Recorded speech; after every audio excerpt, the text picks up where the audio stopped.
Hello, everybody. Welcome along. My name is Benjamin Bloom. This is Benjamin Bloom Football Channel. Please leave your bias at the door and join us for another super stream. We seem to be here about 5 times a day at the moment. Apologies, I'm a minute or two behind, but we are going to be here. Never mind that, for the next probably over 4 hours, isn't it, as we go through all of Saturday's action in the Championship. And, well, we always end up talking about other stuff as well. And we have a live watch-along, Boro versus Watford, starting in just 3 or 4 minutes' time. So we will crack on and get through the teams. Let me know you can see me, hear me loudly, clearly, all of that good stuff. Say hello in the comments, and I think we are all good to go. Let me just say hi to everybody here quickly. Pucker, nice one. Azzy, Chris, Jack. We'll look at all of these comments a little bit more in a second. David, Liam, Ashton, Mr. E, Alistair, Amanda, Eddie. Lots of people here already, but let's get into this one. So it's Boro versus Watford, and it's a really, really big chance in the first game of the round for Watford to lay down that marker and just keep ramping up that pressure that they've managed to do so well recently. Watford, I think 10 wins in 11, 6 straight wins as well. And they've really just put the hammer down on Swansea and Brentford, who have trended down at exactly the same time.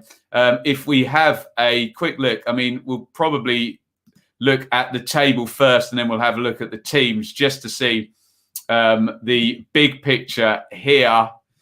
Look, the gap is 9 points. So a Watford win, okay, once they've played, the other two will have 2 games in hand. However, they're not scoring 3 points in them. A Watford win will put them temporarily 12 points clear, and it'll be 82 points with 6 games to go. And never mind what the gap is, 82 points with 6 games to go. Most teams in that position go on and get promoted, don't they? We have seen collapses before, of course, but it does feel like they're putting themselves in a really, really strong position. Let's have a look at the teams. Have I still got the split screen up? Yes, I have. There we go. For Boro, Bettinelli in goal. Fisher, recent sign in January from Preston. Hall, McNair, who's had a good season, and Boller in a back 4. Morsey, Howson, and Saville as a midfield 3. And yeah, just wingers galore. I'm not sure Jed Spence is going to end up front, put it that way. So we'll see about the team shape. But Watmore and Cabano did start up top. We'll see what Warnock is up to here, because he did do the double fullbacks, didn't he, against Norwich, to man mark Buendia and Cantwell. I wonder if he's got a plan for Sarr and Sema here. We'll see. We might get a little bit of man marking from Warnock. The shape will reveal itself when the game starts. There's the bench for Boro. Archer, Coulson, Mendes, Johnson, Balassi, Coburn, Akpom, and Fletcher. Warnock does not trust his strikers at the moment, and none of them are starting for that reason. For Watford on their super streak, Backman in goal, Massina, Sierralta, Ekong, and Firmino, a very familiar-looking back 4. Zinkernagel's played his way into this team since arriving in January with Chalobah and Hughes. They're calling a 3-5-2 with Spence at centre-back on Sky, rather than with him on the right wing, as SofaScorer suggested. Sarr, João Pedro, and Sema up top. Sema returns. He did not start against Sheffield Wednesday in the last game. That was the formation change that started all of these wins for Watford. The 4-3-3 has worked a treat, but don't think it's all about Sarr, João Pedro and Sema. because Massina, Sierralta, Ekong and Firmina have been excellent at the back too. There's the bench for Watford. Foster and Ngakia, Lazar, Kabasele, Cathcart, Sanchez, Gosling, Gray and Success. There we go. And I will, just quickly before we go any further, let's have a look at recent results for Watford. Can you see them? There are the 6 straight wins. The defeat at Bournemouth, the Royal Rumble, Jeff Lerma's Royal Rumble there. But then before those 6 straight wins were another 4 straight wins as well. 10 wins in 11 for Watford. Sensational. One last look at that. We haven't mentioned the league table as it pertains to Boro. They're 7 points off the playoffs. So a win for them would be lovely. Close up the gap. A defeat, and you would worry how far they're going to be away by the end of play today. Let's get this up on the screen. We'll stick 0-0. I think I've just about slammed my way through that super quick. So we've probably got a second before the guys take the knee and then kick off. To say thank you to David, who sponsors all of our super streams. He's a Watford fan. He'll be wanting a win for the Hornets today. Fan of the channel, happy to support. Great content. Thank you very, very much, David. And the players take the knee, or rather the Watford players take the knee. The Boro players choose to stand. And we are about to kick off not the Saturday Super Stream, the Easter Monday Super Stream. Here we go. It's Boro versus Watford. Watford, a win would feel like one win closer to promotion. Off we go. Watford in black, Boro in red, and Sky have put up a graphic saying the race for promotion. Here we go. Played into the front for João Pedro. And contrary to Sky's shape, let's have a look at this. So Spence is not playing centre-back. It's going to be Fisher, I suppose, playing centre-back. Spence looks to be the further forward. Or have we got a man marking situation? This is going to, we'll find out in just a sec. Zinkernagel plays into Sierralta, who goes home to Backman and out to Ekong. Watford have had all the ball for the first 50 seconds of this one. Sarr is being followed by Bola.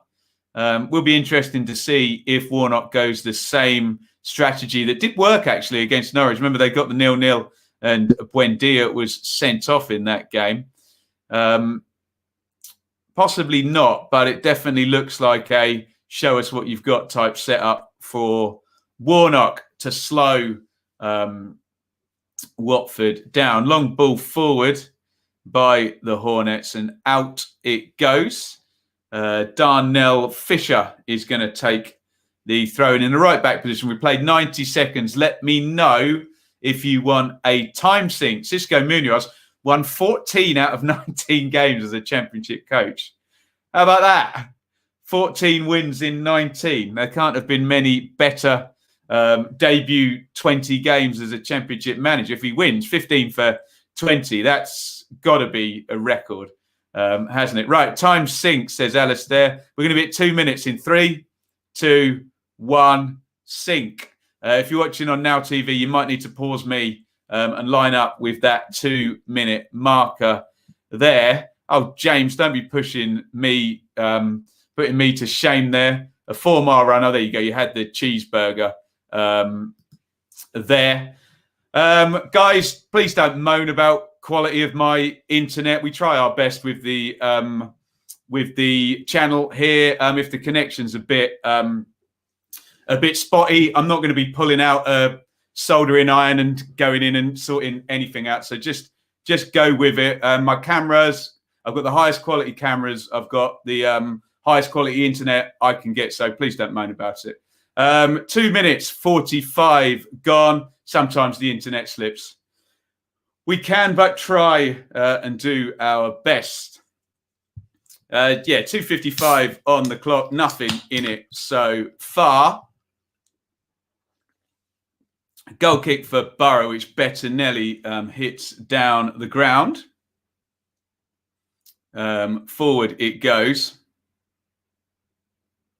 And it's a free kick to Boro at the back.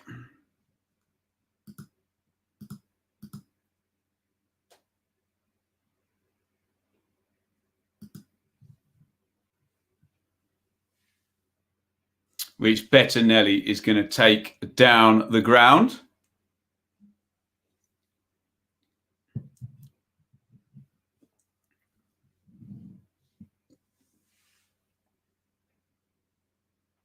Spread wide out to Spence. They have won it back here, Watford. And Messina down the line. And here comes Zinkernagel into the channel. Zinkernagel inside. João Pedro. João Pedro into the box. Danger here. João Pedro crosses. Zinkernagel looks to have a high foot there. They've got it clear though, Boro. And here comes Spence.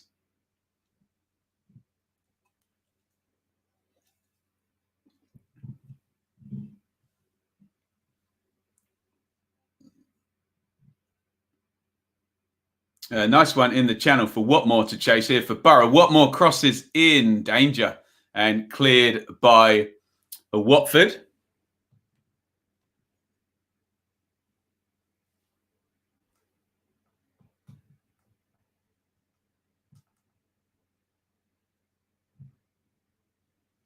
Bit bitty so far.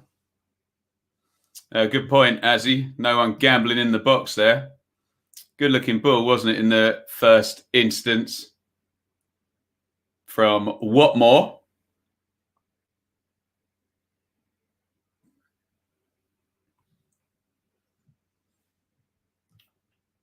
Let's pop this on.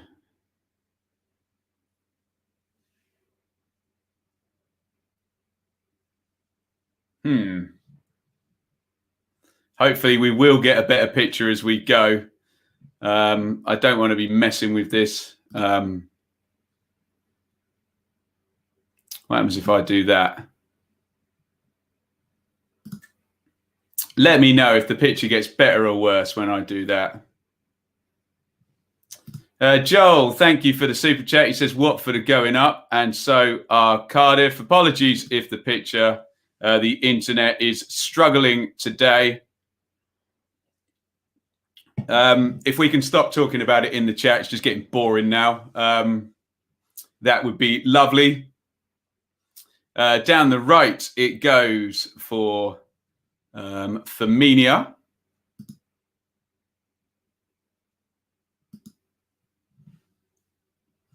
And out for a Boro throw-in.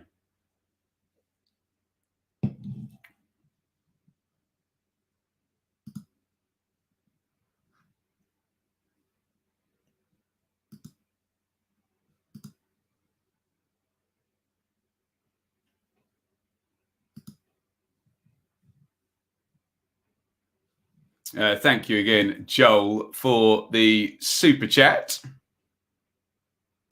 Very, very kind.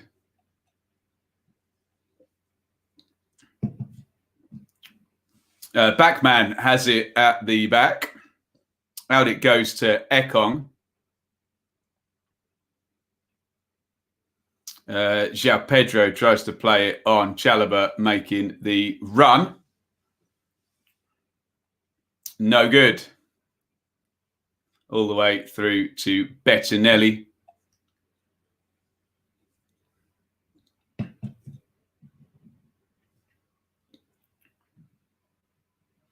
Long goal kick by Boro. It was Cabano trying to get it into the corner. Sofa scorer saying 4-2-3-1 now for Boro, which makes a little bit more sense.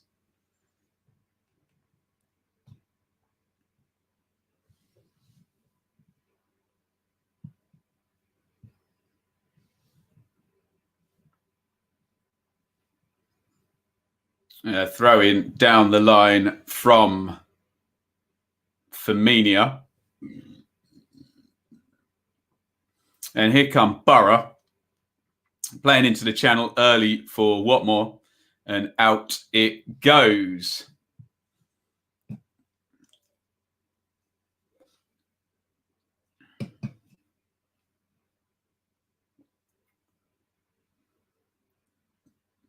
No real chances in this one so far. Apologies if my Wi-Fi is struggling.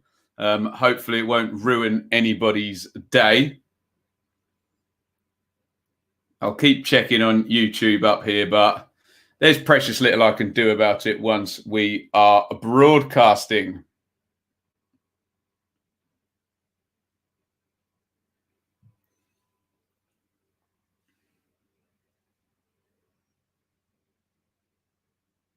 McNair with a foul on Sarr there.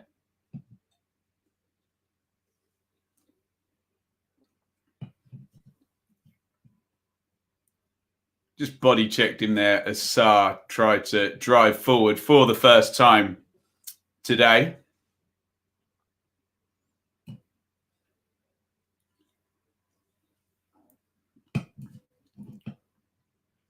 Sierralta turned around. Good ball through the lines now. And Zinkernagel's got a load of space to drive into. Zinkernagel, Chalobah clips it into the box. Not a great ball. Headed away by Hall.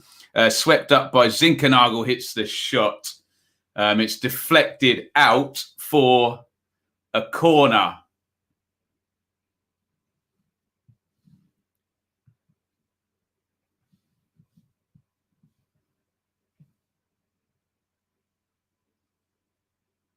Corner to Watford down the left-hand side, which Zinkernagel is going to take. Messina is up. Sierralta is up.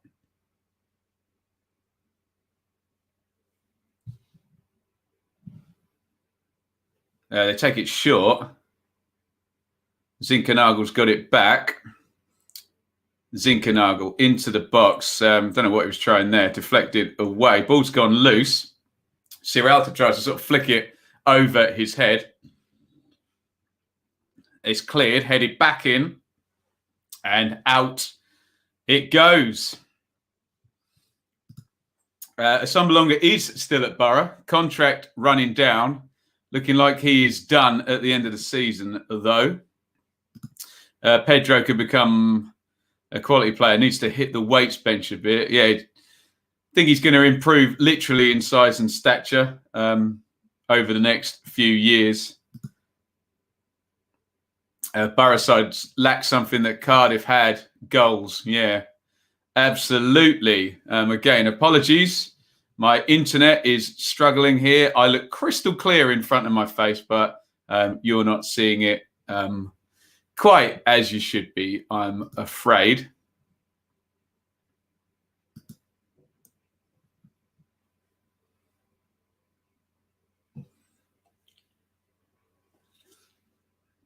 Here is Sierralta. Zinkernagel, who's had a lot of the ball early on. Ekong plays into Sarr. And it was Saville came back and just pinched that off him. And Borough win the ball back.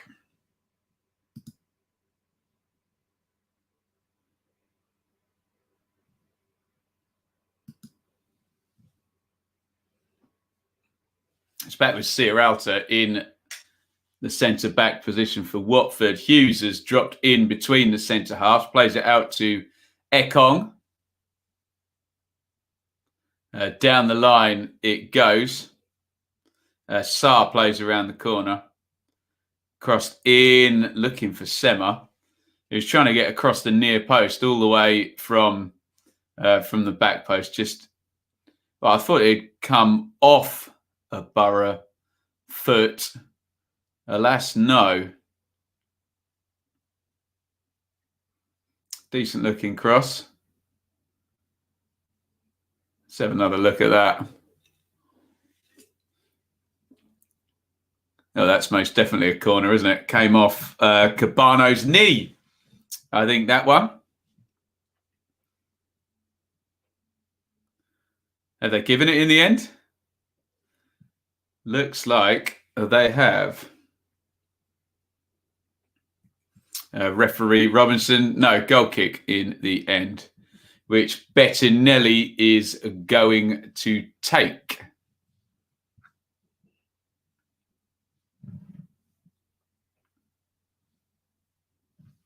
Expect Warnock to sign 4 strikers in the summer. Most definitely. I think we can all see that one coming.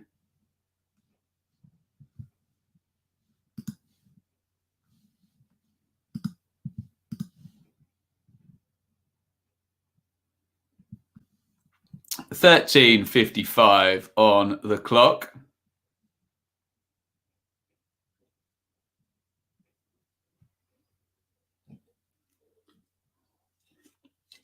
Free kick to Boro over on the left touchline.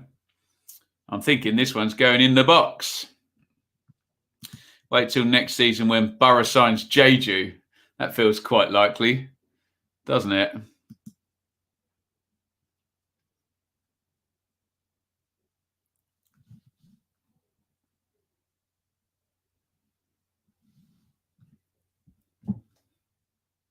In it goes from Boro. Big climb there. I think it was Hall. It's cleared away and a really poor ball. They're looking for Howson there. Out it goes. Get the likes in. Maybe if you hit the like button, my internet might sort its pathetic life out, hey? Haven't had any problems like this for ages. Ho-hum. What are you going to do?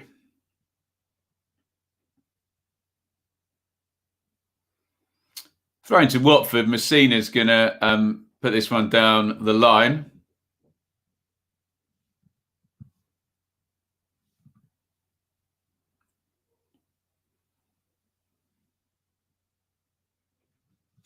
Jack, that's tremendous. 3 likes from separate accounts.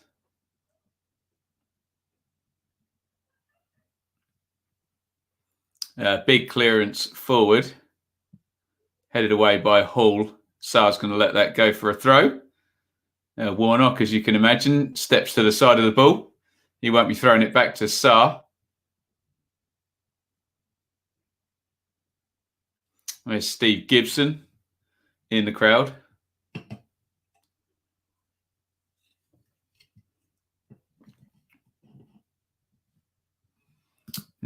Snow in the router. Leaves on the line. Throwing to Watford. Taking their sweet time. Taking it.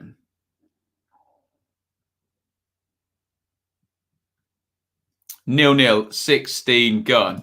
Thoughts on Russell Martin? Looks great. Looks great, doesn't he? Doing a great job for MK. Certainly very vocal about the type of football he wants to play. Lewis?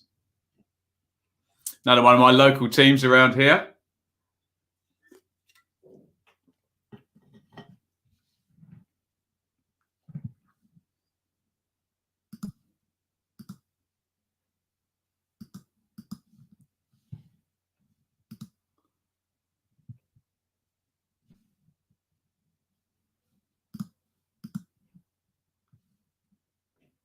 Free kick to Watford. Right-hand side. Zinkernagel is going to take it.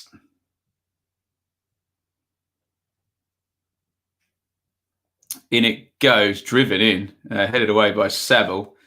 Hughes helps it back out. Tries to play it down the line.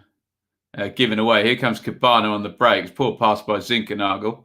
And both he and João Pedro have a go at fouling him. And in the end, Cabano does indeed go down.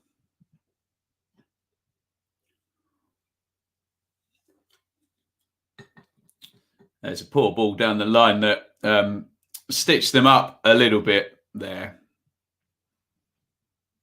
by Zinkernagel.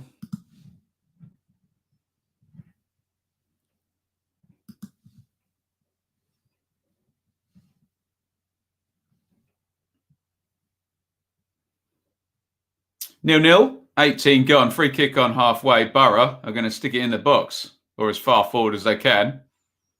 In it goes, nodded down, lumped up in the air by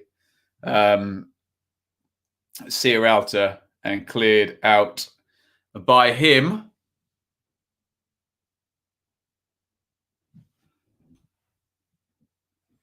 Wonder what my little router thing says behind here. 3 green lights. It's lying to me. Thrown down the line. Sierralta heads away, as he does time and again during the game. Cleared up the line. Boro just getting a little bit more territory the last few minutes here.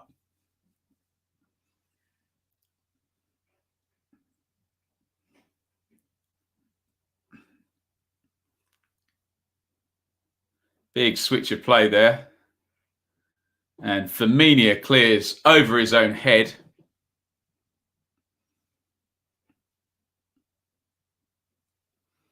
And Sarr is fouled by George Saville.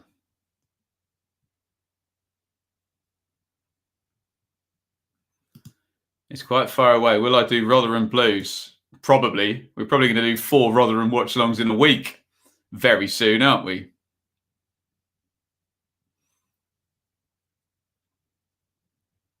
Here comes Sierralta striding out of defence.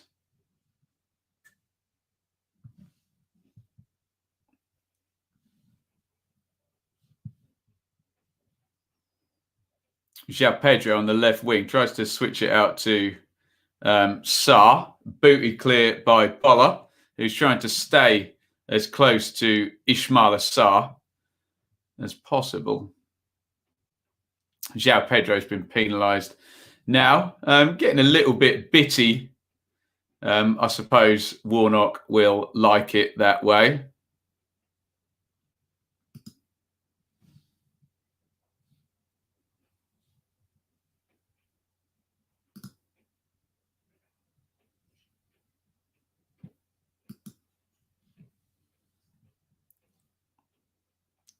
"20 minutes gone. Goal kick for Boro."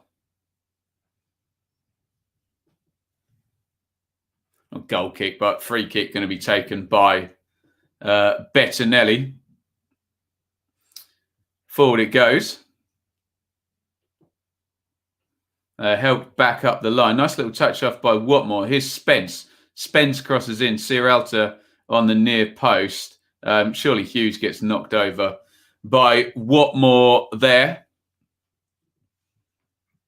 Clever play by Hughes. Just gets his body in the way.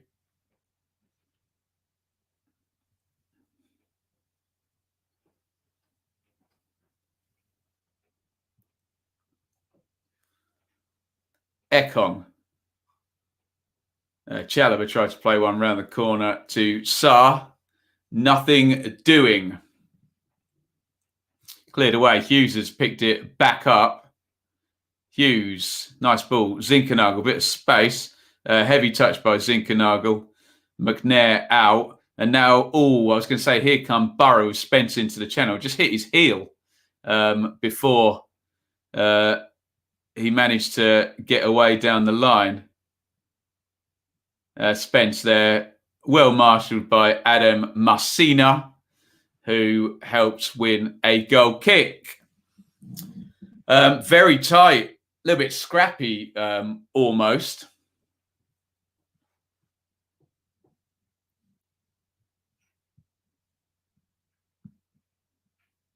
Middlesbrough will like it that way.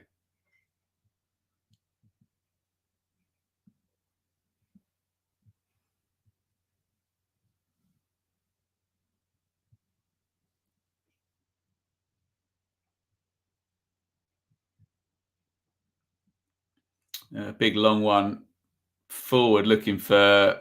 Chalobah had made the run, actually, was furthest forward.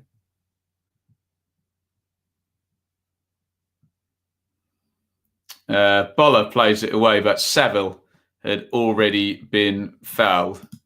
Nappers, welcome, sir. Thank you very much. 15,000 yesterday. Of course, we go over 15,000 and my internet craps out the very, very next day. Joy to the world, hey? But thank you. Who's my favourite S-House? He's called Joe Garner, and he used to play for Ipswich.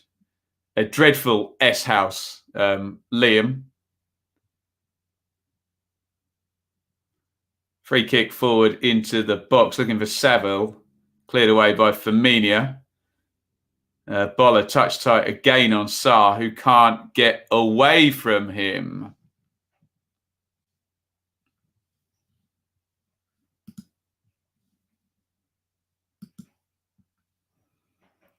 I'm just going to do something. Nobody panic.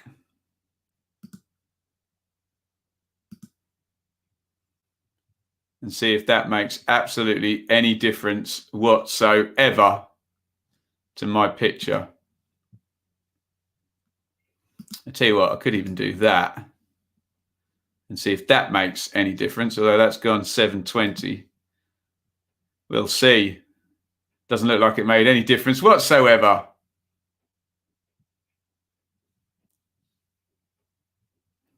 Anyway, it normally fixes itself in the end. Sammy Morsey is down. Warnock's in Nat Chalaba's ear. Ooh, Chalaba, heavy tackle there. I'm sure Warnock will have something to say about that. Morsey goes down. Chalaba gets the ball, but that doesn't matter anymore, does it? Yellow card for Nat Chalaba, excuse me.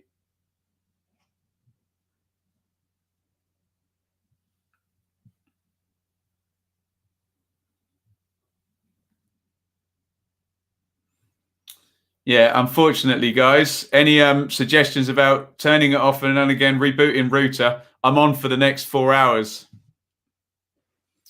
No chance, unless I stop the stream. Don't worry about it, guys. It normally fixes itself, although it's been 30 minutes of telling me that my connection is unstable now, so...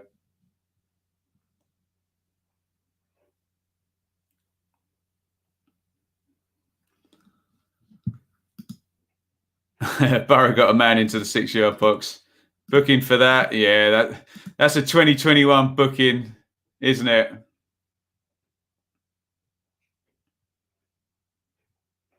I like that. Try going to the live league table, see if it fixes it. The live league table fixes everything. There it is. Watford will be going 10 points clear of Brentford as things stand. Chalaba shakes Morsey's hand.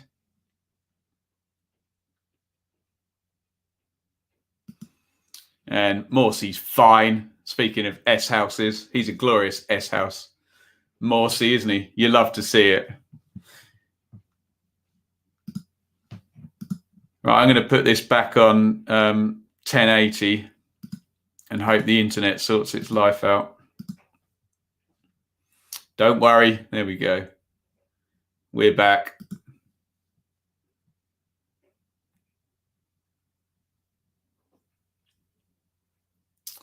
Right, are we in Technicolor now? Looks a little bit better, doesn't it? There we go. Ania wins the prize. The live league table fixed the internet. Morsey is down again. Kevin Blackwell and Neil Warnock are having a strange conversation where they're all counting something on Kevin Blackwell's fingers there.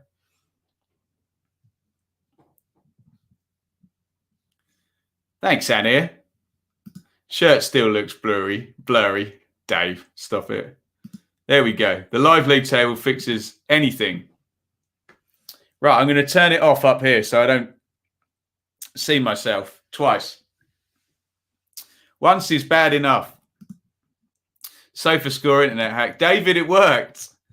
And here is the internet king.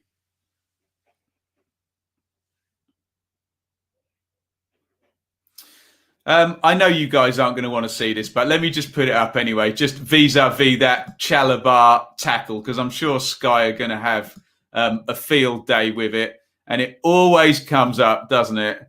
There you go. A tackle or challenge, serious foul play that endangers the safety of an opponent or uses excessive force or brutality.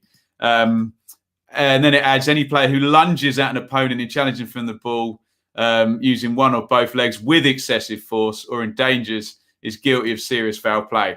I suspect Mr. Warnock will be speaking about that at length to Mr. Referee.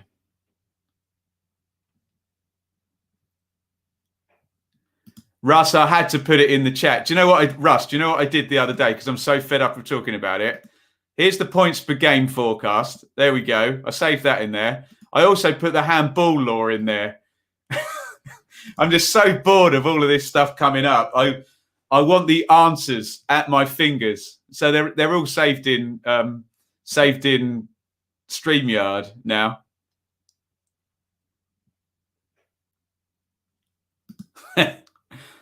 Dave, dearie me.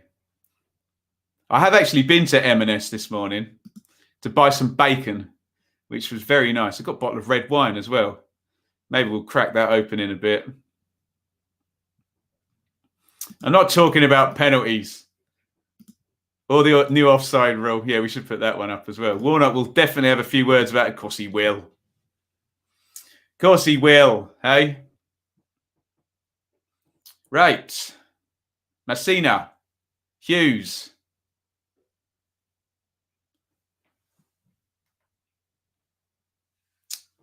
Forward it goes. Firmino to Sarr and back again. Sarr very tightly marked by Mark Boller. Danger man for Watford there.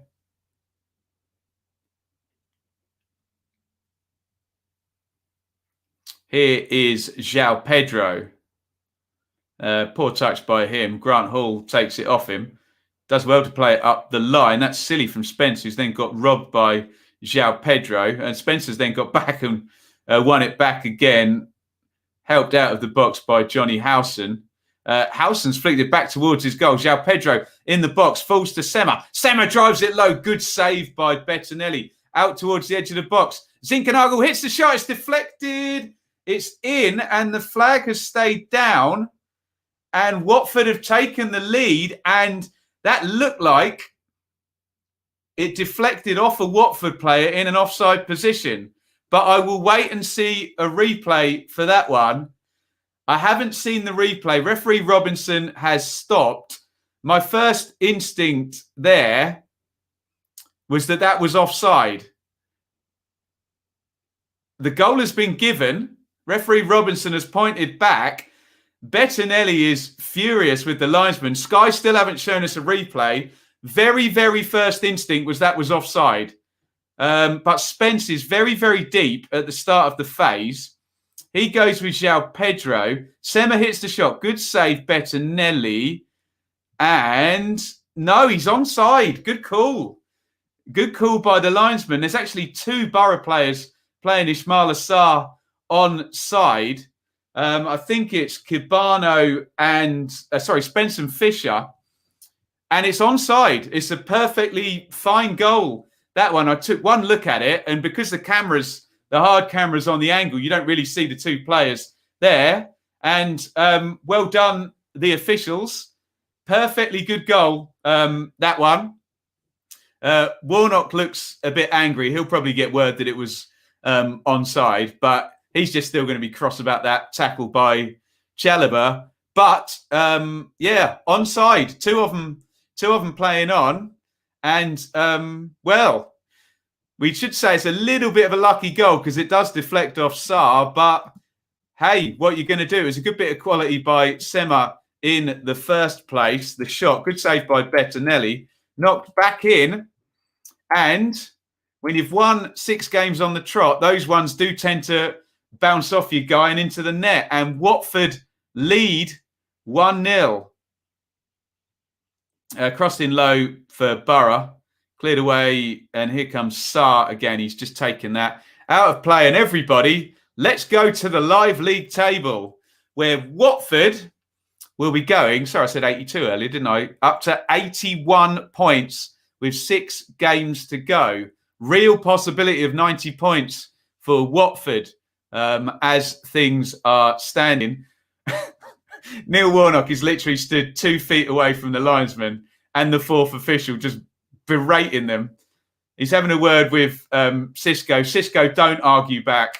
You won't win. He's been doing this a lot longer than you. There you go. So Watford moving on to 81 points. As things stand, nothing wrong with the goal.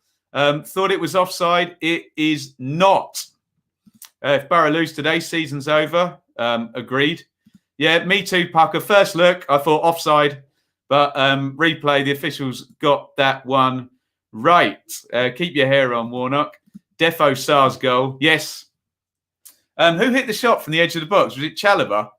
Here we go. We're going to get another look at it now. Zinkernagel, sorry. Zinkernagel hits the shot, and yeah, he's miles onside. He almost goes like this to begin with, and then he realises he's on. Although he doesn't look behind him to see it, but yeah, it just didn't get out quick enough. Either Spence or Fisher, they'd been hemmed in by João Pedro, and Sarr will get the goal, although frankly it bounces off him.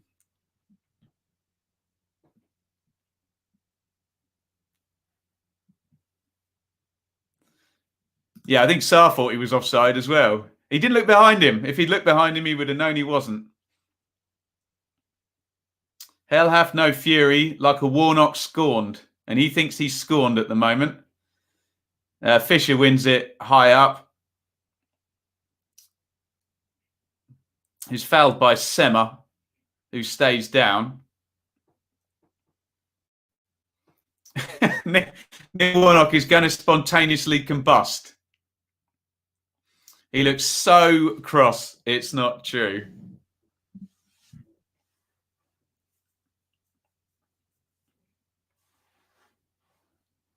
$35-45 gone in this one. Nothing really in the game, to be honest.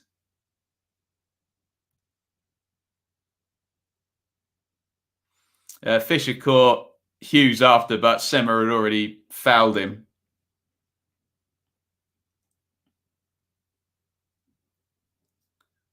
But Watford taking advantage of their sort of best opening of the game to take the lead.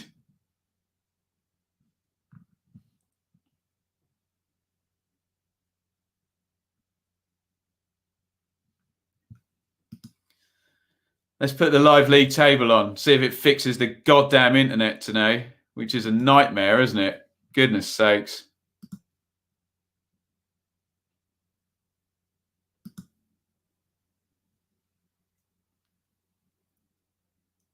Can he win?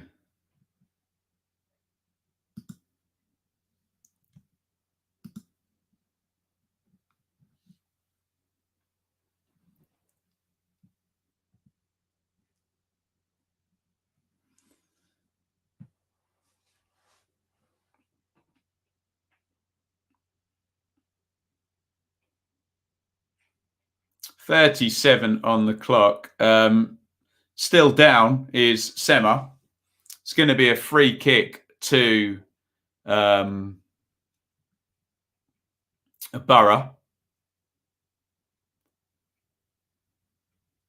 Sema fouled Fisher, but hurt himself into the bargain.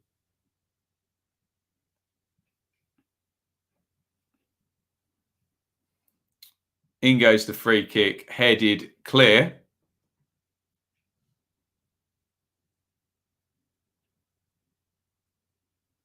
And it's a corner.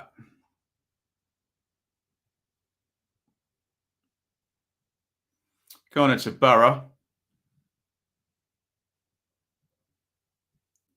Apologies again if my internet is down. Would you believe commenting on it doesn't fix it? Thank you for letting me know, though.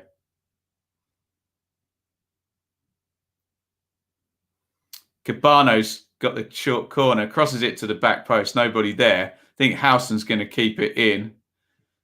And he's not. Out it goes.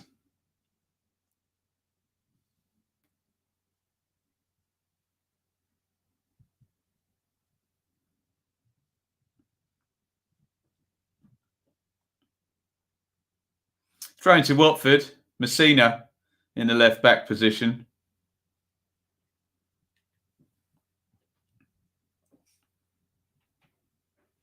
Sierralta clears it. There you go. The offside rules fix the internet now.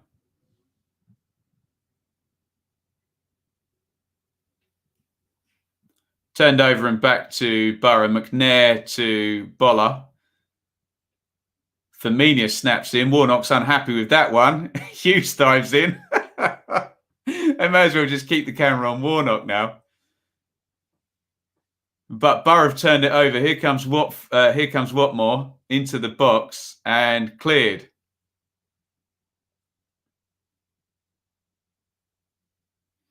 Back with McNair in the centre circle.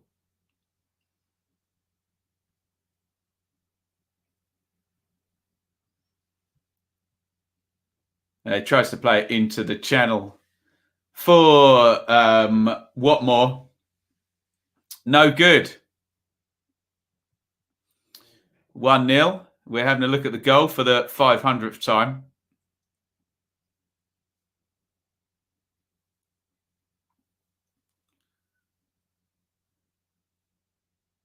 All sorts of arms up. Saville was asking for handball as well. No, you're never going to get that. And we can bring the handball up on the handball law up on that one. Because you ain't going to get it. Look down there, except for the above offences, directly from the player's own head or body, including the foot. If it hits your foot and bounces up, it does hit Zinkennagel's arm before he hits the shot, but it's never going to be given as a handball because of that redaction that they have in the laws. Now, I don't think there's anything wrong with the goal. Maybe there might have been something wrong with Nat Chalaba's tackle beforehand, 5 minutes before, by the letter of today's laws, but nothing given. Cabano free kick. Well, there was a yellow card given, of course. Cabano crosses it in, flicks off a Watford head near post. Spence has let it go for a throw. And I think they're going to hurl this one in the box. Here comes Darnell Fisher to take the throw in.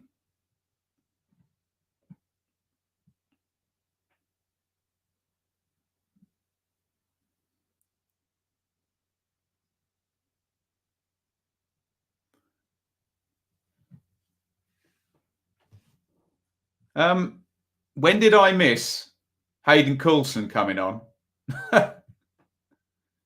A substitution appears to have happened that I didn't even notice. Deary me.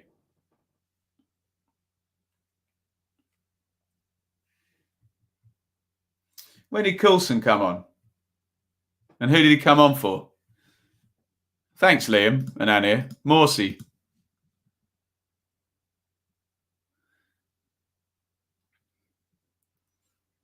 In comes the corner from Cabano. Good header from Chalobah. Gets loads of distance on that as well. Fisher clips it into Coulson. Now I know he's on the pitch. I can call him. And Spence, horrible ball up the line and kicks it out of play. 42 on the clock. Boro 0, Watford 1. Not the most aesthetically pleasing game, especially after seeing Fulham and Villa pass the ball about for 90 minutes yesterday. But plenty to talk about. Bit of a fortunate goal for Watford, deflecting in off Sarr and referee Robinson booking Chalobah, when I'm sure Neil Warnock is going to say should have sent him off for a possibly excessive force type, endanger opponent type challenge. Throw in to Boro, 43 gone.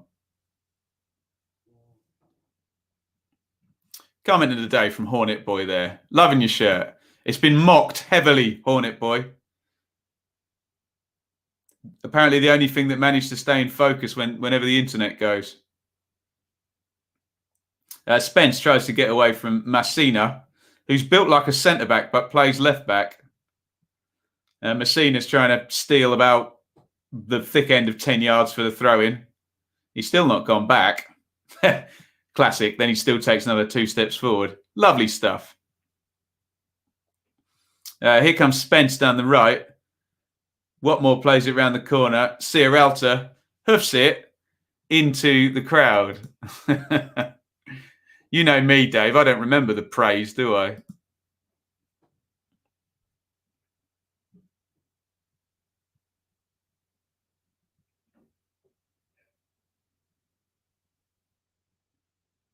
Semmer plays up the line, gives it away. Fisher crosses in.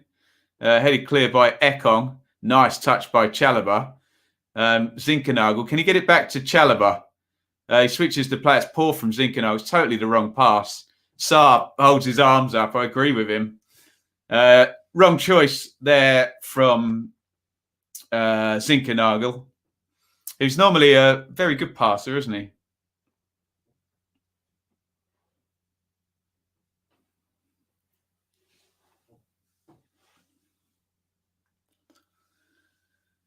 Here comes the stoppage time. We've just gone over 45 minutes.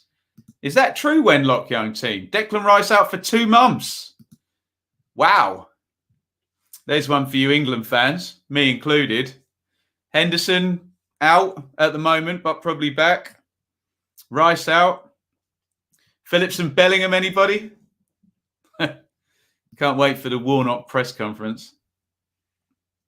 Every minute's a press conference with Warnock in it. Ekong. There's 7 minutes of stoppage time. I suppose Morsey went down for a while. Didn't go down for 7 minutes, though. There you go.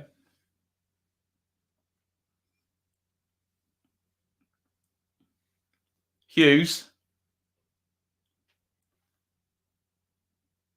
Sierralta, back to Hughes. Hughes is the one in that midfield 3 for Watford who comes back and helps the centre-halves out. Good press by Boro. Saville up the pitch, chasing. Chalobah drives away. Firmino. Hughes. Classy player, Hughes. Left footers always look like that, don't they? Sierralta, Hughes. Ekong. João Pedro. Oh, João Pedro clips it over the top. Nice looking ball there. Cleared by Howson. And here comes Watmore, who's quick. Ekong was quick too. I think that might have come off Watmore, actually. Carlos Sanchez thinks it did.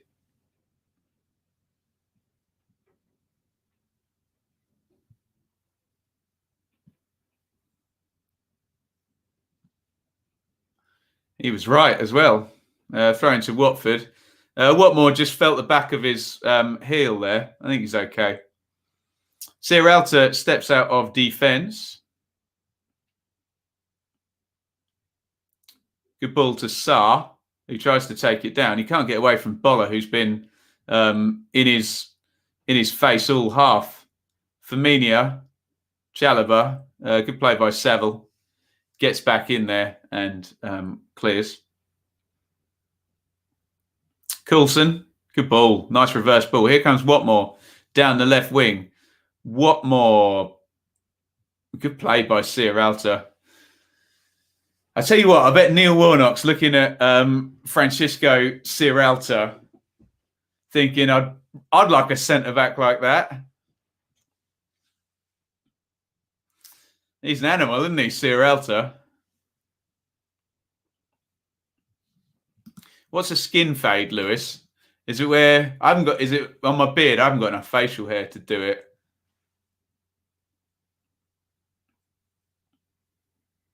Corner for Boro.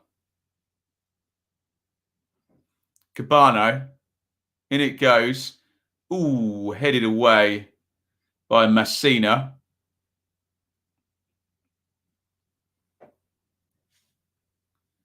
Cabano.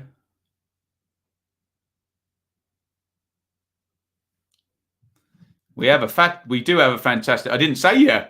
Now you need to listen carefully to what I said there, Martin. I said Neil Warnock would love a player like Francisco Sierralta. I stand by that comment. No criticism of Boro's defence. I'm saying Warnock will be a fan of Sierralta.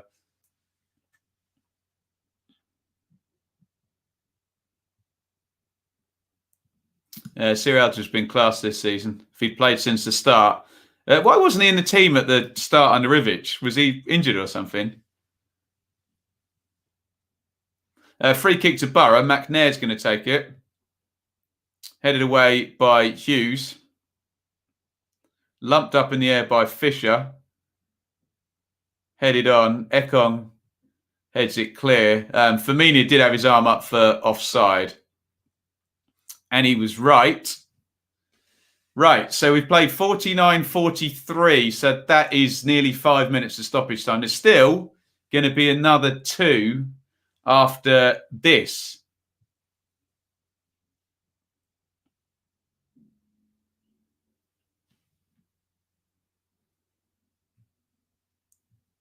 Restart for Watford. Ekong.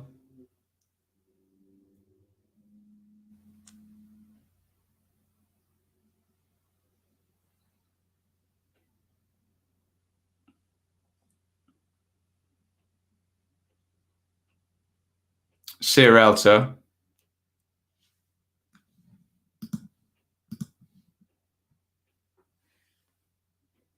Turned over. Now Saville.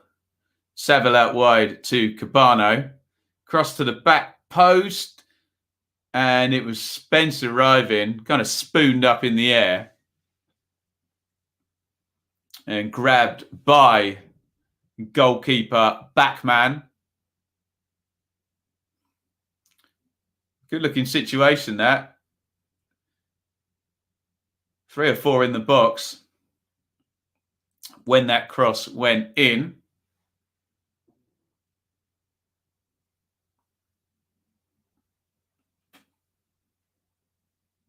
Hooked on by Firmino. It's a throw into Boro. We've played 51-17. So we got 40 seconds of stoppage time to go. Hang around at half time. We'll do free for all.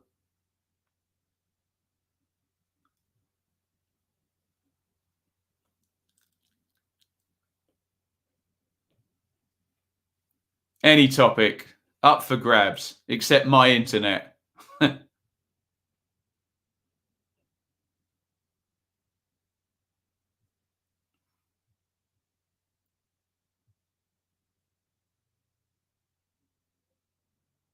Spence. Fisher. Clever play by Fisher. Backheels it against Messina. We've played the 7 minutes minimum stoppage time. But there's a corner for Boro. Up comes Hall. Cabano's going to take it. Can they get the first header on this? This will be the last phase of play of the half. Get your questions in for half-time. Predictions for the second half. Comments on the first half. Cabano puts the corner in. Headed out by, I think it's João Pedro on the near post. And it is finally half-time.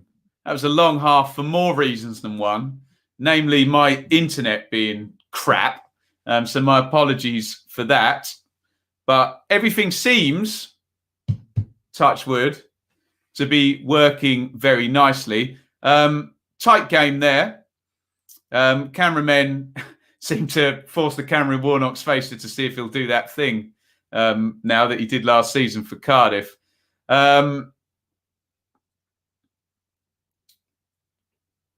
So, thoughts on that half? Get them in, and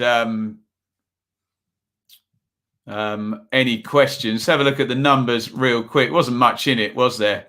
Look, 2 shots on target in the game. Only 1 shot of any note for Boro.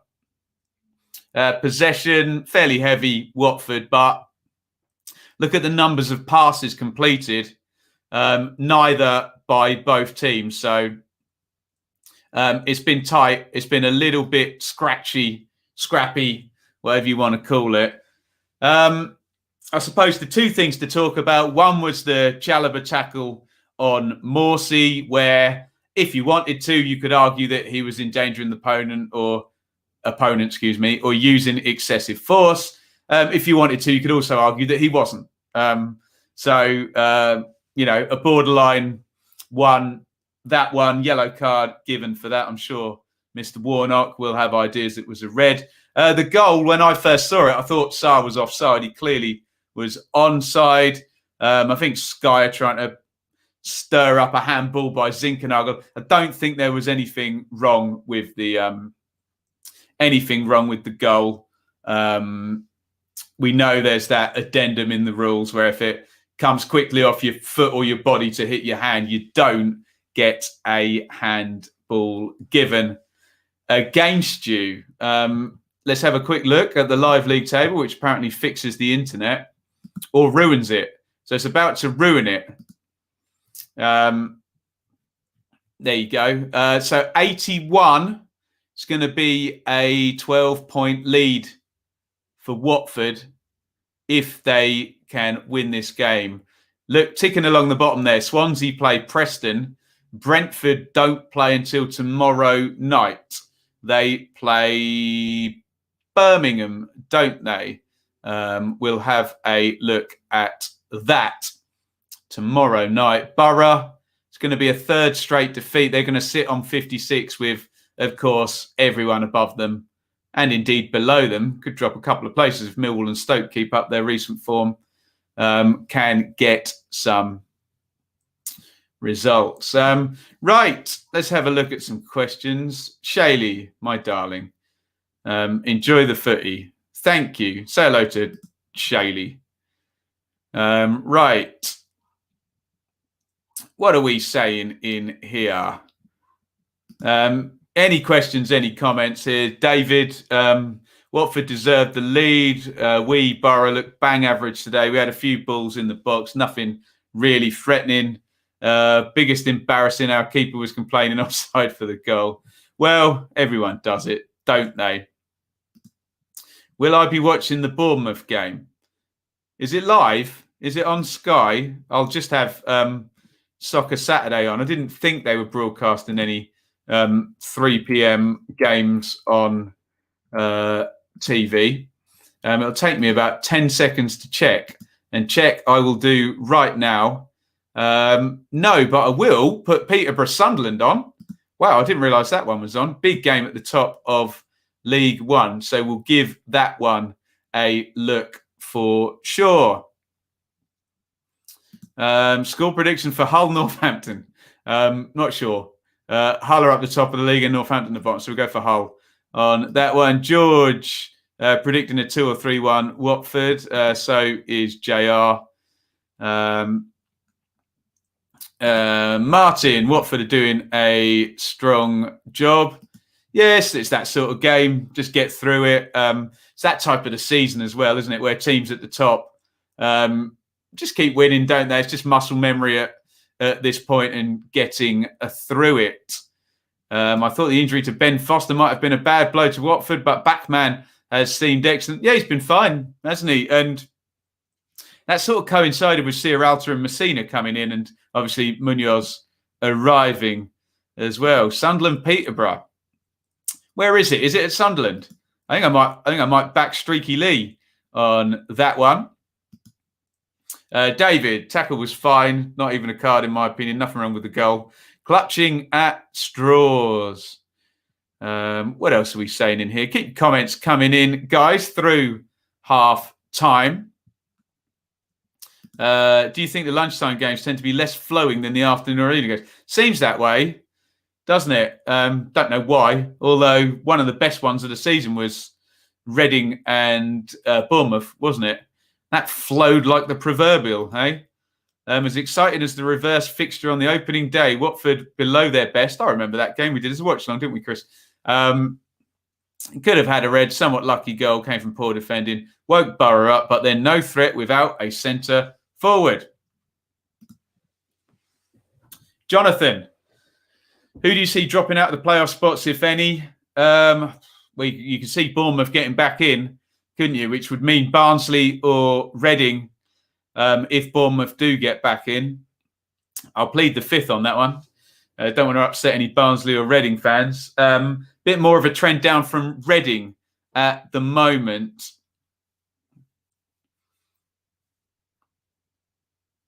He's showing the goal again. Sky are trying to hype that as a handball. It's just not. It's clearly written in the rules if it bounces up quickly off your foot. Warnock is saying exactly the same. I don't agree. Iain, Watford fan here. Do you think we could win the league? I don't think so. No, I don't think that should even be the priority for Watford. Just get into second place. I suspect Watford and Norwich will score a similar amount of points between now and the end of the season. What's the gap at the moment? Well, there'll be 3 behind with Norwich to play Huddersfield. I suspect Norwich will win the league by 3 or 4, 5 points or something. Depends, of course, who wins the game between Watford and Norwich. Don't forget, there is a different set of rules for handball if a goal directly results. Isn't that a VAR check thing? So unless if they checked it on VAR, then they would look at that. But obviously, we can't recheck that goal. So if he's not given it in the first instance, it feels like a Premier League Championship disparity where they would check back and say if a goal comes straight after. But obviously, they're not going to check it back. Not that that should make a difference, but if you can't see it, you can't see it. So there you go. Some nice messages for Shaylee there. Steve Lansdowne wants to meet Nigel Pearson in person before he gives him the job full time. What do you make of this, seeing as we need a big rebuild? Well, I suppose he's in there now. They've got to work with it. Else there was no point bringing him for the short term. I don't think really. So, what are we saying here? Wigan away is no easy game for Pompey. Never easy to play against teams battling the drop. Well, Ipswich stank it out of Wigan away. That was more to do. More to do with Ipswich, wasn't it? Do I ever watch National? I don't have time. I watch so much football. Anyway, Sky claiming handball to the letter of the law. They need your pop-ups, clearly. Are they really? Did they say what the letter of the law was? There you go. Look down there. Except for the above offences, it is not an offence if the ball touches a player's hand arm directly from the player's own head or body, including the foot. So it would seem by the letter of the law that that's not handball and the opposite of what Sky are saying. But there you go. Although if they're quoting the... actually, have I got it in there? Scoring directly from it. Oh, there you go. Look. So here's a lovely example of the law being contradictory. After the ball has touched their teammate's arm, even if accidental, immediately scores a goal. So there you go. That's how flowery the law is, isn't it? On the one hand, it says it's not handball. And then on the other hand, it says it is handball if there's a goal scored after it. So say immediately. Does that count as immediately with a deflection? I suppose it does, doesn't it? Hey, what we find with these laws is the more we read them, the less they mean. You know, like endangering an opponent. Look, this pen's endangering me now. Look. Oh, I dropped it. I'm in danger. Do you know what I mean? It's all a bit floral, isn't it? So, yeah, fair comment. The law has loopholes in it. Loopholes of loopholes of loopholes. Deary me. We are coming up to the start of the second half. Any more questions here? Sky, clutching at straws for some controversy of the game. There clearly is not. They're just doing their job, aren't they, David, I guess. When Lock Young team, what's your thoughts on the managerial merry-go-round this summer? Lots of managers on short-term deals. Bristol City, Bournemouth, at least 2 teams from the Premier League will change. Yeah, of course. So the merry-go-round could involve West Brom being available, couldn't it? Sheffield United will be available. So straight away, 2 year one parachute teams are available. Potentially then you could have Newcastle or Fulham. Newcastle will keep Parker if they go down. Fulham will keep Parker if they go. I think Newcastle may as well keep Bruce if they go down. He knows the Championship. But I know the Newcastle fans might not agree with that and don't particularly like him. But and then in the Championship, so you've got someone not going. So potentially, if Brentford didn't go up, I don't know. Would they look at Thomas Frank as having failed? If Swansea didn't go up, I know Cooper's stock's fallen a bit the last few weeks. Would a West Brom or a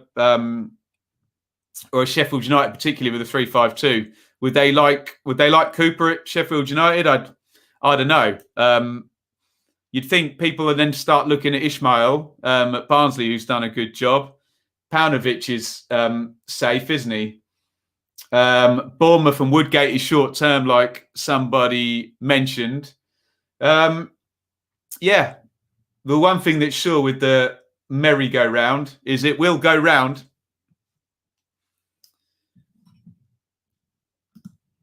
Mr. E, Sky are right, the goal should have been disallowed, but they're also right that they don't think the law is right. So they're glad it's given.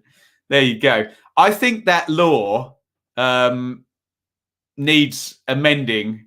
And it's like a lot of these things. It's like where the player gains a clear advantage, or I don't know. I mean, you can argue that Zinkernagel, if it doesn't fall, but again, they're going against deliberate, aren't they? Where their law kind of contradicts itself about 3 times in the same sentence, doesn't it? So maybe on a VAR check, it would have been disallowed, wouldn't it? So Ridley, I'm shocked Norwich have only scored 57 with 7 to play this season. Has been low scoring. Derby have only scored 29. Yeah, I think Norwich scored a lot more, didn't they, in 18-19? But they've faced a lot more defensive teams. It was a typical Warnock goal. Ironic for his side to concede it. Indeed. As a Brentford fan, I'd love Eddie Howe to take over. He doesn't go to Celtic. So are we saying that Frank is under threat if Brentford don't get promoted? Well, so he's had 2.5 seasons, and he did have Ben Rama last season as well. It's hard, isn't it, for non-parachute teams? I always say if the year one parachute teams are competent, it should be really hard to beat them. But sometimes these things open up, don't they? Why at least 2 from the Premier League will change. Obviously, Sheffield United will change. However, if Fulham would stick with Parker, there's a good chance we'll stick with Sam. I think I'm making sense of that, Owen. Yeah, we'll see. I mean, that's what I'm saying about Newcastle or West Brom. Bruce, Allardyce, if they were available, people would want them, wouldn't they? So, especially at Championship level. Would be incredibly harsh to sack Frank. Incredibly harsh. I'm not sure that incredibly harsh is right if they don't go up. Uphill versus parachute clubs. That much is true. I just think there's the argument, Chris, that I suppose he got to the playoff final last year. We'd have to see how he didn't go up this season. But yeah, I agree with you. Less extreme though. I don't think incredibly harsh. I wouldn't be surprised at all. Wes, if it is a law, it should be followed up until it's changed. Something so simple is made stupidly complicated. Yep, amen to that one. Chris Wilder, Premier League manager or Championship manager? Who knows? Callum, as a Cov fan, I love Robbins. Took us up from League 2 for years. If we go down, I think Robbins should stay. I mean, Paul Warne did that, didn't he, at Rotherham? What do I think? Well, I'll bow to your superior knowledge on it, but it's like Prince Abdullah said about Sheffield United. Well, who would be your best man to get them up? Probably would have been Chris Wilder, and probably would be Mark Robbins at Coventry, wouldn't it? They've messed the laws up for VAR. It would be good if they reverted back for some common sense. Yeah, I understand why they've put the bit in about scoring after a handball. Who scored the handball goal? Was it like Forest at Leeds last season? Grabbing on the goal line or something. Fair enough when it like literally goes in the net off the arm, but I don't know. They're damned if they do and damned if they don't, aren't they? Hey? Right. We're into the second half now. Let me know if you want a time sync. Middlesbrough 0, Watford 1. Ismail Assar gets the goal, kind of just bounced off him and in.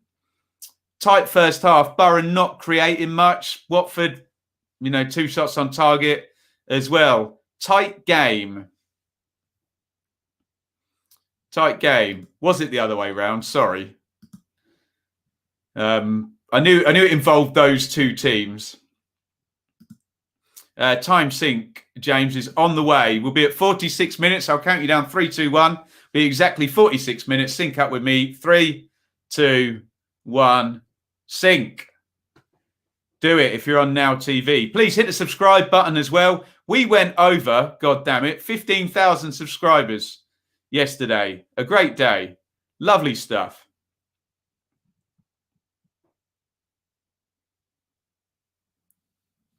There you go. Another name there. Jukanovic. Credit to the ground staff at Boro. Pitches like a golf green. Does look good, actually, doesn't it? Kimar Ruth. There you go.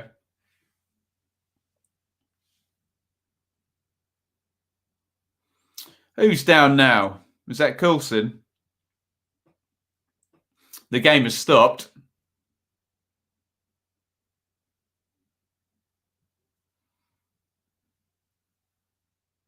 Oh, God. It was Grant Hall ran into Hayden Coulson.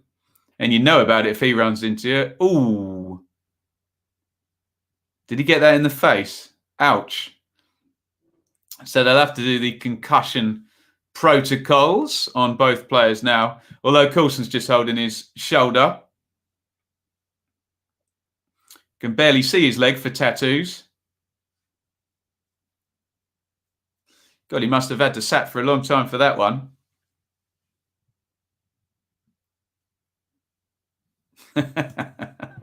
That's naughty, David.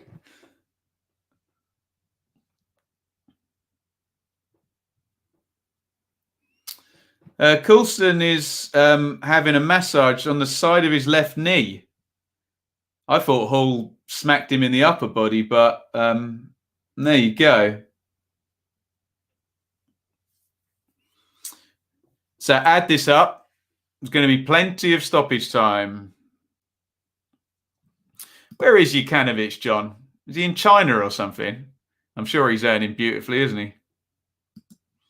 How did Middlesbrough become a promotion contender next season? Give Neil Warnock 4 strikers, as someone said, I think. Just need some goal threat, don't they? And Warnock can do the rest, you'd think. What's Gary Medina up to, anybody? Ekong, Sierralta. We've started again, 48:30 on the clock.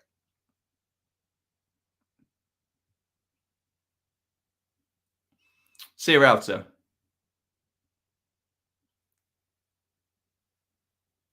Gets it back off Messina. Switches the play. Boro sitting in a bit and Watford just moving the ball back. There's Hughes picks up that pocket nicely. You see Norwich execute that one the best, where you have a central midfielder drop in between a centre-back and a full-back gone forward if you draw a diagonal line. Hughes picking up that pocket. Here's Boller. Crosses in, headed down. It hits Watmore. And that's the equaliser disallowed. Offside. I thought the header might have been going in the corner before it hit Watmore. Watmore spun and stuck it in the corner. Let's have a look at this one. And he is most definitely offside. Nice, quick little turn and finish.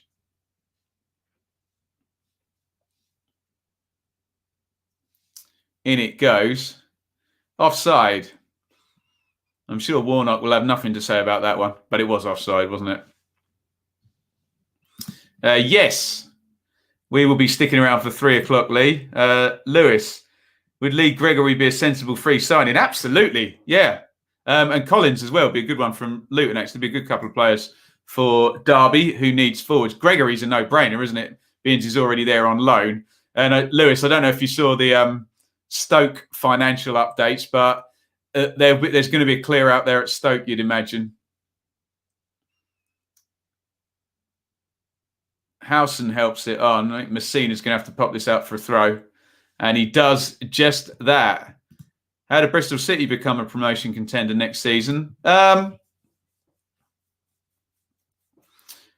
loan signings, I think. And a bit more luck with injury. Seems like all of their big things that they put money into always end up getting injured. They're not going to do it with what they've got at the moment, though, are they?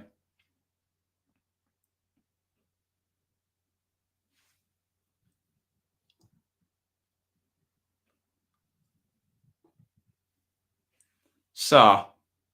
Good ball. João Pedro has been fouled there.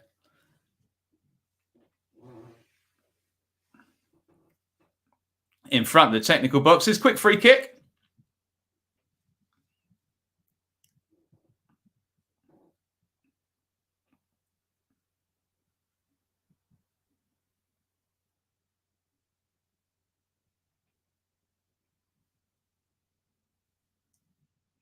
Gregory reminds me of Nugent. Runs all day. Ultimately not good enough to fire you to the Premier League. Oh, well, I didn't say he was good enough to fire you to the Premier League, but I said if I was Derby, I would sign him for sure. You want a 20-goal striker? Well, it might be Jack Stretton, hey? Who knows? Nice feet there by Chalobah. Sema Chalobah. Zinkernagel. João Pedro. João Pedro hits the shot over the top.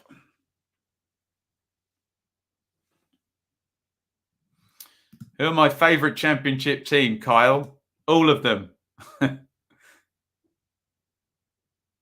Just showing the offside goal again.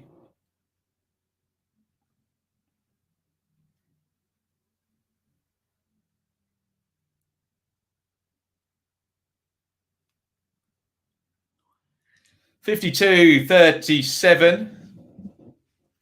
Middlesbrough 0, Watford 1. A potential 7th straight win here for Watford. They've set an impossible pace for everyone else to keep up with. Here's Firmino down the right. Dinks the cross in. João Pedro was arriving, headed away. Messina is going to let that go for a throw. Dangerous attack there. The Watford fullback's looking good. Firmino down the line.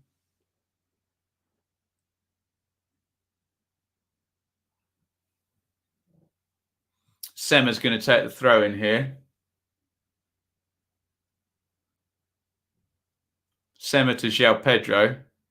Good little touch off the thigh there. Plays into Ciaralta at centre-half to Ekong.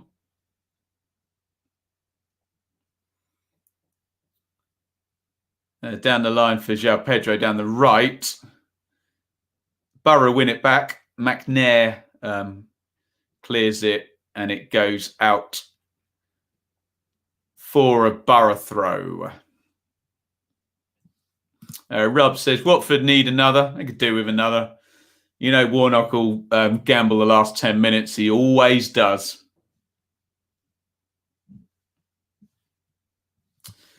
Thank you. 15,000. Congratulations there. Thank you from Russ and Don Ram. Please hit subscribe if you haven't.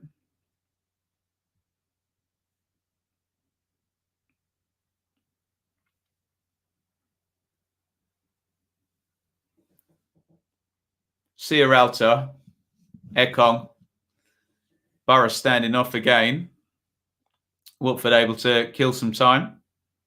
There's Hughes in that pocket yet again.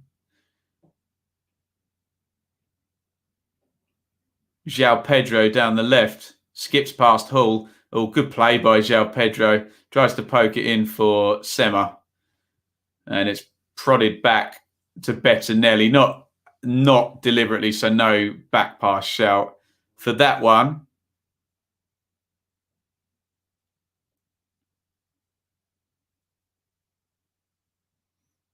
Big boot forward by Bettinelli.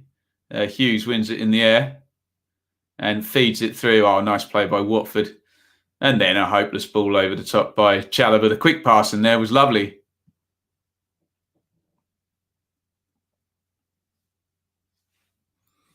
Well chuffed with Sema signing a new contract. Yeah, he's had certainly a good second half of the season. Thank you, Russ. 15k. Lovely stuff. Brentford apparently want Chair. Seemed to be a fit, wouldn't it? Hey, how much contract has he got left? QPR forever.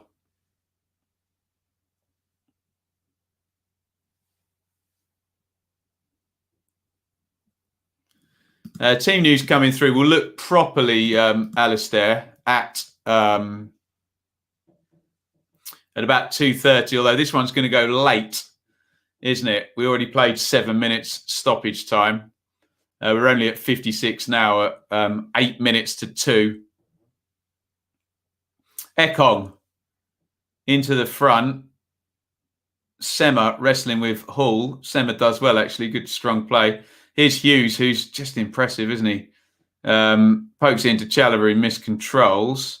There's a hole in central midfield if Boro get this forward quickly. They've gone into the channel where Watmore's quick as you like. Here's Watmore against Ekong. Watmore comes inside, crosses it looking for Saville. And yet again, Ciaralta is in the right spot to just boot that one away. Hughes, Sarr, João Pedro. Sema's gone down off the ball. He's back up now and he's got the ball. Sema, that just slowed the attack down a little bit there. Good play by Fisher, who good physicality then and wins the ball with a slide tackle. Hughes to Chalobah. Watford just looking a bit slicker the last few minutes. Sarr. Slick would not be a word I would use to describe this game, but Watford have certainly got it in them. Here's Ciaralta stepping out, plays it into João Pedro. Heavy touch, keeps control of it though, plays it to Messina. Messina to Ciaralta, and Watford in control now, keeping the ball.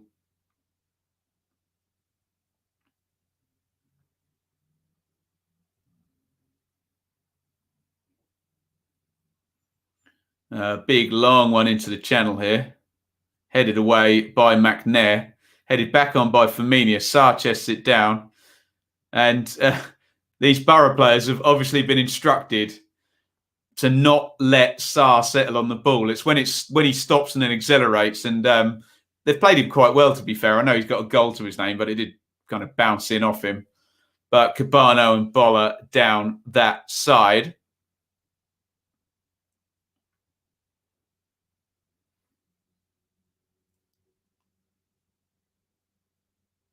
So throw into Boro. Boller takes it inside. And a big boot down the ground. Swept up by Cabano. Cabano, nice feet by him. Saville gives it him back on the left wing. Good ball by Cabano. Bit of a heavy touch by Howson, but he does well. Get it to Boller.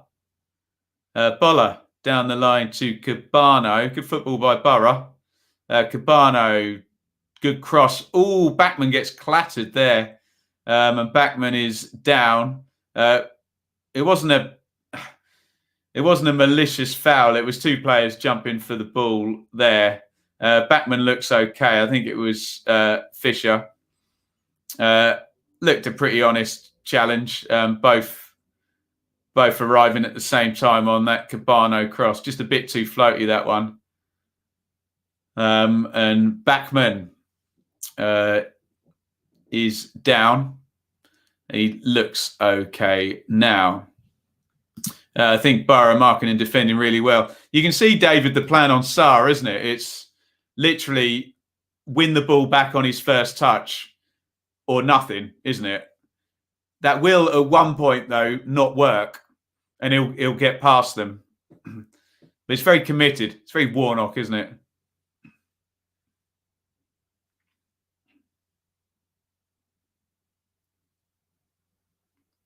Howson wins that.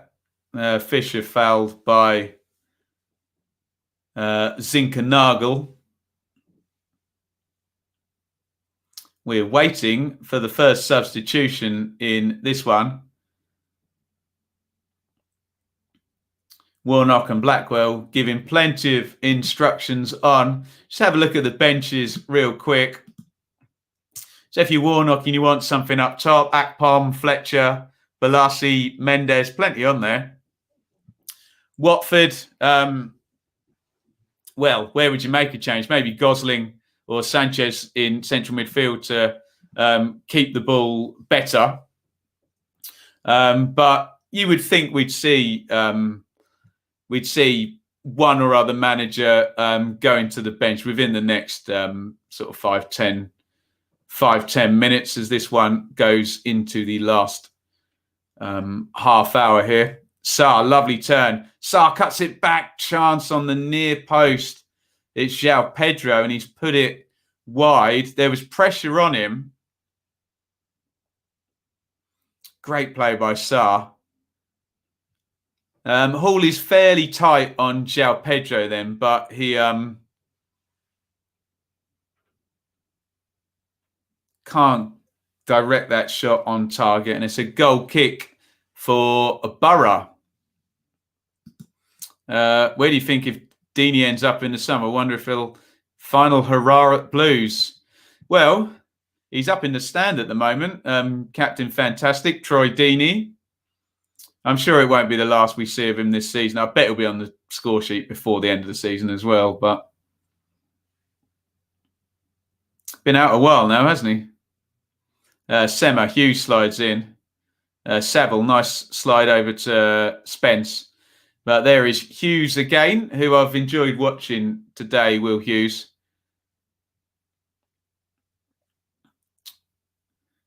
A nice ball down the line by Firmino to Chalobah. Chalobah crossing position. Poor cross by Chalobah. I think João Pedro gambled on the near post. So did Sema as well. And Chalobah drove it to the far post. Messina forward. Did he win a corner? I think possibly he did. It's into a nice area. It's just a shame for Watford's sake there that Sema, the left winger, had gambled and already come across, which you would want him to.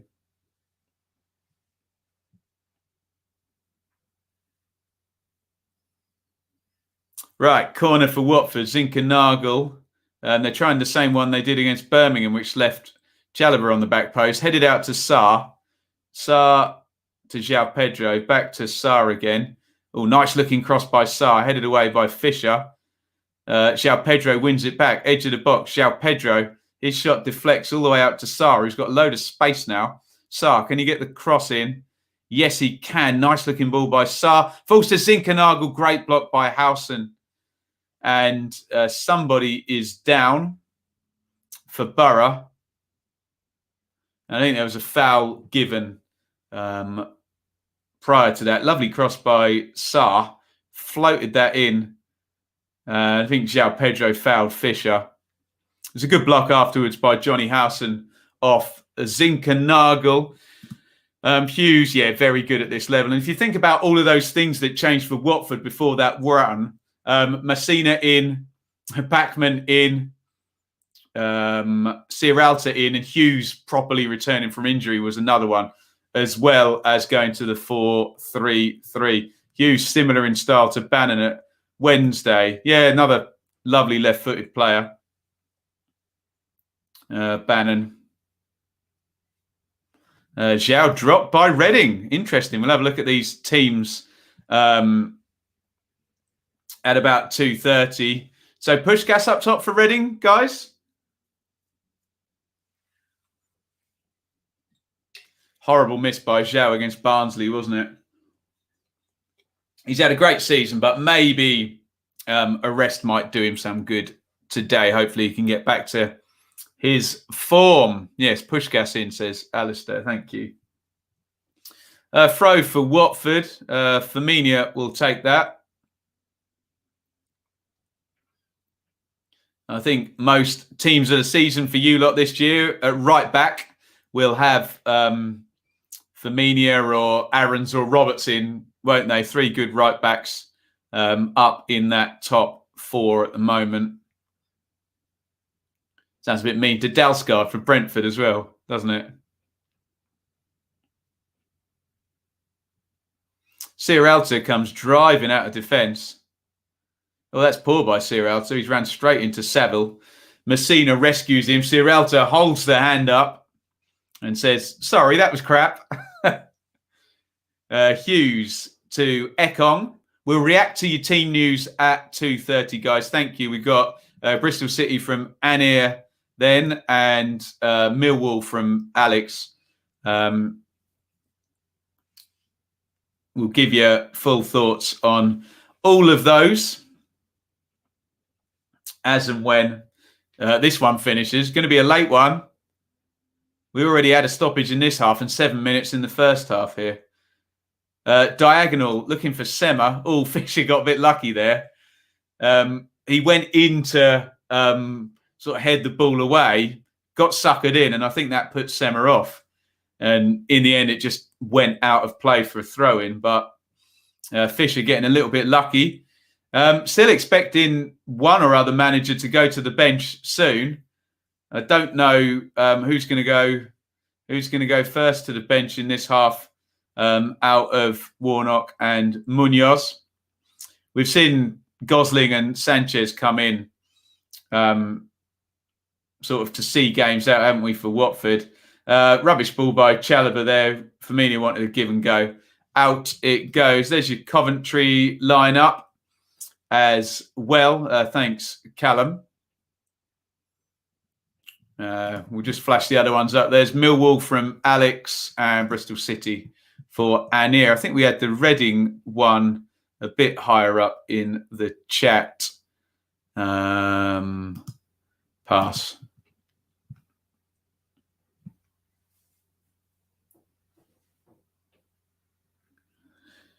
What's the deal with Jeju then? Stefan says, don't understand why Jeju is anywhere near the first team sheet.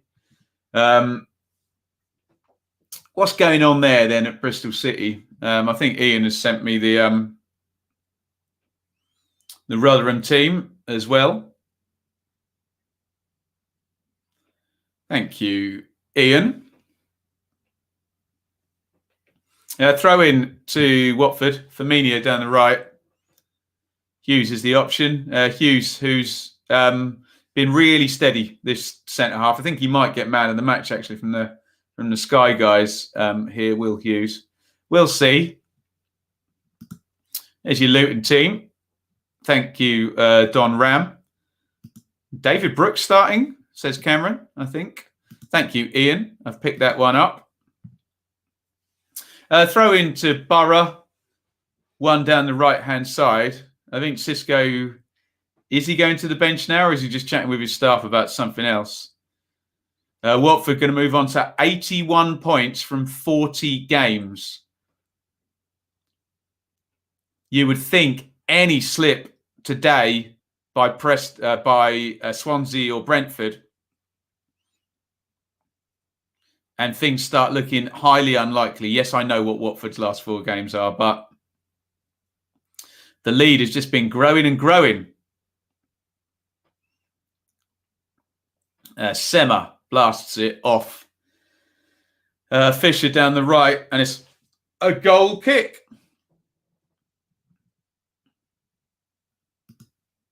Jeju not popular at Bristol City at the moment then.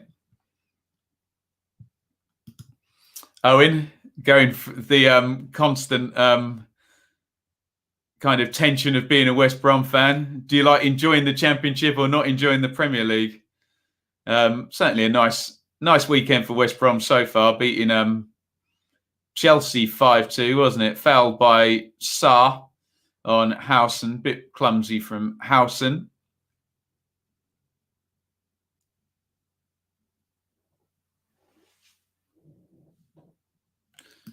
There's your Stoke team as well. Alex refusing to write out Norrington Davis in full there. Unbelievable. Thanks, Alex. 70 minutes gone. Still no tactical substitutions yet. Free kick to Watford. Hughes is going to pop it in long. In it goes. Looking for Ekong. Cabano tries to clear, but shanks it out for a throw-in. Best English school. There we go. Looks like a Derby team to me. Thank you very, very much. Remember, no Waghorn or Gregory today. Kazim Richards and Lawrence possibly up top for Derby. We will see. Thank you, guys. Oh, there'll be no Cardiff Wednesday tonight. Don't worry, Annie. We'll just do the 4-hour stream today. Hey, Massina plays in the front, looking for Chalobah. They've turned it over again, though, and Sarr's coming down the right. Nice ball inside. Oh, Zinkernagel, good turn to beat Howson. On it goes to Sema. João Pedro's open. João Pedro! Oh, just wide of the post there. Really good football by Watford. And João Pedro doesn't miss by much there. Crikey. Sema played him in. Hits the shot. Oh, God, that. Have they got the angle from behind the goal? Ooh. Misses by about a foot there, João Pedro. Closest anyone has gone in the centre, in the second half, excuse me. The centre half, the second half. I knew what I was trying to say. Got there in the end, didn't I?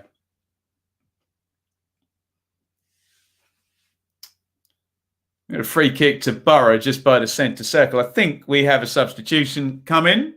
Looks like Akpom is going to be coming on for a Boro. And Duncan Watmore is coming off.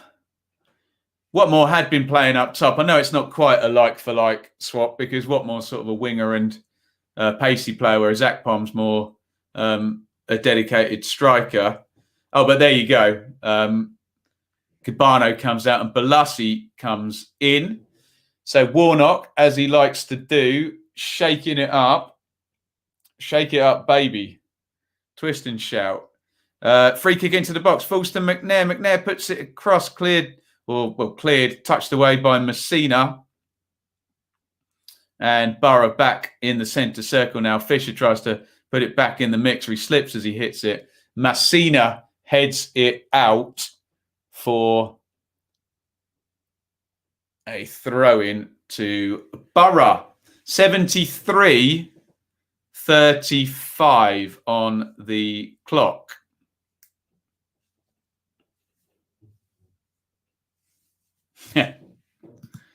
You're forgiven, Alex. Do you think they sell many shirts with Norrington Davis across the back? Just put RND on there, yeah?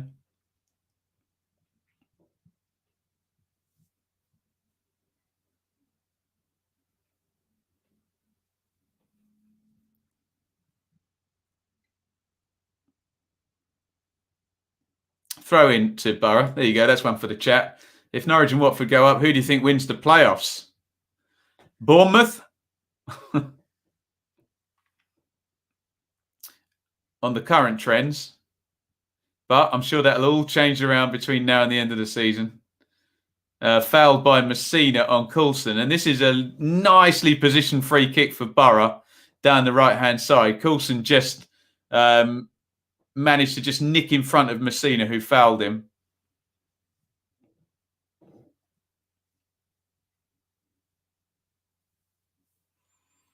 Referee Robinson measures out the 10 yards. Paddy McNair is going to take the free kick. He's just giving some instructions to his attacking players. Hall, Balassi, Akpom, Coulson in there. Boller and Howson waiting on the edge of the box. We're into the 75th minute. In it comes from McNair. Good delivery. It's I think it was a Boro head that got on it, but it sort of flicked it out. It looked like a defensive head of the way the ball travelled, but nothing doing in the end. I think it was Akpom in the middle of the box. I didn't see clearly, to be honest. 75-40 on the clock now as Fisher smacks it down the ground. Ciaralta heads away.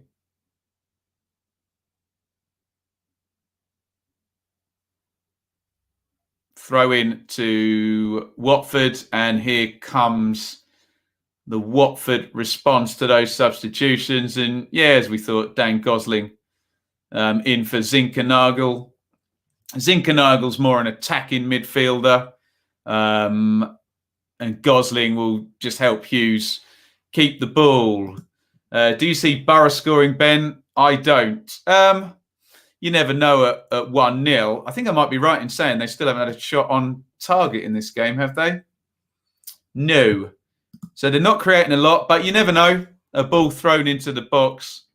Doesn't feel like a typical Warnock side, though, in that regard, where you think, oh, any set play that they can score from. So there you go. Stephen says, I never see us scoring. Lovely stuff.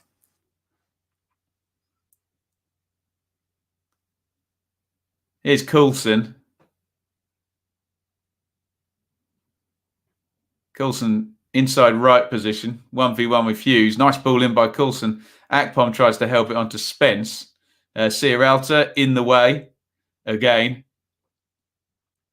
Fisher is surely fouled there by Sema. And another attacking set play possibility for Boro.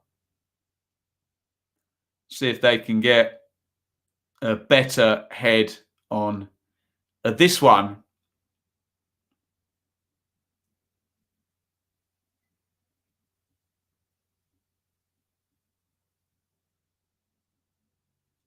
McNair's going to take it again.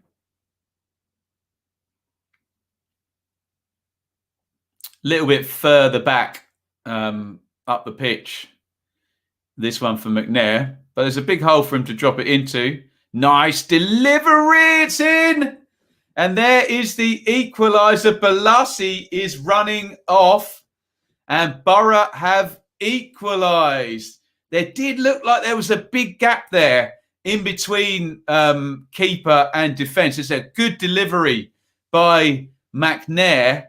And we think Balassi has prodded it in. Let's have a look. Oh, yes, he does. No, clearly Balassi right in the middle there. Just gets away from Ekong, I think, and heads it in. Really good delivery by McNair. And there you go. A cat amongst the pigeons. And Swansea and Brentford fans will be very, very pleased with that one in the chase for second place. And the winning streak possibly is ending here for Watford. Boro have equalised 78 minutes. Lovely delivery by Paddy McNair. Balassi, the substitute. Well done, Warnock. And we were just saying, haven't had a shot on target. Well, they have now. And that is the equalising goal. Ladies and gentlemen, let's go to the live league table where we will see that it's just a 10-point gap now for Brentford and Swansea to look at. Remember, Brentford don't play until tomorrow. Swansea playing Preston at 3 p.m. know that they can close to within 7 points with a game in hand on Watford with a victory. And Boro still attacking, actually. Balassi, though, has kind of tackled himself there. And now Firmino comes away for Watford down the right-hand side. And it's 1-1. Huge clearance by Balassi. Akpom's chasing. Sierralta deals with him, and Backman clears it down the ground.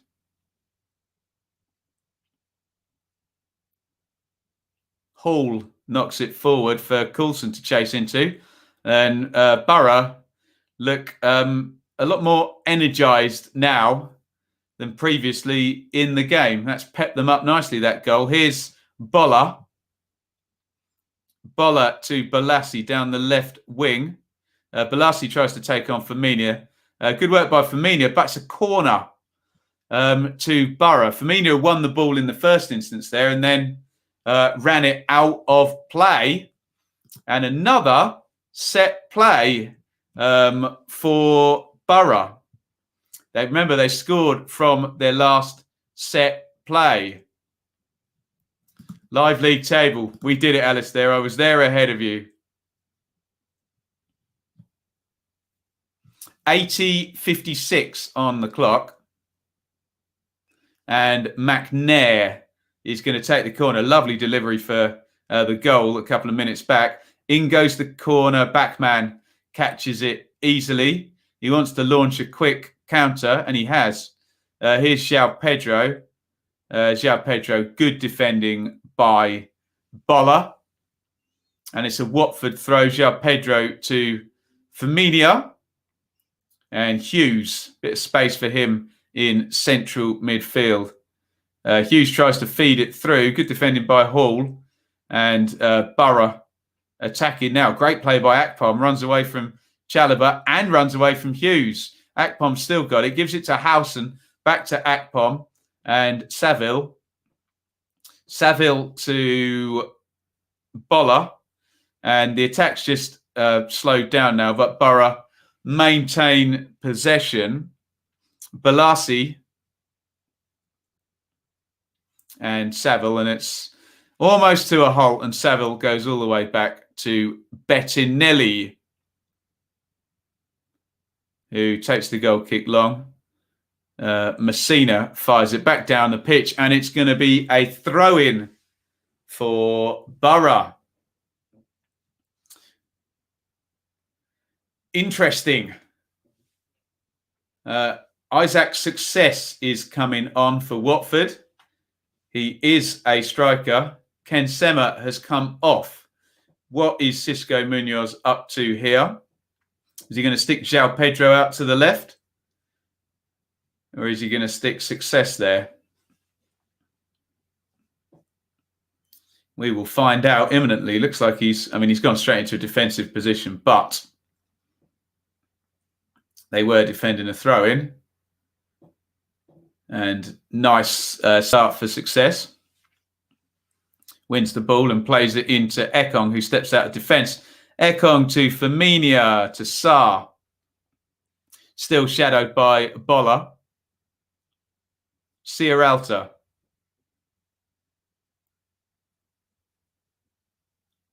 Ekong. Sierralta.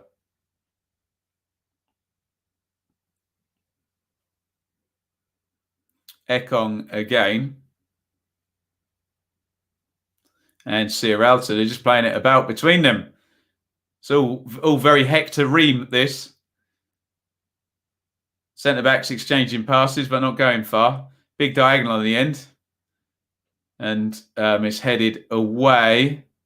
And then a foul by Messina on Fisher.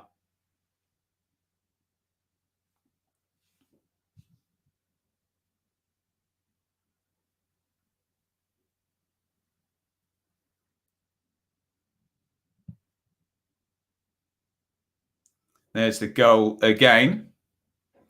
Balassi heads it in.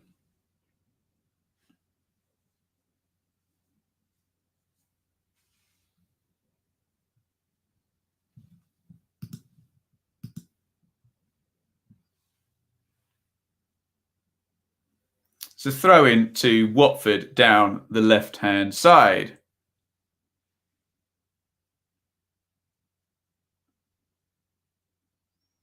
Success has got fouled.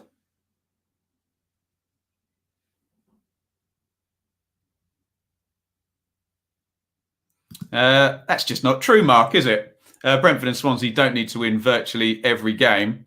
If they win the game in hand, it's 4 points. So not virtually every game yet. Would be with a couple more wins for Watford, though, wouldn't it? Watford still strong favourites, but we're not in virtually every game mode yet. Especially given they both play Watford.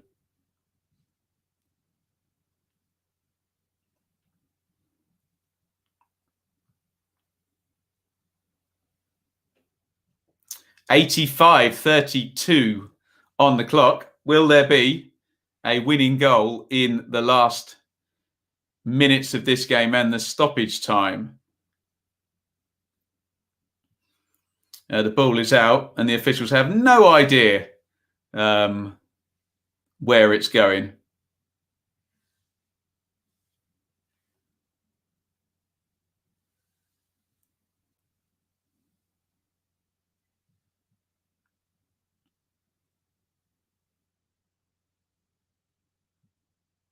Saville, tried to play it through. Just at the last, they couldn't get through there. Boro. Far more intensity to this now. The ball's gone dead and McNair blasts it down the pitch. Messina is down and holding his head.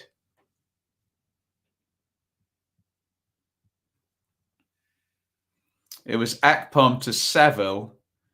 And yeah, just on the edge of the box there, Saville tries to turn and then slip it through with the right foot. It's a good tackle by Messina, who just gets Saville's boot into his thigh.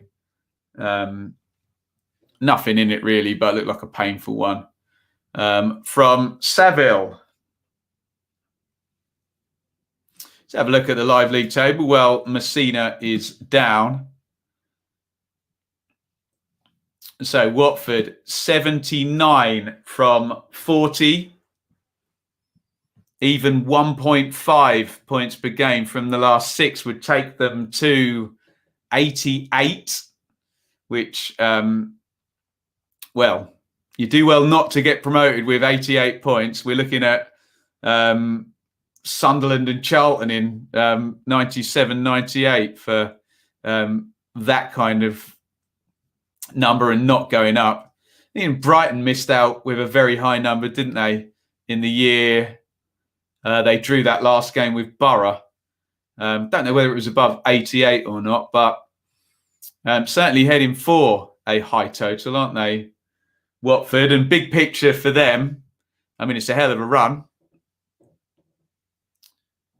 In these shootouts, though, draws can kill you. Too many of them can kill you. You see Brentford have had 3 in a row. Boro, 57, 6 off the playoffs. Watford 10 points clear of Brentford and Swansea. That's a massive lead. I know. Points on the board better than games in hand. Can only say that after the games in hand have been played, can't you, Mark? I was just disagreeing. You said that they had to win virtually every game, Brentford and Swansea. Let's just say virtually every game is all bar 1. That would be 7 wins, 21 points, would be 90 with a game to go if they did win all bar 1.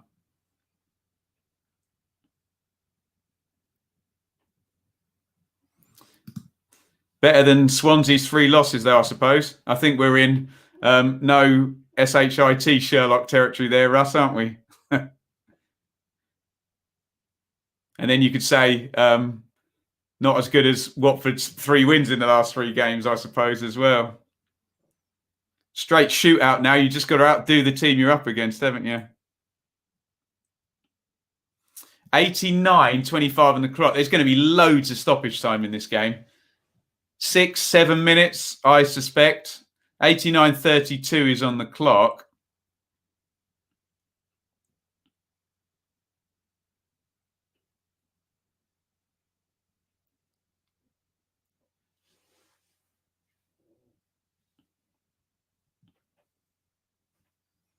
As we await 10 seconds before that board goes up and tells us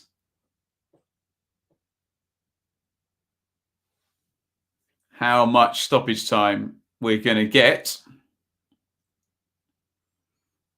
He's gone on strike. Only 4 minutes. Wow. Feels like there's been 3 big stoppages in this half and a goal as well and a few substitutions. I thought there'd be more than that, especially considering there were 7 minutes in the first half. There you go. Bit of a surprise. Will there be a crazy late goal in this one? Hughes plays it back. Ekong nearly got robbed there by Yannick Bolasie. Here's Hughes. Hughes to Sarr. Nice one around the corner. Success. Oh, he's played it through. Lovely ball. Crossed in and Bettinelli gets there on the near post.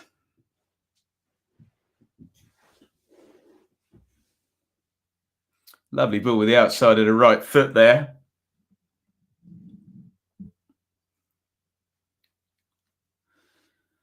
And it was Chalobah down the left. Couldn't quite make the cross. You can say that if you want, John. You'd be right.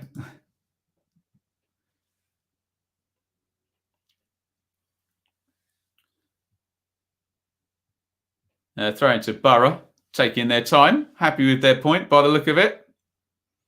Fisher is going to take it, throws it down the line. Messina heads away.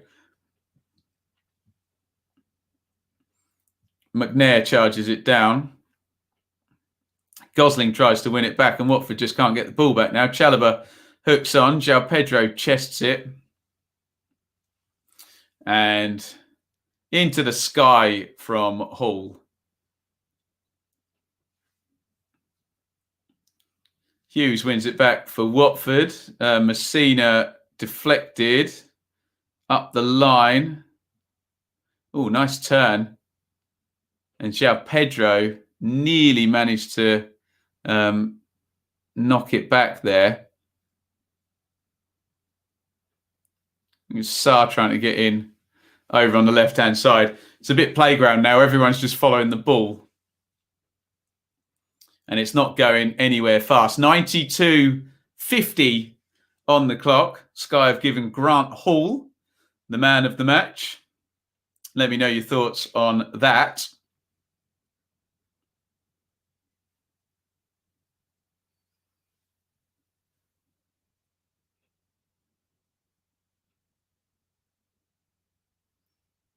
We have 50 seconds of remaining minimum stoppage time.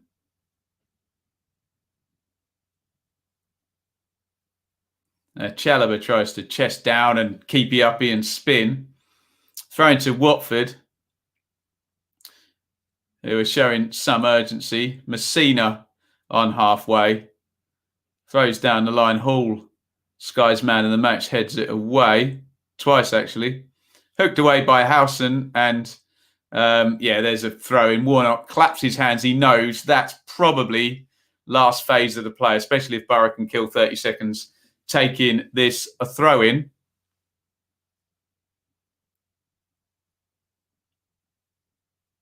We're now past the 4 minutes of stoppage time. And unless something crazy happens, this one's ending 1-1. And there you have it. Warnock and Munoz, having been yelling at each other all match, fist bump, and for the first time in forever, Watford have blinked. They've only blinked very, very slightly. Big picture, it's an incredible run for Watford.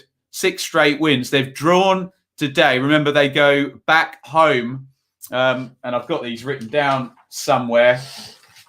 They have then Reading at home, Luton away, and then they're into those 4 games at the end. Norwich away, Millwall home, Brentford away, Swansea home. That very juicy looking finish there. So let's go straight to the league table, which tells us that Watford are 10 points clear of both Brentford and Swansea. Brentford will play Birmingham tomorrow night, and Swansea will play Preston in about 29 minutes' time. So, best case for scenario for Watford now is neither of those teams win, basically, and we're as you were. Worst case scenario for Watford now is both of those teams win, and you then have a 7-point gap with a game in hand for both of those sides, with both of those sides still to play Watford. So you can spuriously make an argument that the 10-point gap can be eaten in that manner. But as I always say with games in hand, don't just add 3 points on. It doesn't work like that. For Boro, first point in 3 for them. They move on to 57. They are 6 off the playoffs, but they need quite substantial inactivity from 3 or 4 teams across 2 or 3 games to come close. So, big picture, Watford, it's still a great run, but in short term, it's not a win. And we know what these title races are like. A draw on any given day can kill you because you know you're surrendering 2 points if your opponents get the victories. Right. I am going to take 2 minutes now, have a little comfort break, and then we're going to get into all of the 3 p.m. kickoffs. Update that on there. So get your questions in and your thoughts in, and we'll have a look at the team news for the 3 p.m.s. So don't go anywhere. Comments in on that game. And I'm going to return in 2 minutes and we'll get into the 3 p.m. kickoffs. See you soon.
Hello, everybody. Welcome back. This is the Easter Monday Super Stream. In our first game, it was Middlesbrough 1, Watford 1.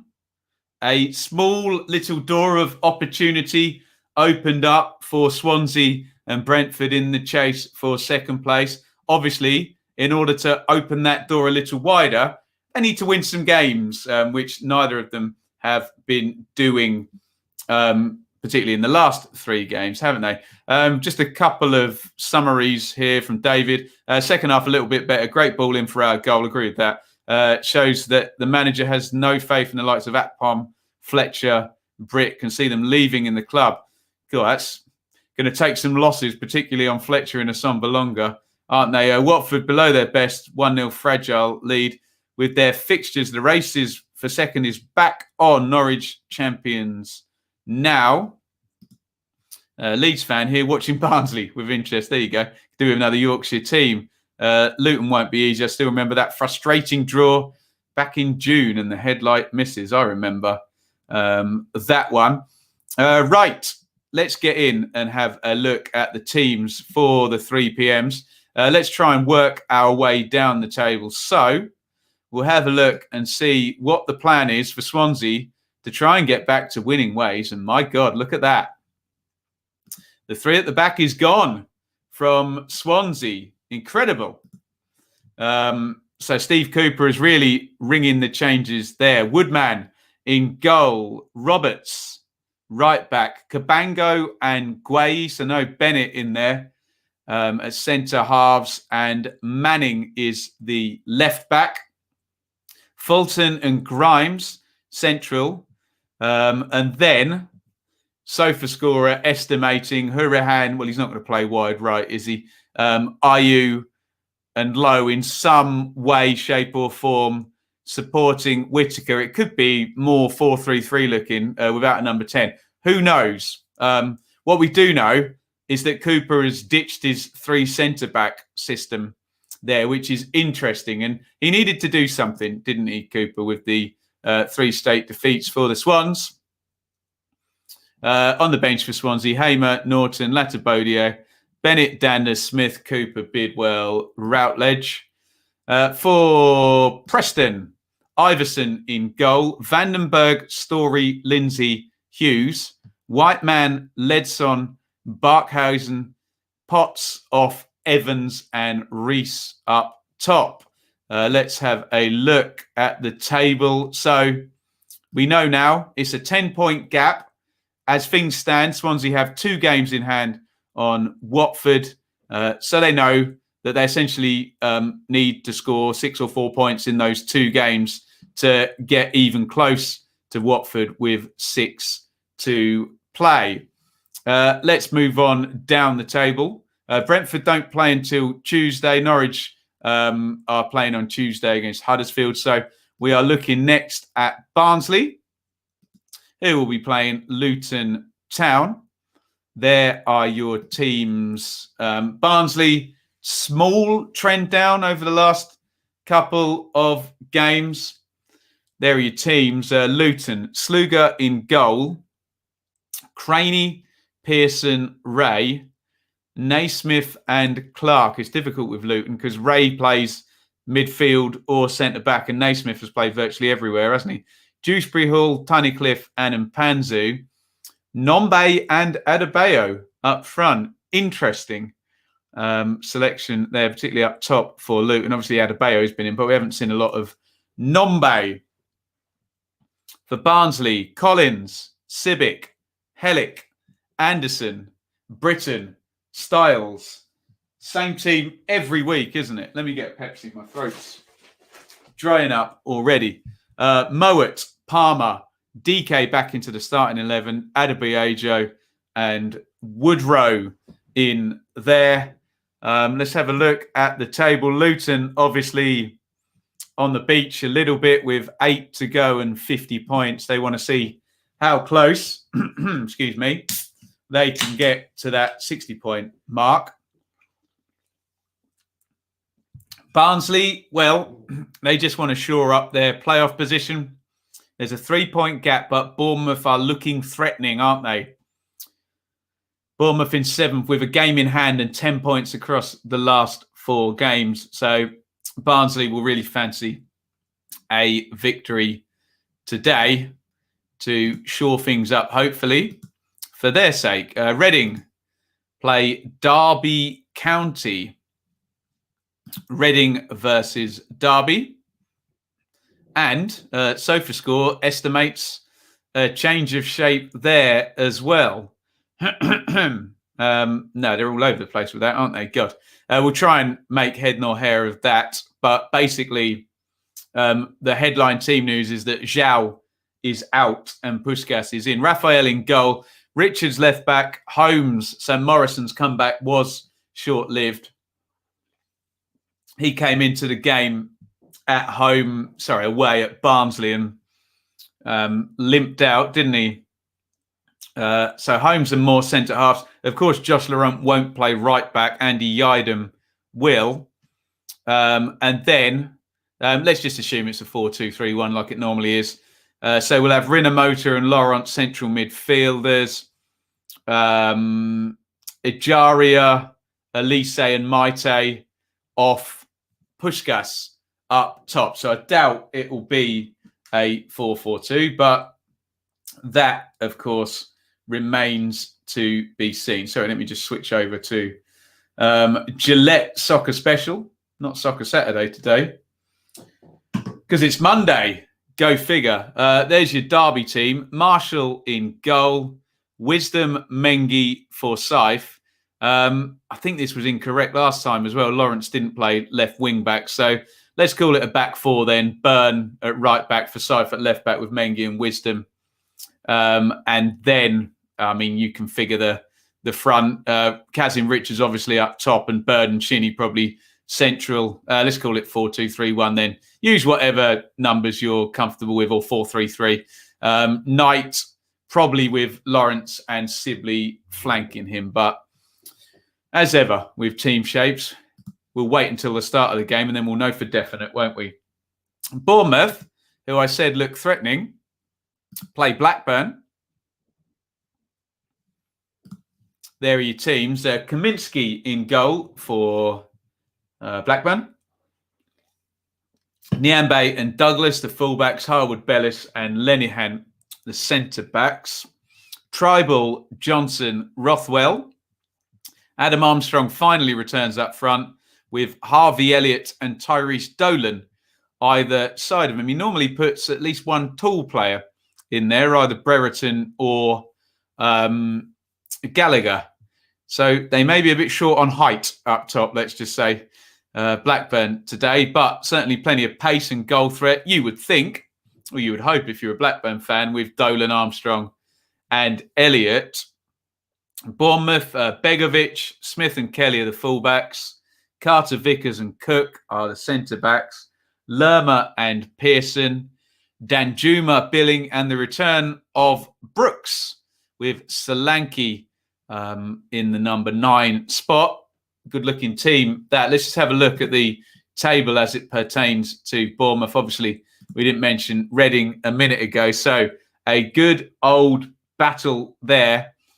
Barnsley 65, Reading 63, Bournemouth game in hand 62. Will anyone change positions within those three today? Be very interesting to see. And looking at the goal difference as well, Bournemouth with the plus 20, Reading plus 9, Barnsley plus 7.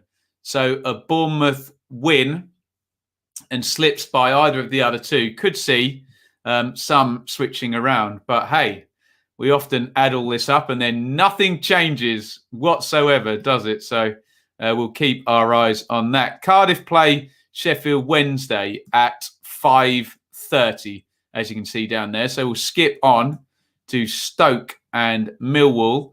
We'll come to your comments in a second as well. I'll just continue through the team news in the 2:30s, the 3 o'clock kickoffs as we come up to Muller time. Davies in goal for Stoke. This is Stoke Millwall, by the way. Both sides in decent form, actually. Pushing for top 10, 9, 8. How high can you go? Playoffs, a bit too far away. But so Bart, Suter, Chester across the back. Norrington, Davison, Smith, wing backs. Thompson, Mikel, Powell. and Brown and Fletcher. Interesting. Look at that. Right, Białkowski in goal. Pearce, Wallace and Cooper. Obviously, Hutchison hurt in the last game. Malone, McNamara. And then, I'm guessing, Woods is exempt. There'll be Evans and Mitchell sitting. Stick number 13, Zahor, in the number 9 position. And then drop Wallace and Bennett back into, inside forward, whatever you want to call them, inverted winger positions, and you'll get that sort of 3-4-3, whatever you want to call it, type formation there. That is Stoke Millwall. Moving on, QPR, who are in good form, 2 points per game for 16 games now. QPR, excellent work from Warburton. And they visit Forest. Thank you, SofaScore. That was very kind at an inopportune moment. Samba in goal. Christie and Blackett, the fullbacks for Forest. McKenna and Worrell. Yates and Garner. Amiobi, Kravinovic and Myton. Myton, definitely, that's a little look ahead to next season, isn't it? Houghton's just gone for him now, and he's leaving him in there with Lewis Graben up top. I think his argument is, what's the point playing someone like Freeman who's on loan, who's not even probably going to be there next season? There's your Rangers team, all very settled now, isn't it? Dieng in goal. Dickey, Bull, Barbet across the back. Bull doesn't normally play centre-back, does he? Interesting. Where's Cameron? Wallace and Kake, the wing-backs. Field, Johansson, Willock and Chair with Austin up top. Nearly there, guys. Luton we've done. Bristol City are playing at Coventry, and we will have a look at the league table with this one, because Coventry didn't have a good round last time, did they? They lost, and Birmingham won, and it sort of swapped positions, the hot seat there, one place above the drop zone. Morosi, big mistake from him in the last game. Pask and McCallum are the fullbacks. McFadzean and Ostigard centre-backs. Kelly, Eccles and James. Eccles, that's not a familiar name to me in terms of the Coventry team. O'Hare, Walker and Godden. Bristol City, Bentley. Danny Simpson. Interesting. They've really had to patch up that defence. Look at that. Simpson and Mariappa, sort of free agents brought in during the season to stop the sort of injury crisis there. But they're both in the team here. We've just sort of 8-9 games left to go. 7-8 games even left to go in the season.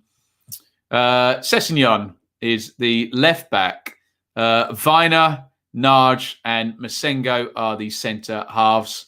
Wells, Jeju, who the Bristol City fans are not best pleased with at the moment, and Semenyo across the front. There is the table. So Coventry, 4 points above Rotherham, with 8 games left for Coventry. But remember, Rotherham, the wild card, with those 3 games in hand on Coventry and 4 on Birmingham and Derby, who are a little bit further forward. We'll just focus on Rotherham and Coventry and see if anyone can actually win a game and facilitate overtaking anybody. But wins are rare down at the bottom there, aren't they? Have we done everybody? Birmingham play tomorrow. It's just the big one at the bottom, Rotherham and Wickham, that we haven't done yet. Oof. What a big game this one is. 2 bottom 3 sides playing one another right in the end of the season here. There are your teams. They played on the opening day, didn't they? Rotherham and Wickham. Johansson, Harding, Ihekwa, McDonald. Obviously, Wood now suspended. He was red carded in the last game for Rotherham. Barlaser in front. Wing and Wiles. Lindsay and Crooks. Smith and Ladapo. Stockdale in goal for Wickham. McCarthy, Grimm and Knight. Jacobson, Onyedinma. Not entirely sure what SofaScore are doing there. I'm sure Jacobson won't play centre-back, will he? Mehmeti, Thompson, Adinaran, Musquet and Ikpeazu. And again, let's have a look at the table. Real big game. And were Wickham to beat Rotherham, they would be 2 points behind the Millers. Rotherham really need a win. They need to put a marker down before this crazy week they're going to have next week. I believe Rotherham play something like the 10th, the 13th, the 15th and the 17th or something crazy like that. Or certainly 4 games in 7 or 8 days for Rotherham next week. Right. There we go. That's all of them. Let me just have a quick look at Ipswich. And I had some idiotic comment in the chat saying, you say leave your bias at the door and then you put Ipswich on your channel. Go play in traffic, mate. I can talk about who the hell I like. And because I talk about a team doesn't mean any sense of bias. Really pathetic comments we get sometimes, dearie me. Ipswich playing Rochdale today. I won't bore you, but Paul Cook has gone to 3 at the back there. Holly in goal, Wolfenden and Ciala Chambers, Ward, Edwards, Dazelle, Bishop, Judge, Jackson and Parrott returning up top. Right, get your comments in. I will now go back through and read everything. And then in a minute, we will play first goal. Where is that first goal going to land today in the championship? In any of our games, we can talk about any of them as well, because it's a free country, isn't it? Nathan says, Eccles of Coventry, youth player, definitely good enough to start. Nice. Young lad Eccles, first ever championship start. There you go. I knew he wasn't familiar to me. Finished the guy. Well, I mean, God, what are you going to do, hey? From our point of view, the coverage across the year. Thank you, James. What else are you guys saying here? Hornets fans happy to take the point, having ridden our luck through our winning run. Time to take a deep breath, go again for what were always going to be the make or break last 6 games. There you go, Mark. Had a couple of defensive comments from Watford fans. That's a far more sensible one today. It's just a draw. At this stage, it's more of a lottery with injuries and the pressure now on the bottom and top. 2 years ago, a great Leeds team blew up at this stage. Hey, it wasn't. They blew up a good few weeks before this, Seamus, but I know what you mean. Anything else in here?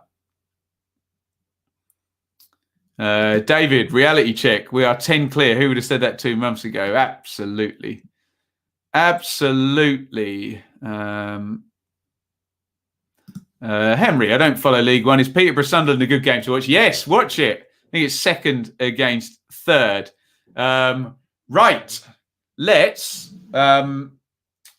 play first goal. So you've got them all ticking along the bottom there.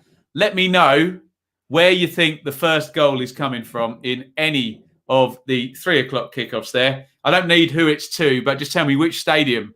Swansea, Luton, Reading, Blackburn, Wednesday. Oh, no, it's not 3 o'clock. Leave that one. Stoke, Forest, Coventry, Rotherham, or Rochdale. Let me know where you think that first goal is going to be coming from. Sorry.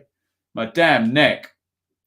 Terrible, terrible. This is the Easter Monday Super Stream. Let me just message my missus.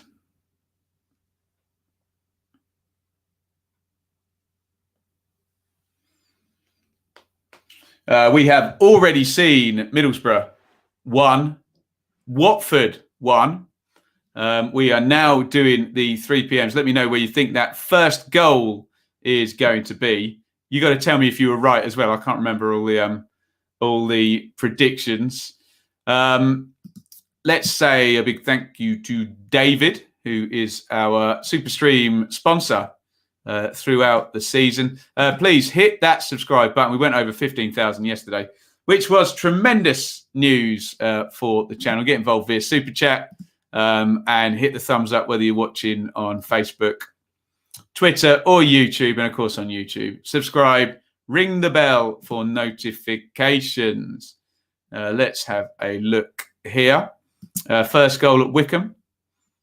Ewood Park, City Ground. Game 9. Wasn't what I asked for, Russ, was it? Come on. Reading, first goal. Blackburn, Bournemouth for the first goal. Forest. Ian's praying for it to come at the New York Stadium.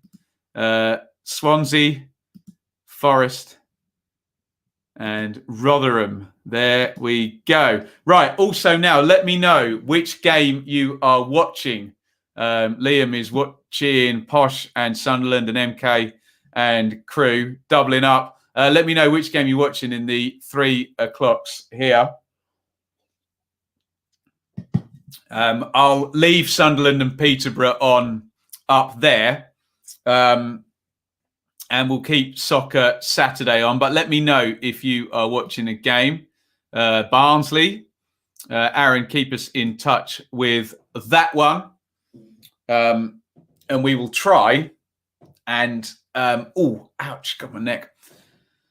Iain is watching Millers and is professing his love again for Lee Johnson. Soccer Special, there you go. Tom is watching Derby and Reading. Leeds 2021, watching Sunderland. We'll have a few watching that one. That one's on Sky, isn't it? As he's watching Rotherham Wycombe. Nice. That should be an absolute duking it out, shouldn't it? There are the Sunderland and Peterborough players out and ready to go in that game. What time is it? 2:58. We are nearly ready with the 3 PMs. There we go. There's normally one. First goal at Rochdale. Well, Ipswich did score within 55 seconds or something the other day, didn't they, against Bristol Rovers? It is kickoff time for training, isn't it? Just Stephen's watching Rotherham v Wycombe. You watch whatever game you want, Richard. A few interesting ones. I think we got most of them covered, haven't we? So you fill your boots, my friend. Oh, I'm trying to get my neck working properly again. This is the super stream. Before we go anywhere, let's just have a look at the live league table before anything starts. And we will just focus in on the race for second. Swansea can move to within 7 of Watford. In the playoff race, anything can happen. Barnsley, Reading 5-6 with Bournemouth 7. You can switch them in any order, literally, at the moment. And it's plausible we could get there. They're all so tight. And with the bottom team, Bournemouth, of the 3 of them with the best goal difference, even a tie-up on points there could work for Bournemouth if Barnsley come a cropper at Luton. Sorry for the teams in between, but we'll go straight down to the bottom of the table where we have a hell of a game between Rotherham and Wycombe, or a hell of a matchup down there. And we have Coventry and Bristol City. Those are the big games at the bottom. Derby just a little bit further on. It looks like we're starting to kick off games there. You can see Coventry and Bristol City have just lit up.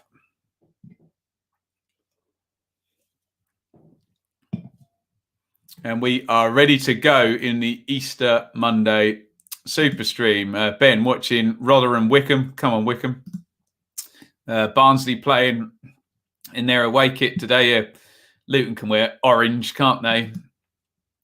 Rotherham Wycombe, a few eyes on that one. Come on, you are, says Tom. Ryan says first goal will be at Swansea. Kevin Phillip, record of goals in a season at Sunderland. Really? What, league goals? Yeah, it must be league goals. He scored like 34 in one season or something, but that was all comps, wasn't it? And playoffs as well. Super Kev, and you can check out my interview with Super Kev on the channel. Wickham haven't scored in last 5 away. There you go. He's playing the Joker. There, look, yes. Reading Derby for Richard. Sounds good to me. First goal, Millwall, says Carl. I'm going to listen to a bit of National League, Hartlepool, today in that one. We are past 3 p.m. Let me stick my phone here so I can read notifications. And we are ready to go.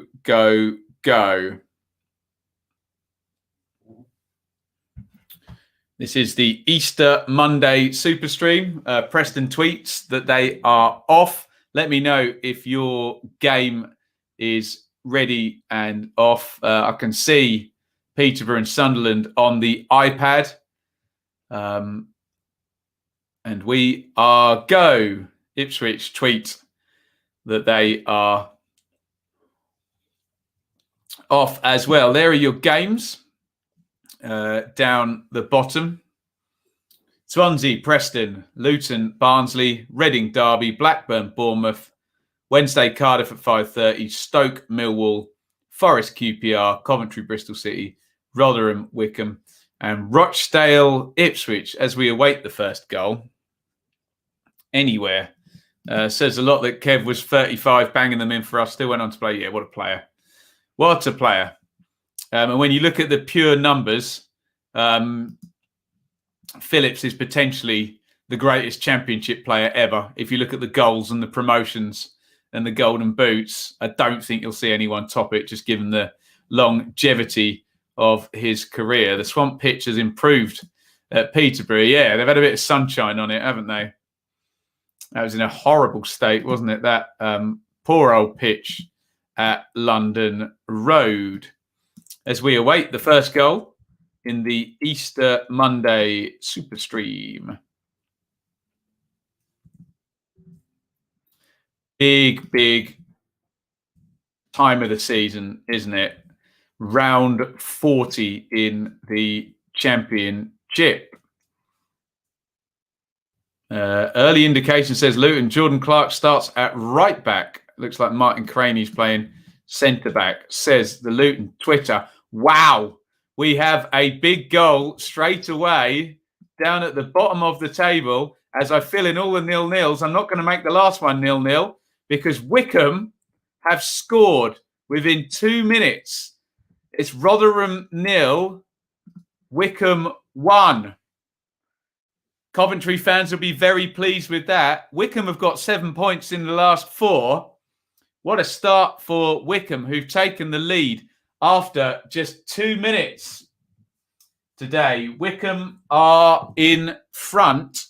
I do not know who scored. I think we're about to find out. And Wickham have the lead. They've gone to Chris Kamara on the Gillette show. And it's a goal for Wickham. We're now going to see it. Stockdale boots the ball down the ground. It's off a Rotherham head, and Musquay just slips in behind and finishes cool as you like. And Wickham have the lead. Cat amongst pigeons at bottom of table. There is the live league table, and Wickham are off the bottom for the first time in probably, well, since Wednesday got into positive points, put it that way. Incredible start today. Wickham have the lead at Rotherham. They move on to 33, and that would immediately, if everything stays the same, you can see a 5-point gap going in there. That obviously credits Coventry with a point, being they are level in their game against Bristol City. Rotherham 0, Wickham 1. Admiral Musquay with the goal. Let's have a look at your comments. Woof. There you go. Joker paying off. Blackpool 1, Gillingham 0 in League One. Remember, Gillingham have been in brilliant form under Steve Evans. What am I saying? The Great Escape. Indeed. Musquay. Terrible defending, says Iain. He's right. It was a Rotherham head that played that one through. Goodness me, who would have thunk it indeed? And yes, Blackpool lead 1-0. Jerry Yates, who's probably going to, if Blackpool don't finish in the playoffs and go up, he's probably going to leave for a pretty penny, Yates. He scored a ton of goals for Blackpool this season. What a start down at the bottom there. So Wycombe, potentially 10 points in 5 games for Wycombe. And it would be back-to-back wins. A rare old bit of form for Wycombe to be hitting at this point of the season. Remember, didn't they lose their first 7 straight games in the Championship? Brilliant stuff. Tom says, I thought Rotherham was safe because they had 4 games in hand. Well, we have said continuously to people, don't add 3 points on for a game in hand. It does not work that way. There you go. Boreham Wood lead 1-0 against Hartlepool. Halifax 1, Weymouth 0. Get in Wycombe, says Stephen. We played them the last day of the season at the Riverside. You'd think Boro would be on the beach then, wouldn't you? Stephen, early let-off, says the QPR Twitter. Graben with the chance, QPR. Jerry Yates, who came out of the Rotherham setup. Grimsby 1, Cheltenham 0 in League 2. Points on the board, greater than games in hand. Well, until the games in hand are played, yes. Now it's 1-1 at Boreham Wood. Oh, Coventry 1, Bristol City 0. This is going horribly badly wrong for Rotherham. Within the space of 10 minutes, we have a big swing about to happen. Coventry lead against Rotherham. That's the perfect storm that Coventry fans would have wanted and Rotherham fans would not have wanted. I think we're going to see the goal before I go to the live league table. Corner into the box, and it's kind of cushion half volleyed in with the right foot. I think it's Ostergaard, isn't it? Has put that one in, and Coventry lead. Ooh, let's have a look at the bottom of the table now. That would put them above Birmingham, who have to visit Brentford tomorrow night. But big swing in this one. Straight away, we have Coventry potentially able to put a 7-point gap in on Rotherham. Goodness me. MK Dons 1, Crew 0. No, that has been disallowed. John, that's us down if it stays like this from a Rotherham fan. Goodness me. There's your Derby system. We were trying to figure that one out. And what a start here. So Rotherham are 1-0 down against Wycombe. Coventry are 1-0 up against Bristol City. Those were the games we were looking at with the bottom of the table in mind. And, oh, ouch. Goals in the first 10 minutes in both games. Pucker J, very, very scared about our game. Goodness me. Wealdstone 1, Barnet 0. And the big game in League One is 0-0. I think my coverage is a bit behind. Peterborough 0, Sunderland 0.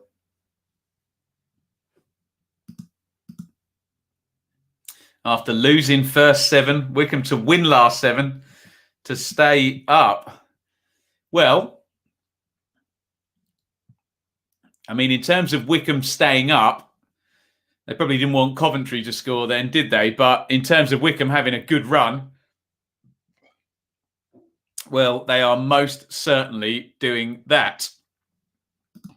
Bournemouth Blackburn just started. What's going on there, Anir?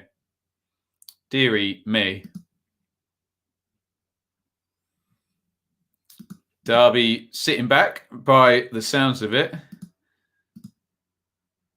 Yeah, someone make me a meme. Let's go to the live league table. You got to love it, haven't you?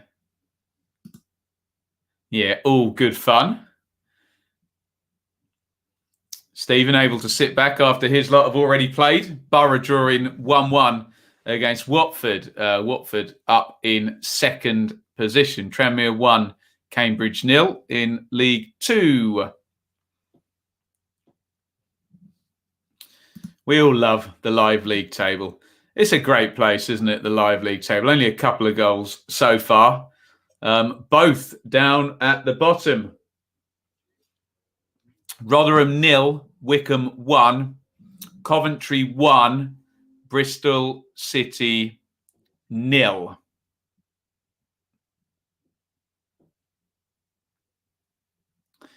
This is the Easter Monday Super Stream. Please hit like and subscribe if you have not already on the channel. We went over 15,000 yesterday, which was tremendous news. What does the total say now? Oh, I get to see the Tranmere goal by Paul Lewis. Nice goal, actually. Touch with the right foot control. Finish with the left foot. Nice.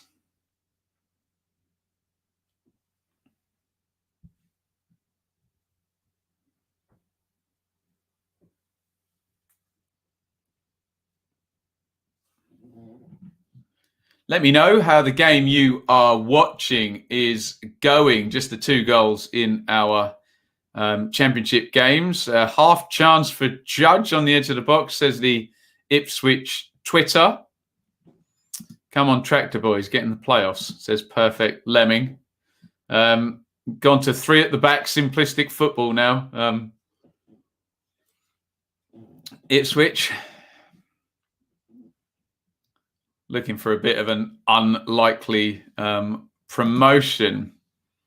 Let's update the ticker. I think we need to, don't we? There we go. Stick the Coventry goal in there. As we await the next action in this Easter Monday, round 40 in the Championship. It's going very well if you're a Coventry fan. At the moment, Coventry leading and Rotherham are losing.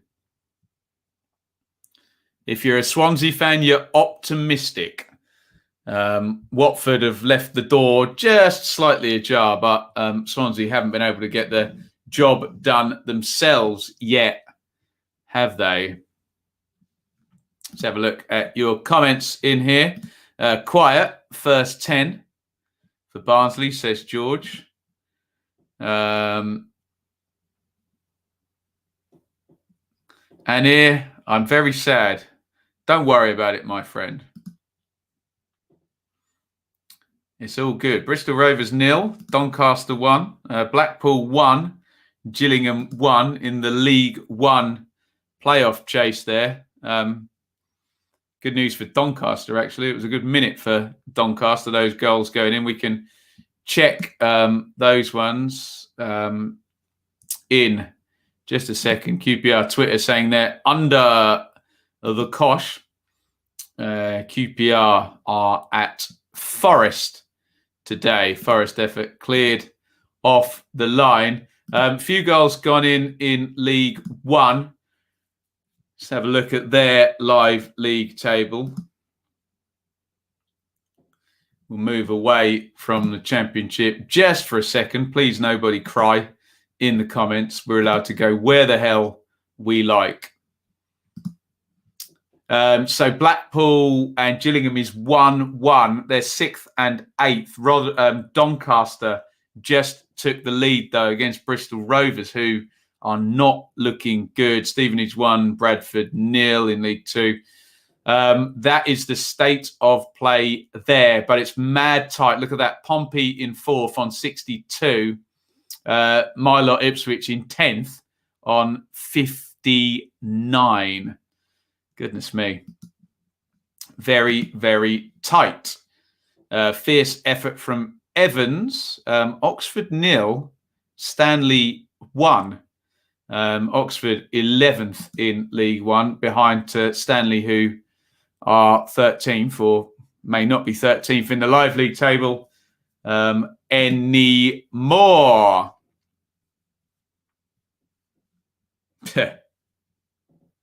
League One is better anyway. Well, define better, hey? MK Dons 0, Crew 1 in League One. The much vaunted MK Dons. I think 4 wins on the trot before today. What on earth is that noise? Can anyone hear that? I think the man with the wind leaf blower might be out. Goodness me.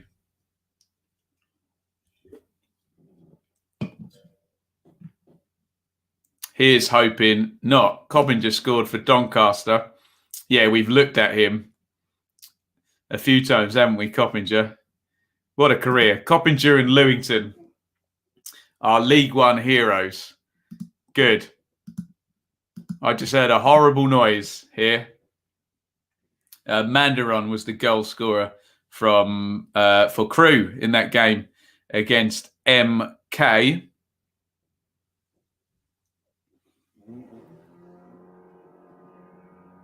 Can you seriously not hear that? Give me 1 sec.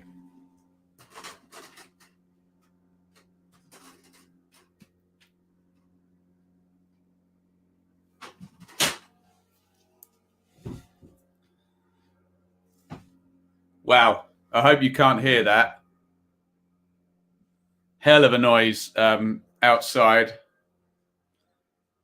It's either someone out with a strimmer. Not entirely sure what that noise is. Yuck. My apologies for my imbecilic neighbourhood.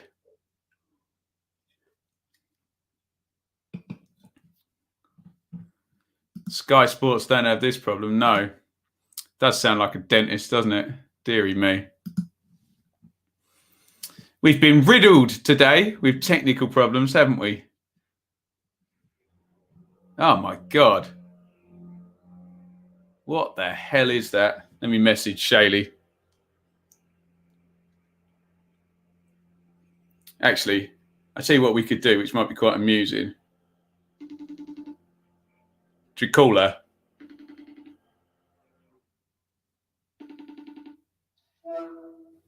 Darling, what is that noise outside?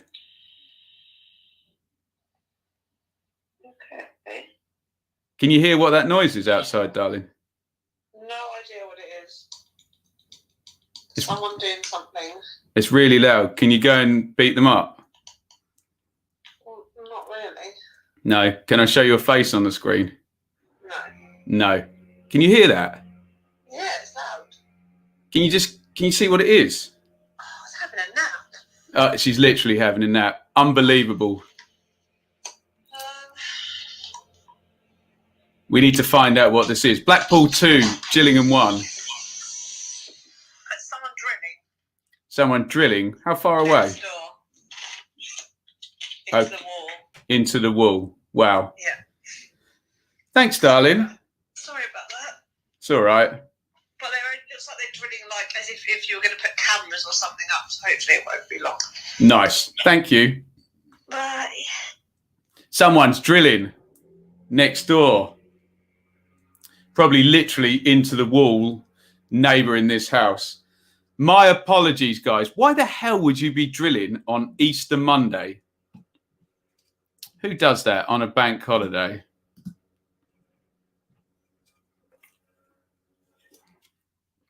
Deary me. Anyway, Blackpool went 2-1 up against Gillingham.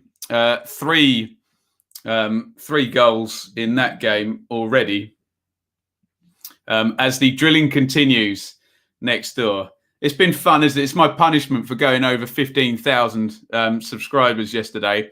Crap internet and then drilling in the wall. Maybe they tampered with, maybe they drilled through the line of the internet. Yeah. There we go. Don't worry. He's gone, Stephen. I was quick on it. Goal for Notts County, says Jordan. Who are they playing? Hasn't popped up on Sky Sports yet. Only 2 goals in the championship so far as the drilling continues. Wickham scoring on 2 minutes. Musgrave. Coventry on 9 minutes. Ostergaard as the drilling continues. Deary me. We've been utterly hopeless so far, says Anir. As he says, Jerry Yates is going to... Yes, he is going to be hot property. He's got his second today. I suspect we'll see Mr. Yates in the championship. Here's a clip from Derby and Reading on Gillette for Syfe crossing in. Kazim Richards. Oh, unlucky. Oh, and then Lawrence with the follow-up. And Kazim, how have Derby not scored there? Triple chance there for Derby County. Kazim Richards hit the post. Then Lawrence had one. Lawrence had one saved on the near post, and then Kazim Richards has it tipped away. Derby going really, really close in that one. See, John says he can't hear it. It's just so, and when you've got the earphones in here, you can hear everything like magnified times 100 here. Reading tweet, terrific couple of saves. Yeah, Kazim Richards did hit the post first of all. There you go. There's that Notts County goal coming through. Woking 0, Notts County 2. MK Dons 0, Crew 2. Interesting one there. Liam says, what's going on? He's probably watching it, so he'd know better than I. Plenty of action in League One at the moment. I will go live league table League One version because Blackpool are going to be up to 4th. They turned their nose up a bit when Simon Grayson went in there, Blackpool fans, didn't they? Blackpool going up to 4th in the table. Look at that as well. 11 points from the last 5, going to be 14 from 6. They're in superb form. Blackpool looking good. Doncaster are winning as well. The big one at the top, it's Peterborough 0, Sunderland 0. We're seeing another chance for Coventry here. They're already 1-0 up. Oh, and Coventry hit the post. Ooh, looked like Godden, I think, with the shot in from the right-hand side. Bentley gets a hand on it, and then it kind of trickles along and hits the post.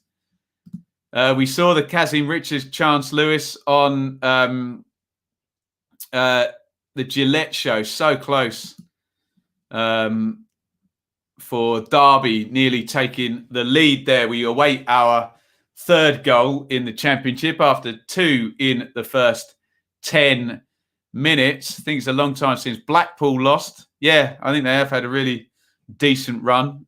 Blackpool under Simon Grayson. What are we doing, says Anir, a Bristol City fan. Precious little by the look of it.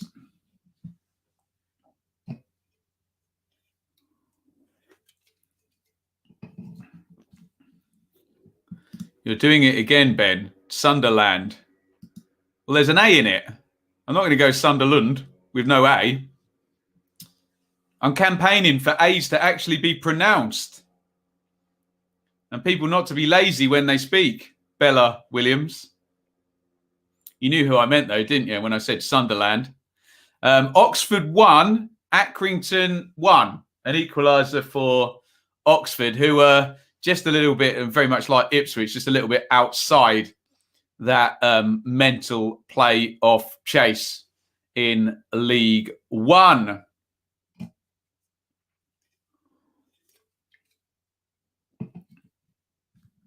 Save the A. We're going to do it. Oh, my goodness me. Rotherham 0, Wycombe 2. 24 minutes in. Rotherham 0, Wycombe 2.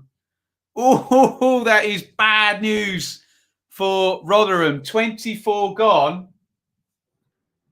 Wycombe are 2-0 up. Wow.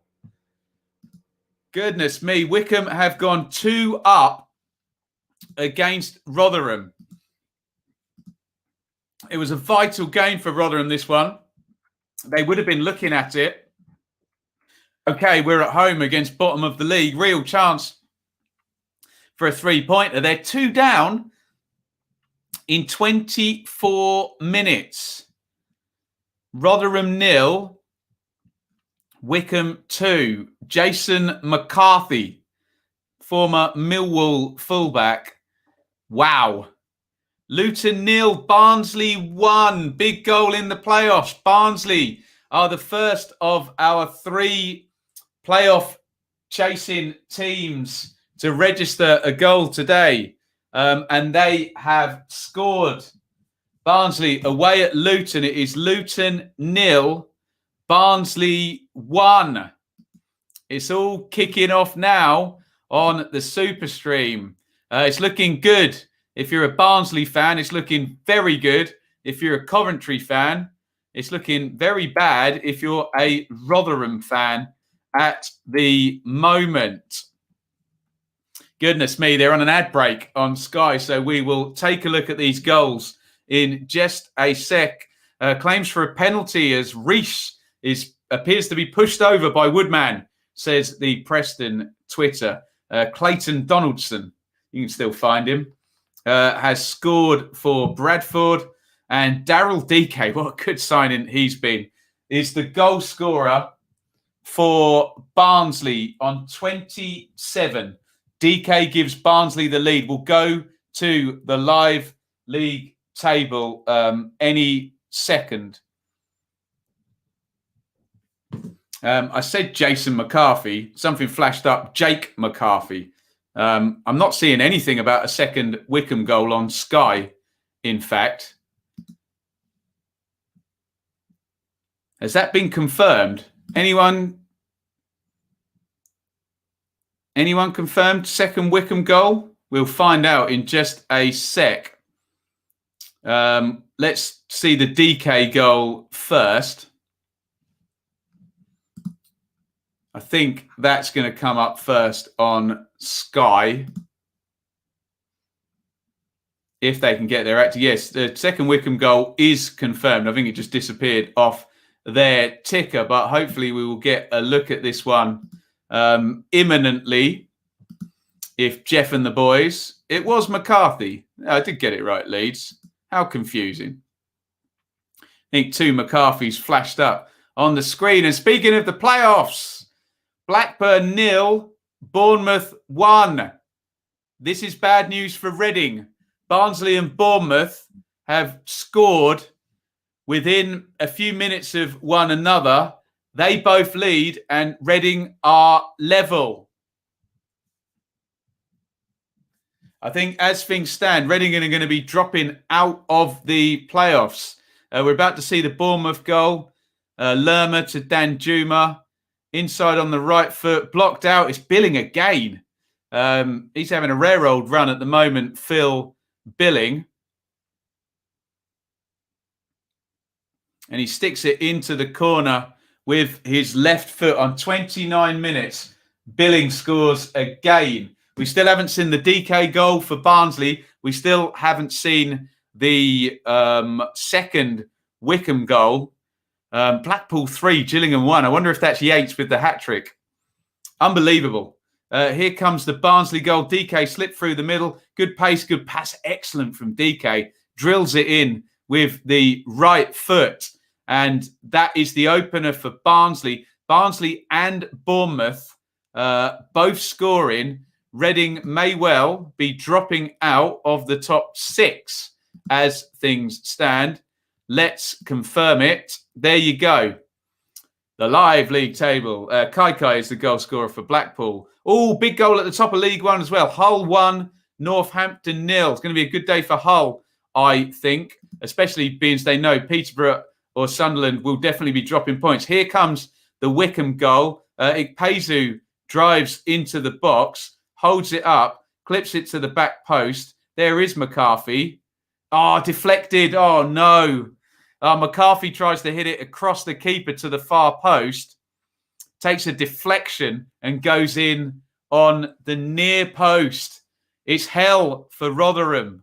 Colchester 1, Barrow 0. Ipswich's near neighbours have the lead. Oh, big chance for Peterborough. I think that was Smodic into the box there, shooting across the keeper there. And Hull, Callum Elder, former Leicester left-back, on loan at Ipswich last season.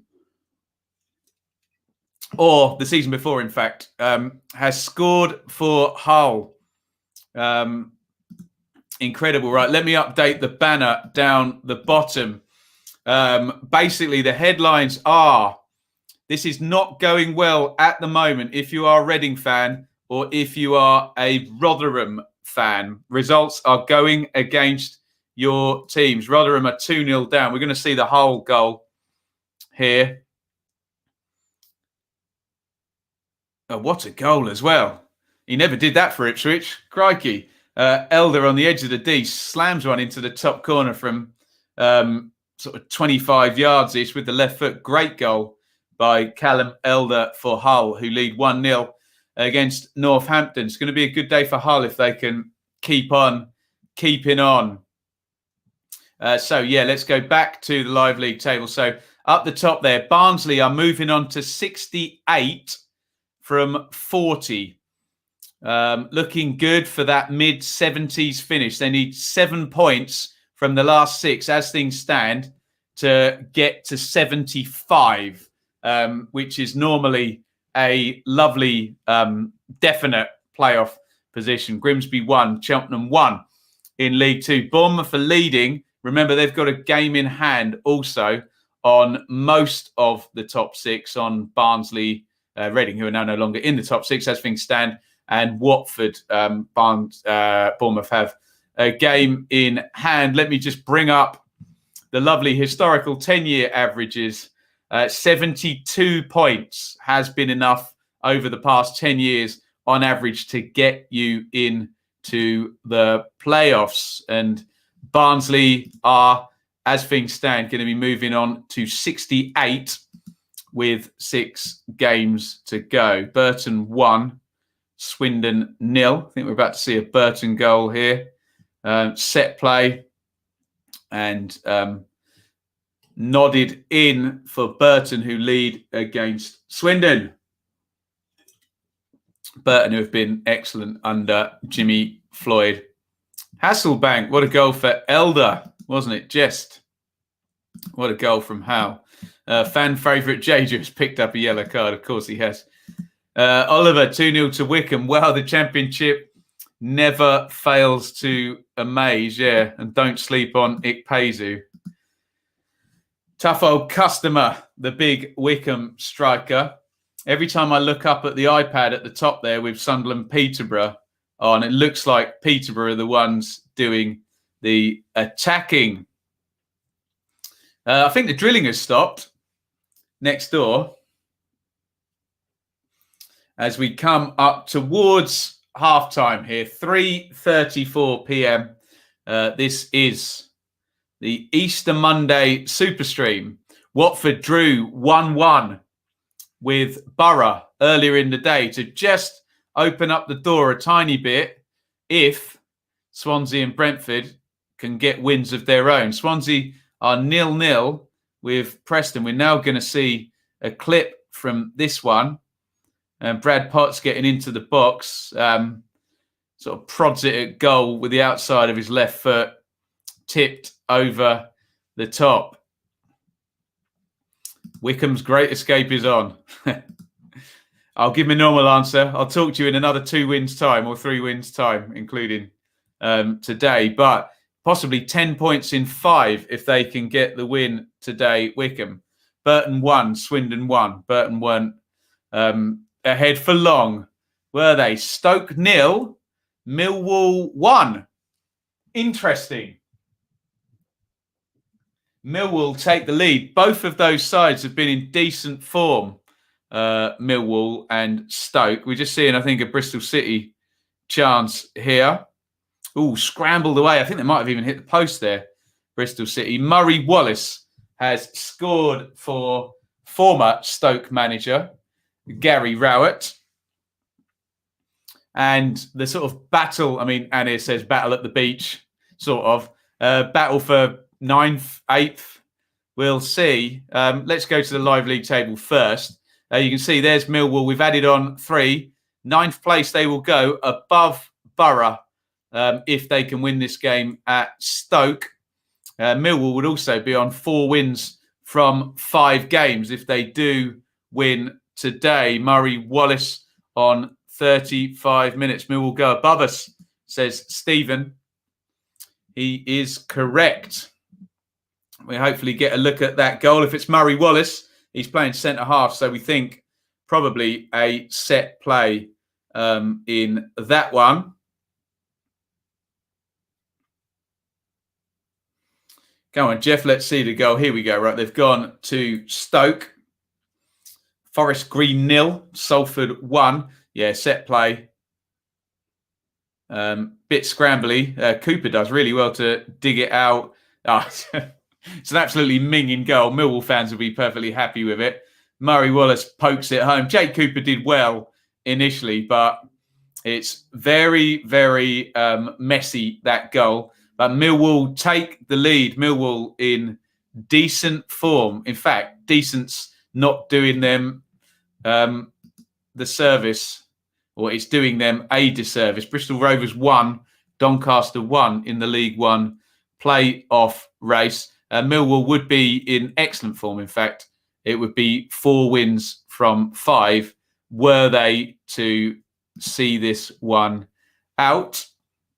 There's the Swindon equaliser from Jack Payne against Burton. I didn't quite catch that, but ho-hum.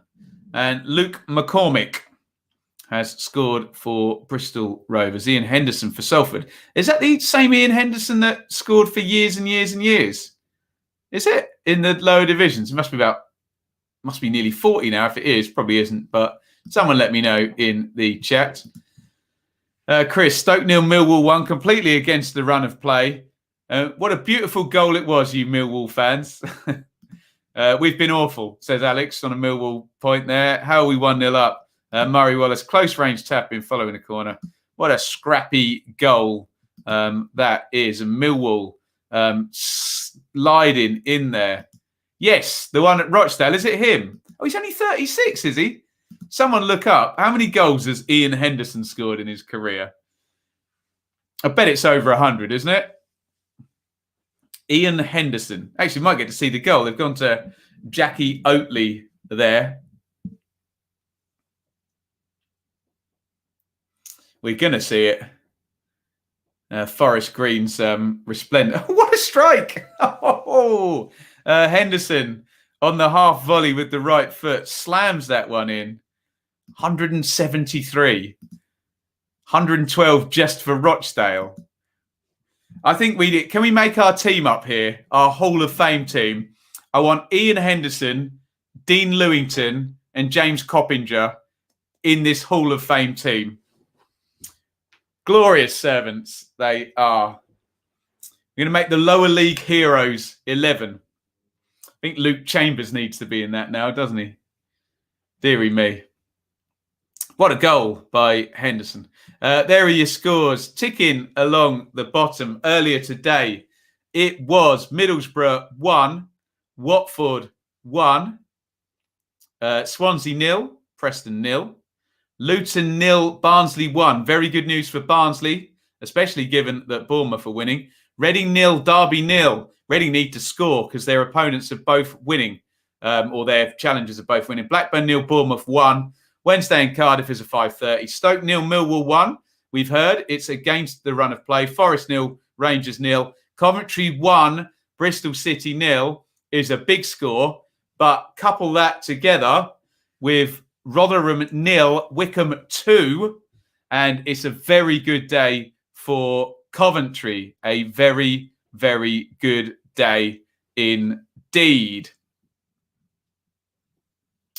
We get it, Bella. It's okay. There's the equaliser. Stoke 1, Millwall 1.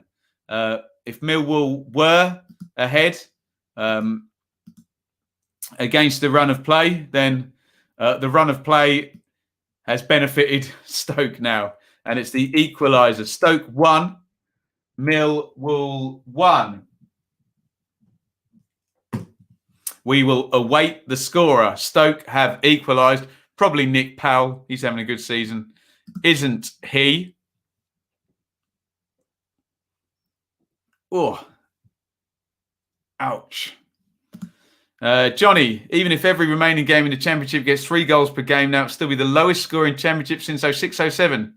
Perhaps compressed timetables made teams more conservative. Yeah, good point. Or more knackered. We will see. Rochdale having a lot of corners here. Eek.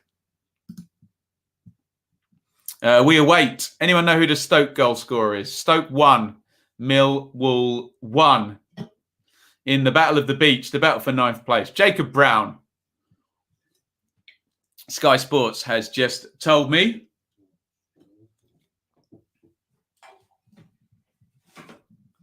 Jacob Brown is the goal scorer at Stoke. Sky are on an ad break. We will see it in a second. Thank you, guys. Brown being one of their better players, to be fair. And I'm sure we'll see the goal. And here it comes. So, yeah, Stoke 1, Millwall 1. Crawley 0, Oldham 1 as well. Big diagonal forward. I think Fletcher took the shot. Got a little bit lucky, I think. Runs perfectly for Brown as a kind of reverse pass rather than a shot. And he strokes it in with the right foot.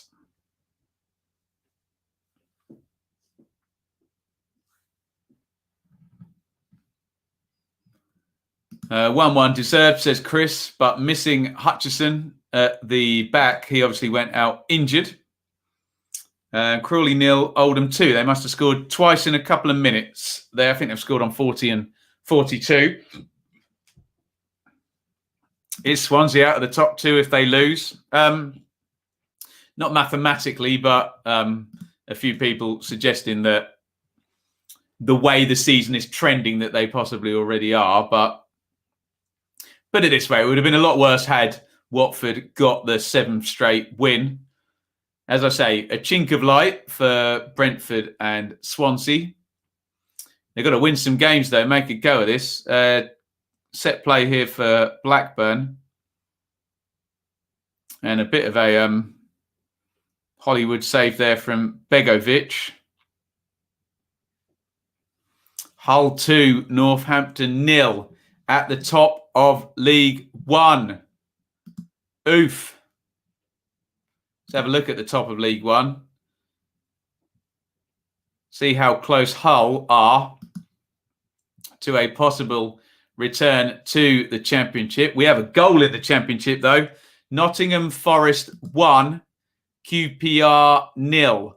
Forest 1, QPR 0. We expected a trend up from Forest after their difficult run. And I think it's going to be 7 points from 3 if they win today. Keane Lewis Potter has scored from Hull, or for Hull rather. Oh, muggy deflection. Ouch. You won't like to see that if you are a Northampton fan. Forest leading 1-0 just before half time. We are awaiting the goal scorer. Forest have the lead, and that is the League One live league table. You see Hull there going to move on to 76 with 6 to play. It's going to be a low tide, possibly mid 80s to win the title in League One this season. Alex Myton, goal scorer, the youngster, has scored for Forest. They lead QPR 1-0. Here comes the goal. Big ball into the channel. Oh, I'm not liking the look of this. Amiobi robs his man. It's really poor from Rangers. And yeah, horrible defending from QPR. And Myton with the tap in. I suspect is that Myton's first league goal in his career? I don't know if he's got one already, has he? Good news for the youngster, though. Poor defending from Rangers. A highly preventable goal for QPR.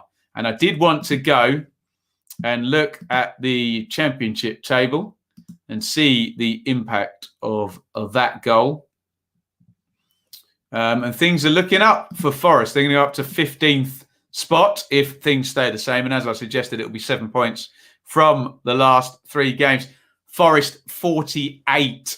And given that Rotherham are losing and are 2-0 down, 48 is looking more than enough if you even stop playing now. It's going to be hard for Rotherham to reach 48. Yellow card for Guehi for Swansea, foul on Ched Evans. Swansea 0-0 at the moment. That's your live league table in the Championship. Half-time at Forest. They lead 1-0. 2 minutes stoppage time at Reading. They're 0-0 with Derby. Derby hit the post. Kazim Richards hit the post earlier. Hoping Cambridge come back, get at least a point today. Where are they in the table, James? Any chance?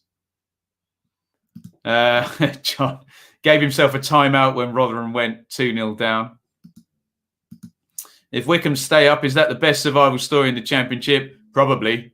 Yeah, probably would be, wouldn't it? I remember Burton. I always mention Burton, don't I? Out of nowhere, won 3 out of 4 in the running, didn't they? But in terms of club size, Burton and Wycombe are up against it anyway, aren't they? So, yeah, I mean, Wycombe are still a fair way away from it, but it'll be 10 points in 5 games for Wycombe. In control. Tweets the Hull Twitter. They are. They're 2-0 up. So Blackpool, though. Blackpool 3, Gillingham 1 at half-time. In the big one, second versus third in League One, is Peterborough 0, Sunderland 0. Ooh, Reading 1, Derby 0. Everybody's winning. 5th, 6th and 7th, all winning. That will put Reading back into the top 6. Reading have scored in first half stoppage time. I said it was looking bad for Reading because both Barnsley and Bournemouth have scored, but Reading have answered them back just before half time in the shadow there. Ejaria knocks it back. Laurent, Elise, Elise left foot slams it in the top corner. And Derby, having hit the post earlier in the game, are behind. And Michael Elise, the much sought after 18-year-old for Reading, great goal, slams it in the top corner with the left foot. Brilliant from Elise.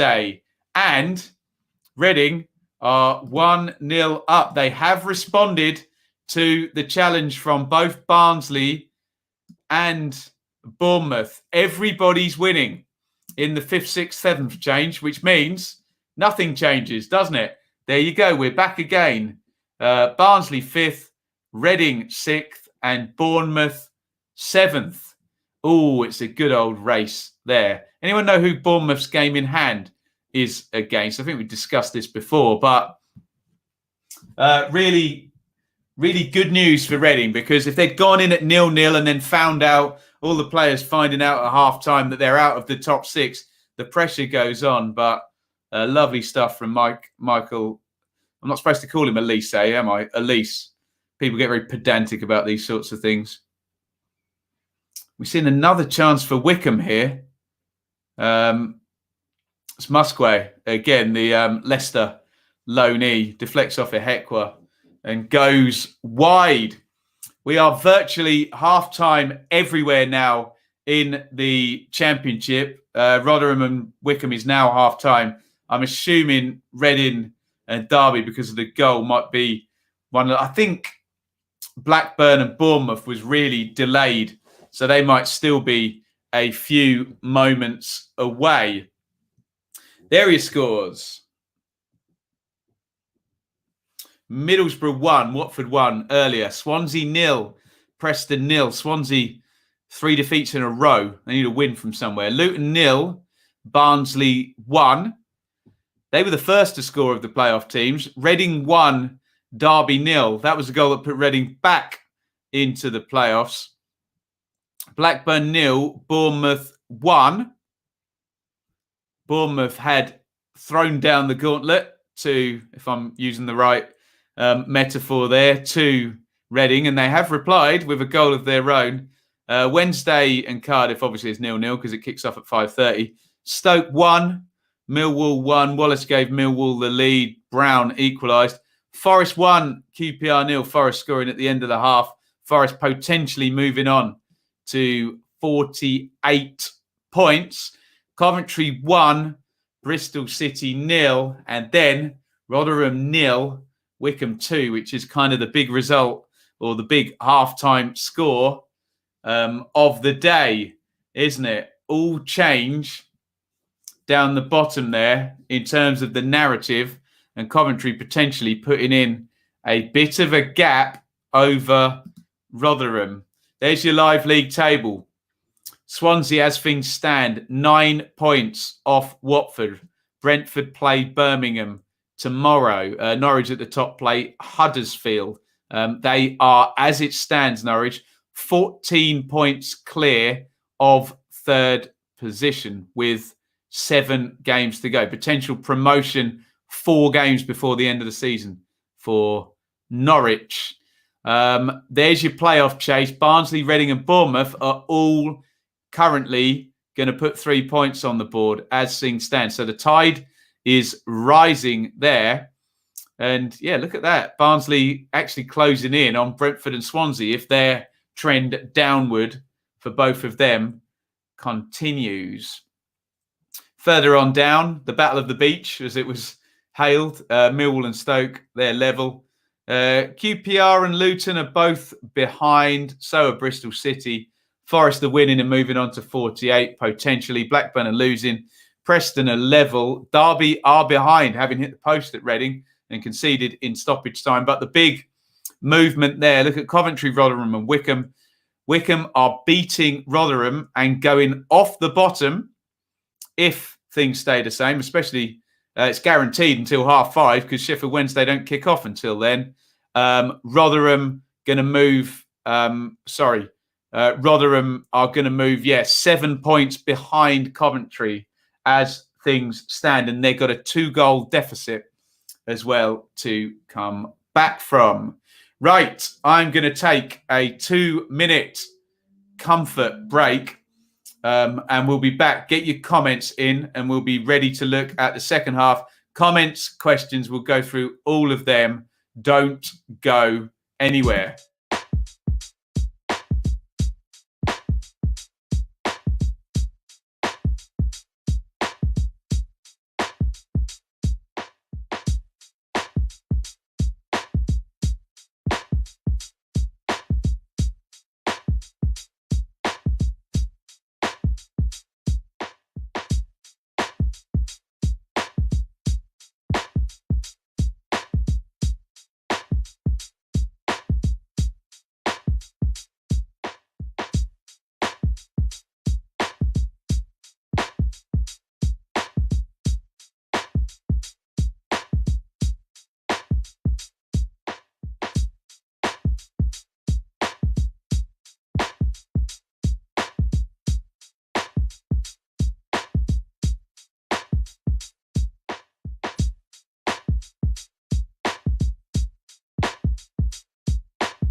Welcome back, everybody. This is the Easter Monday Super Stream. There are your results ticking across the bottom. I want to get into some of your comments at half time, so I'll say no more and read everything you've got to say, or most of what you've got to say. Let's go in here. Liam, not happy with the MK halftime performance. Lewis, Derby fan, typical. Their first shot. Woof. Indeed. Halftime at the Britannia. This game is everything I thought it would be. There you go. Nick, Luton fan. Luton have been shocking. I don't think they know we have a midfield. Balls constantly over the top. Yeah, Barnsley do force teams into evasive action with their game plan, don't they? What else have we got here? Nathan, good first half by Cov, but Godden doesn't look 100% fit. Well, they've just tried to get him on the pitch, obviously, Nathan, haven't they? And they're leading. At the moment, this is a good day for Coventry, especially if they can get this this job done, and Rotherham losing at the same time would be great news. Like the stream, everybody. Of course. Alex, our next 4 games are Swansea, Watford, Brentford and Bournemouth. This is from a Millwall point of view. Those teams will absolutely ruin our back 3. Yeah, Hutchison, a big miss there. Ben, Wickham fan, what a half from us. It's a shame. A little too late in terms of our season. Well, who knows, hey? If there's a train wreck of epic proportions between Rotherham, Coventry, Birmingham, etc., you never know. But it would be miraculous at this point, wouldn't it? Chris, Stoke 1, Millwall 1. Lucky to be level, giving away possession too much. Stoke a bit wasteful. Need a third man in central midfield. Yeah. I was going to say boring half, says Alistair. What a hit by Michael Elise. What a player. Iain, sorry, everyone. Far too angry and emotional to effectively contribute. Good luck, everyone. Not a good day for Iain and the Rotherham fans. If Brentford have to go through the playoffs, I at least want Barnsley. Their style beats us 8 out of 10 times. Oh, I least want to play Barnsley. Yeah, of course, yeah.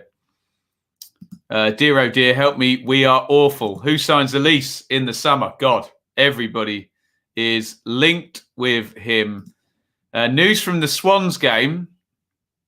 Utter useless. Utter useless all Preston. What's going wrong with Swansea? Dearie me. Stats for Swans, first half poor. More news. Oh, Burns gone off for Derby. That's not good news either. The Rotherham fans are understandably unhappy with this one today. Half-time, need to get the season, get rid of Jeju. Yeah, Bristol City on a not a very good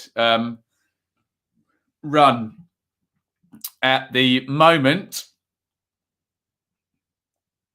Do you think I should rap over the break, over the beat? Goodness me. Be fun, wouldn't it? Hang on, let me rap for you. Now, what do you say to somebody you hate or anyone trying to bring trouble your way? Another small thing stand in front of your way. Just study a tape of NWA.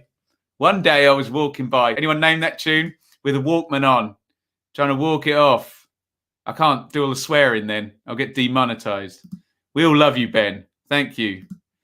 Bournemouth to finish above Swansea. The trends are pointing in that direction, Chris, aren't they? Lemon, Rotherham losing. Brilliant for us. Can Birmingham get something at Brentford tomorrow? Martin, happy at the moment, even happier if Preston win. He must be a Watford fan. John,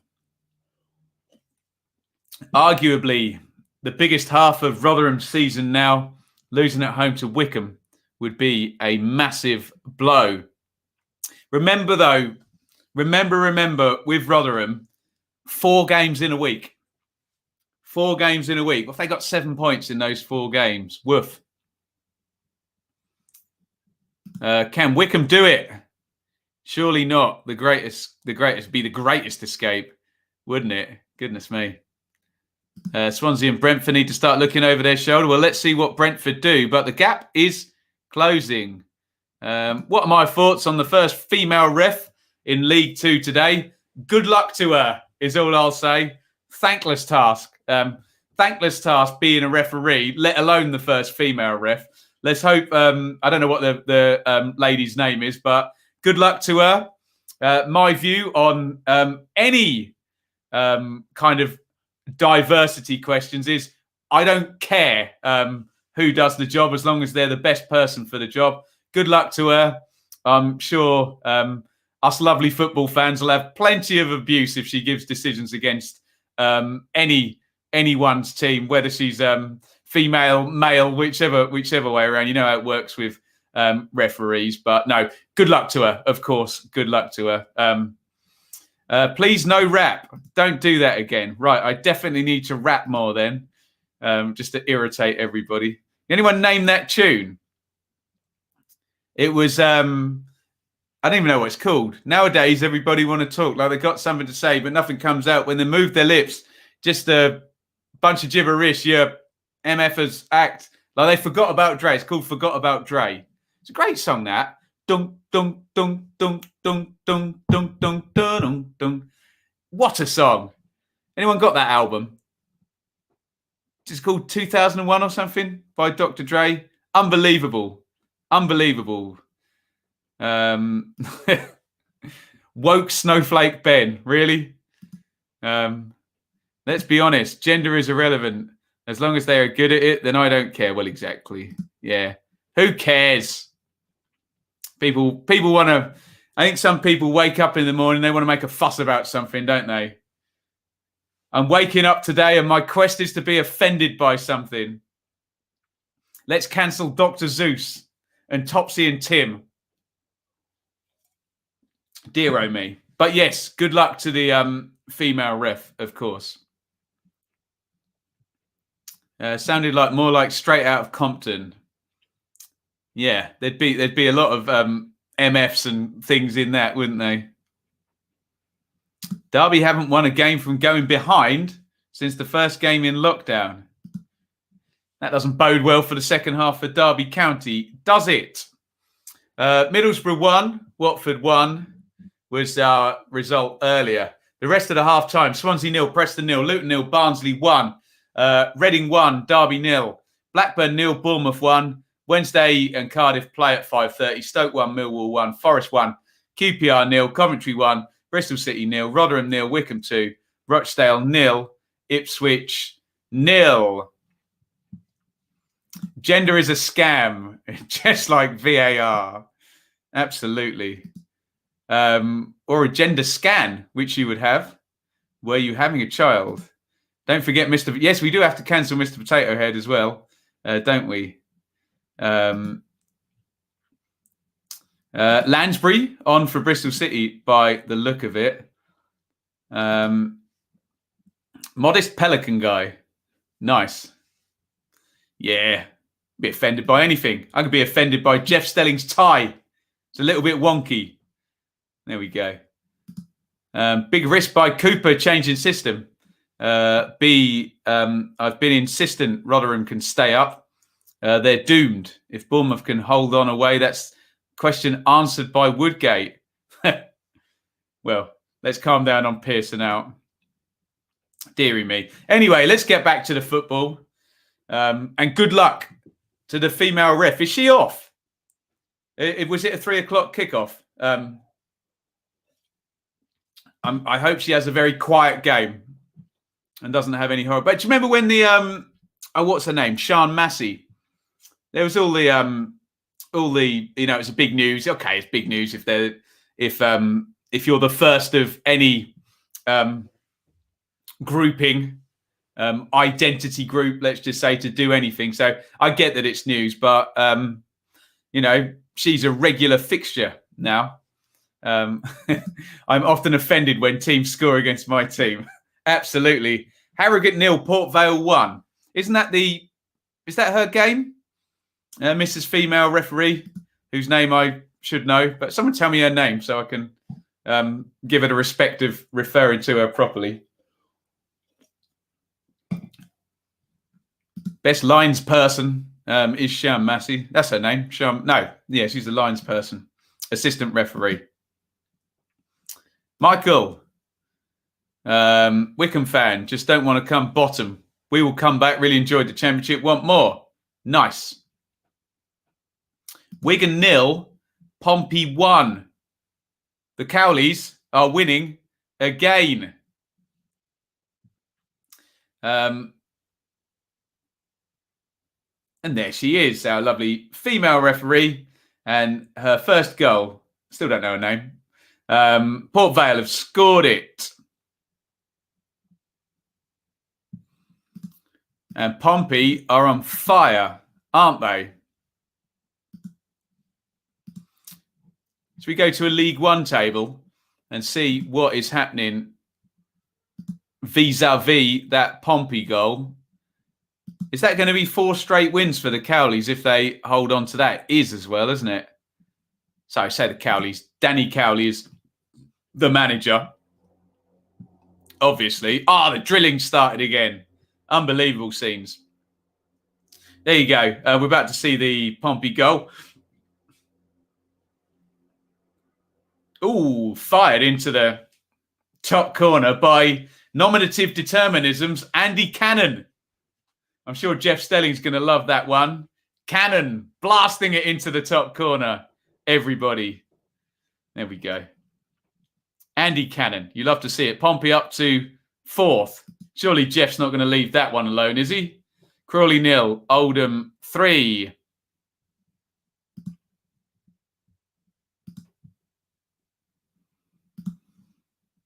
Has Cook changed system because Ipswich players can't play 4-2-3-1? Yes, he has changed system, yeah. I don't know, that's desperate, Chris. He was not going to be the last manager to change system because his players can't play it, but you got to play to the resources that you've got. Not sure it's desperate. It's League One. Not many players can do a lot in League One, put it that way, compared to what we see every week. Primm. I want the Cowleys at Palace this summer. Unpopular opinion. It was all Steve Cooper into Palace, wasn't it? Cannoned by Cannon. He didn't say blasts it in. Yes. Right. Halifax 3, Weymouth 1. Further on down. Neighbour, the person who... Oh, don't talk about dislikes. Actually, you tell me in the chat. Does anyone here in the chat press dislike on people's videos? I just don't know why you would do that. Feels like the most passive-aggressive kind of juvenile thing that you could possibly do, isn't it? Rebecca Welsh, thank you. Or as we respect all referees on the channel here, Referee Welsh, we will call her. Bristol Rovers 1. Doncaster 2. Does that put them back in the top 6? Doncaster are in 7th. Bristol Rovers are looking at a 6th straight defeat. Oh, no. The goal is disallowed. It's gone. Disallowed. Thank you, George. Leeds 2021 has found Michelle Owen again. Welch, not Welsh. Sorry, I'll get that wrong. There you go. I don't understand why you'd have the disallowed button. Exactly. You just go and watch something else, don't you, Iain? There you go. Exactly. There's this really novel thing called clicking off a video and moving on with your life. That's tremendous. Yeah, it doesn't make much sense to me. Lo and behold, Keith on. There you go. You said that was going to happen, Chris. See, Chris, you and Gary Rowett are just kindred spirits, aren't you? You think the same. You are the same. Yeah, you would think in this world of everyone's self-esteem that the biggest global media website having a dislike button. A bit of a strange one, isn't it?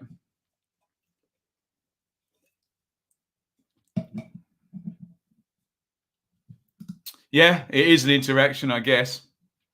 You know what they say? The difference between, the opposite of love is not hate, it's indifference. Indifference is no emotion at all. Shrewsbury 1, Plymouth 0. Dutch Mike. I can't do the Brummy accent, John. We'd probably rather I rap than I tried to do. Dutch Mike. I tried it. The button is most used to flag spam videos. Yeah, I suppose there is that as well. But can you just have a report button for that? Or rather than a dislike? There we go. Weymouth is pronounced like Bournemouth. Okay, did I get it right? See, we need the love button, don't we, Leeds 2021 for my videos.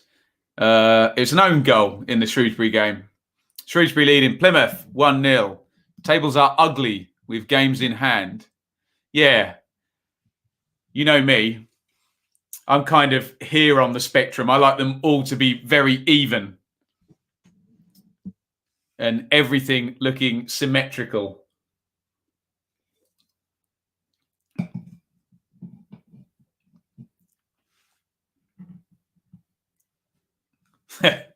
The love button is called the Patreon button. That's tremendous. And that gives me a great chance to plug the Patreon here, patreon.com/Benjamin Bloom, if you do want to support my ventures here. 15,000 subscribers now. Going great. Although I'm bloody knackered over this weekend. We seem to have been live. I seem to have been sat here more than I've been in my bed recently. We knew it was going to be like this over the weekend. I got a day off on Wednesday. Sunderland going close there. McGeady with the free kick. Just wide. Looks like James Garner is going to have a free kick as well for Forest against QPR. 4 in the Rangers' wool. Garner right-footed. Oh, power will be switched off if I don't press any button. Better press a button, hadn't I? No goals in the Championship since half-time, I think I'm right in saying. Our last goal was from Michael Olise in stoppage time. Oh, what a save. Brilliant save by Seny Dieng from James Garner's free kick. Good play by both of them. And that's excellent from Dieng, tipping that one around the post. Iain, I'll drink to you. A £5 super chat. Thank you very, very much, sir.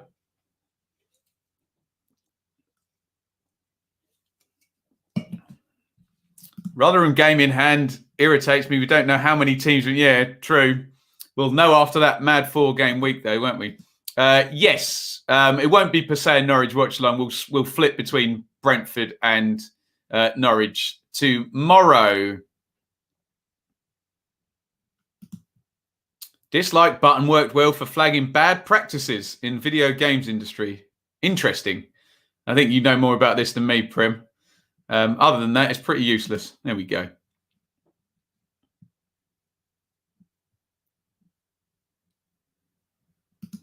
Oh, be quiet, Mark. Anyone who cares about pronunciations. I mean, really? You think there's any inconsistencies in the English language? There may just be a few.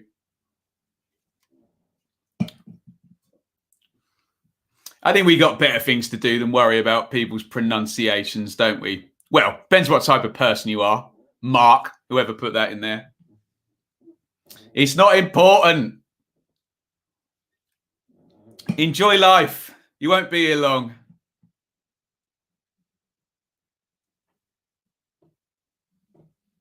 Palmer on for Mariappa and Pearson on for Semenyo. And here comes the Barnsley subs. Palmer and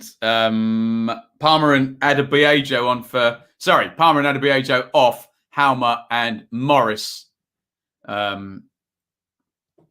going off.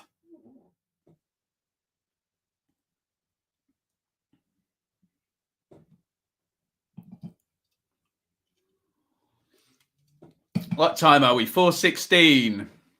Just over half an hour left of all of these games.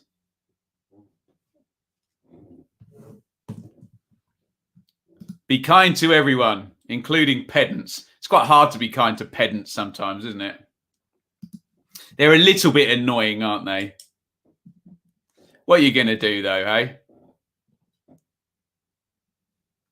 I have a feeling Ben's neighbours won't be here long. They were right, actually. Generally can't hear. Well, exactly, Lee. Always look on the bright side of life. Ooh, Reading 2, Derby 0. Looks like Reading have done their job today. Reading 2-0 up on 57 minutes. Goodness me. So that is the gauntlet laid down from Reading. And immediately, Barnsley reply. Barnsley go 2-0 up. Over to you, Bournemouth.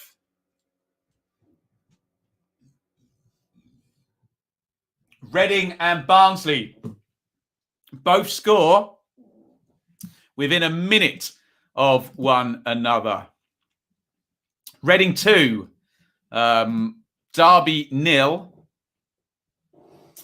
George Puskas is the goal scorer. He's in for Lucas Shaw, and he's on the score sheet. And we're awaiting news on the Barnsley goal, but it looks like both Barnsley and Reading are good for 3 points. Bournemouth are leading Blackburn. Bit of a rising tide here, 5th, 6th, 7th. All good for us neutrals. And remember, Bournemouth have got the game in hand, so it's not even necessarily bad news for Bournemouth. For the chasers, for Cardiff and Boro have already lost. Could really make it just 2 from 3, couldn't it? In terms of 5th and 6th position. And if Swansea and Brentford continue to trend downwards, you could even get a switch around in 3rd and 4th place. We will see. But big news there. We're waiting to see the goals here. Puskas has scored for Reading. I don't know who scored for Barnsley. Here comes Lee Hendry, and we're going to see the Reading goal. Here they come down the right-hand side. Tranmere 1, Cambridge 1. Maite cuts inside, blasts it a goal with the left foot. It's parried by, who's playing in goal for Derby? Is it Marshall or Roos? I think it's Marshall. It's a good finish, actually, by Puskas. It comes right at him. He has to quickly adjust and just get control of that. And he forces it over the goal line. Guess who scored for Barnsley? Daryl DK, who is in lovely old form, isn't he? The USA international Daryl DK. And we'll take a look at his numbers in just a sec, hopefully after we see the goal over on Sky. There is Sue Smith. DK gets his 2nd of the game.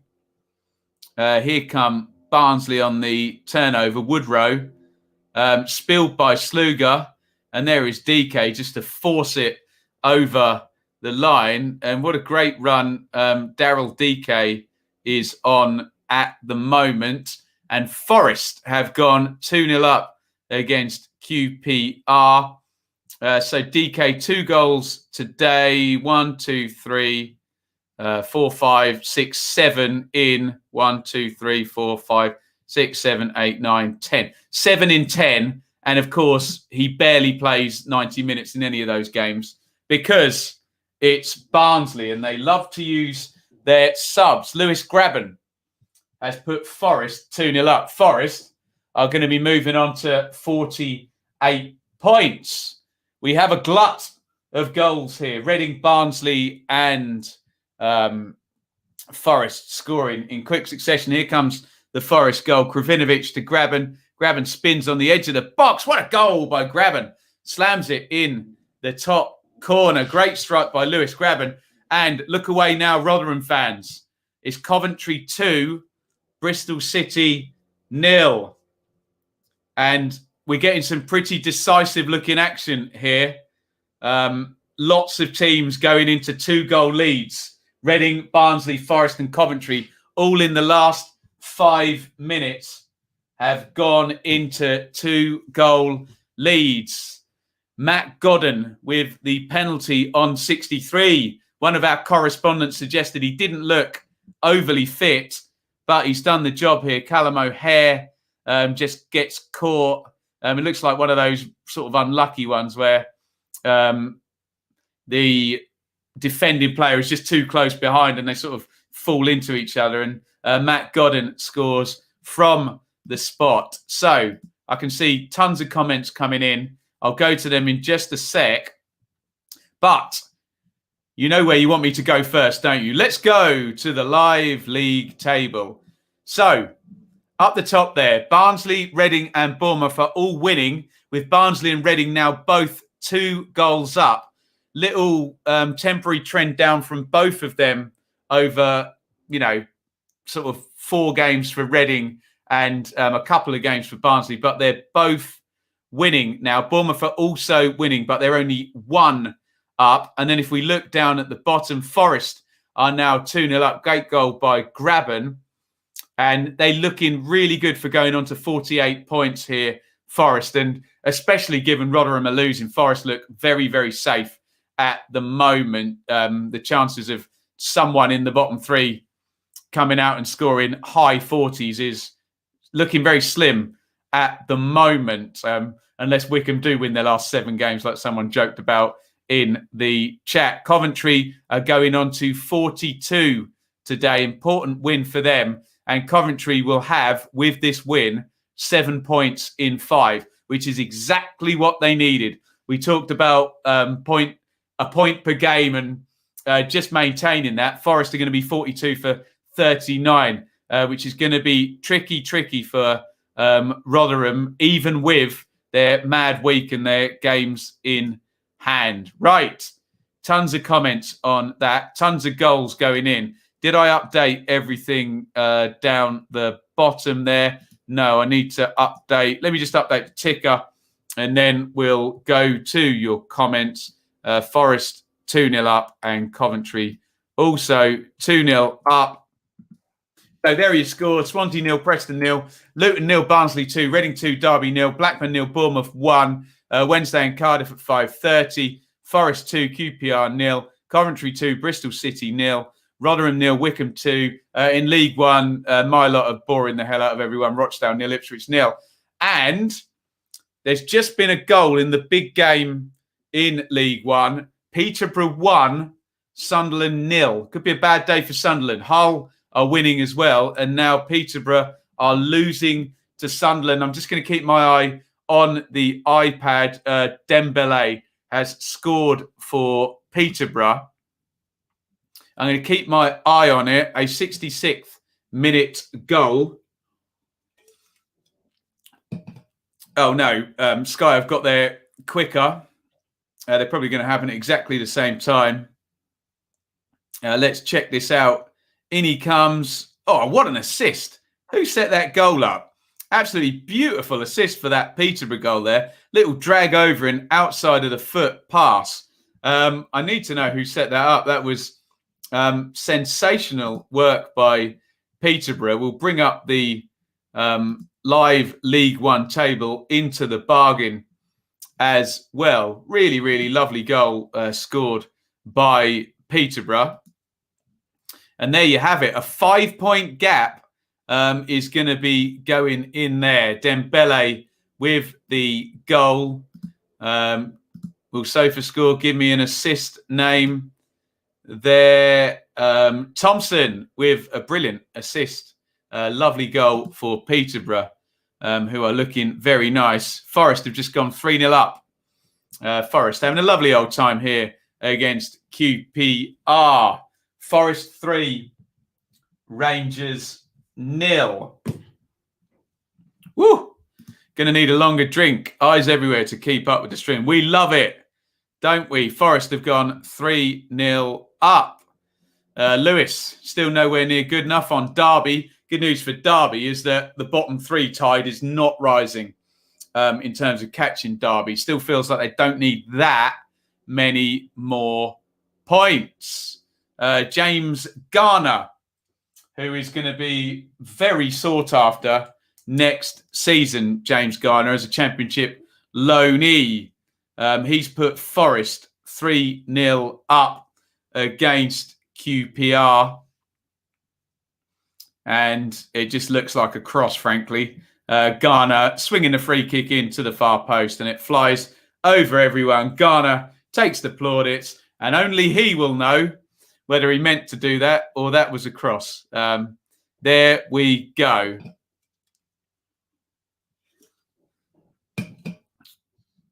There we go. Perfect. Lemming's got the gag. There's a reason my Ipswich scarf is on the door, and I say, please leave your bias at the door. This is all very well thought out, this channel, of course. Forest, well and truly QPR's bogey side, and Houghton too. Promise Garner ain't great yet. Really struggle at Watford. Yeah, I think you can put a lot of that down to the situation and Ivic there in that defensive shape. He's certainly thrived a lot more at Forest. Definitely ready for a good Championship tilt next season. Oh, what a save in the Wigan-Portsmouth game. Jones, the Wigan keeper,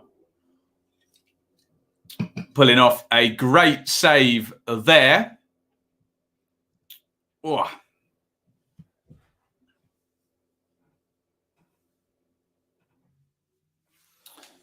We are about 20 minutes away. Should we do a quick time check on where we stand in each of these games?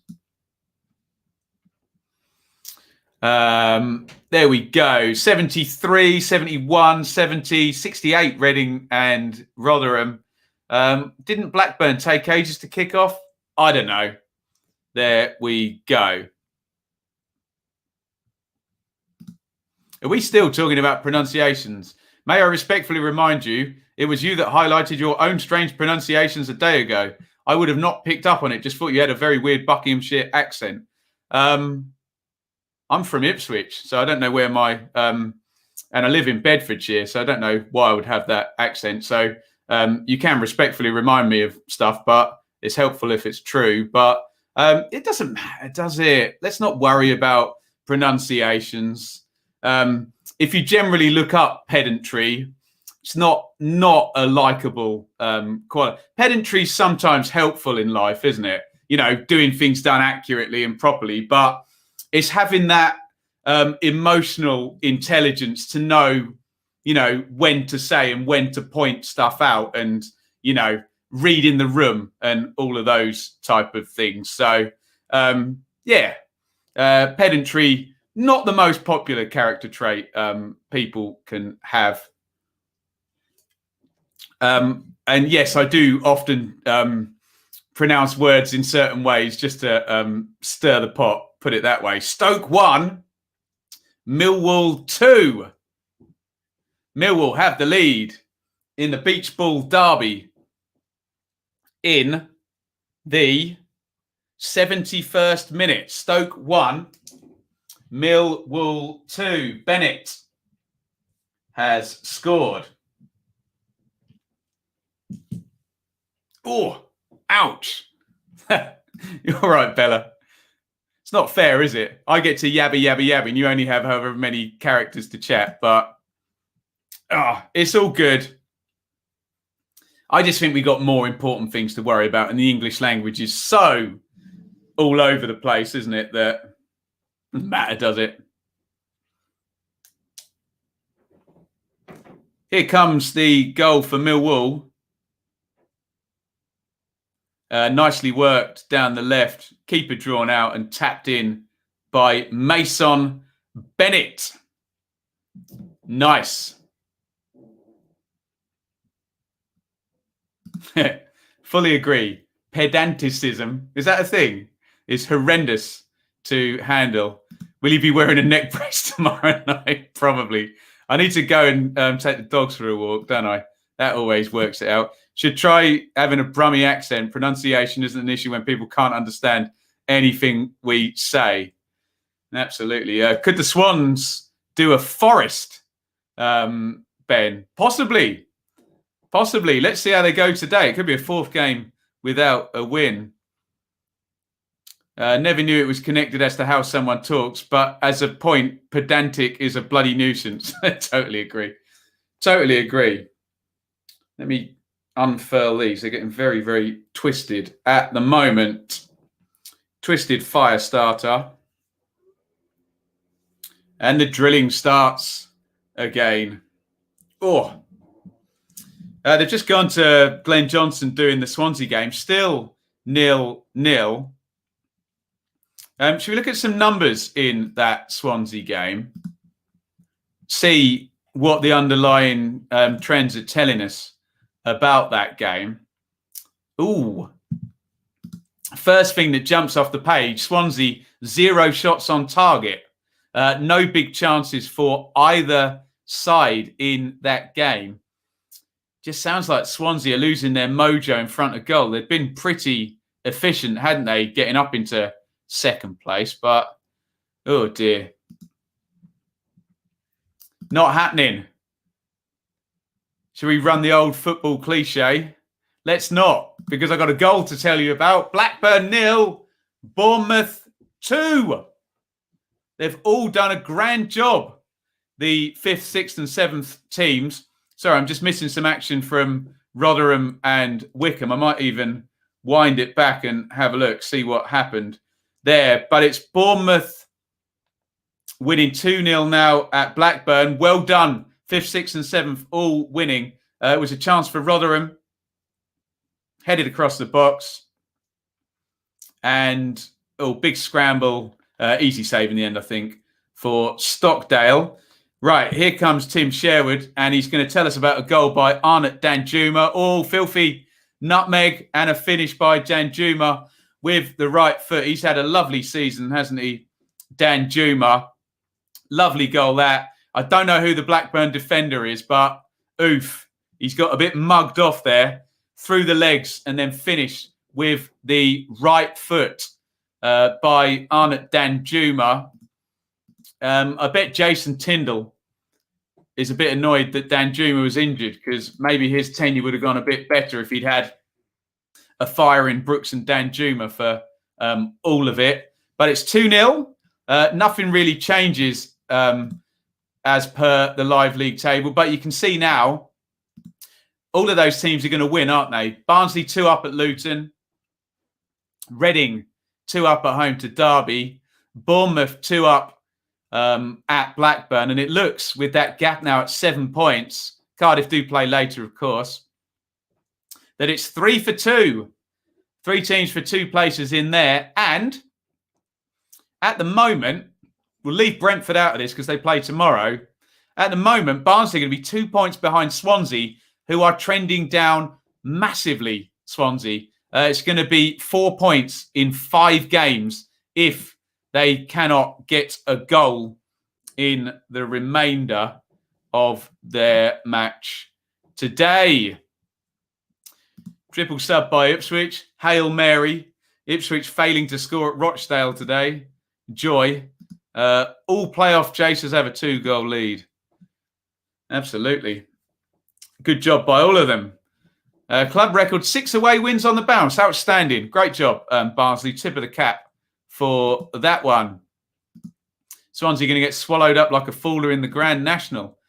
Well, we got a rising tide today, haven't we? With all 3 of 5th, 6th and 7th adding on 3 points. That's what's that coming over the hill for Swansea. Naughty goal by Danjuma, wasn't it? Mowbray has to go, gone stale. Blackburn, poor run by Blackburn. I think someone put it up for us over 15 games. Like, 3 wins or 1 win in 13 or something like that. I can't remember. Definitely 1 win in 10 for Blackburn, which so extend that out to, I think it's 1 win in 13. Someone bring the numbers up for us in the chat on Blackburn. Not good at all. Shrewsbury 2, Plymouth 0 in League 1. Oh, I'll put that up, Johnny, but I'm not reading it. I think Swansea, after that Birmingham game, let's just say those people who say it evens itself out, it evened itself out in that game. For the Swans, when Blues win tomorrow, that top 6 will be tight. Confident, John, our Birmingham guru, or one of our Birmingham gurus. We've got a few actually, haven't we? In the chat as regulars here. Stephen, a Watford fan, hoping Preston can hold on, can see a late winner for the Swans. Well, Stephen, I would have been right there with you a couple of months ago. They were just doing it, weren't they? But at the moment, you see a late winner for Preston, wouldn't you? No shots on target for Swans. Ooh, Coventry 2, Bristol City 1. If you're a Coventry fan, you're just twitching in your seat now.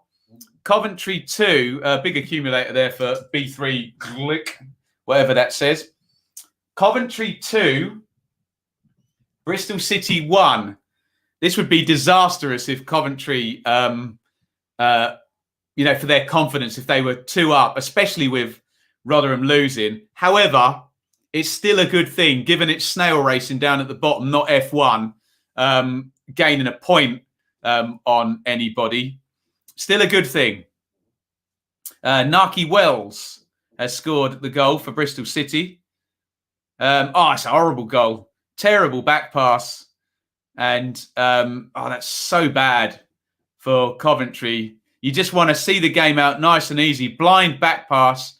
I mean, well done, Wells. He watches it, but runs through, finishes it off. Nervy now for Coventry. Rotherham losing helps. Yeah, agreed on both parts there. Come on, Bristol City, say the fans of all the teams down the bottom there.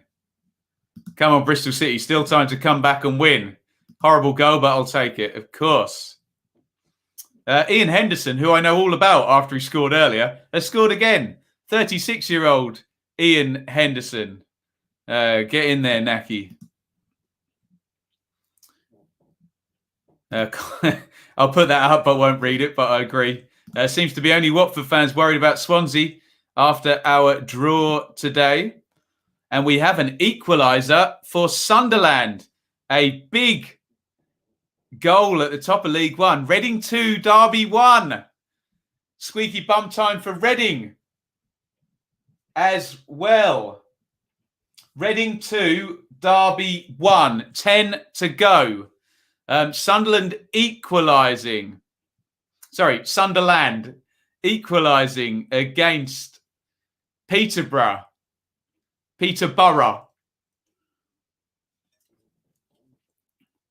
got a free kick on the edge of the box. I'm assuming Aidan McGeady's going to ping it in the top corner. It's just come up, Aidan McGeady, 81. So I think we're going to see a McGeady classic here. Saw him score a hell of a goal against Ipswich when Sunderland got relegated, actually. I think it even got applauded by the home fans, that one.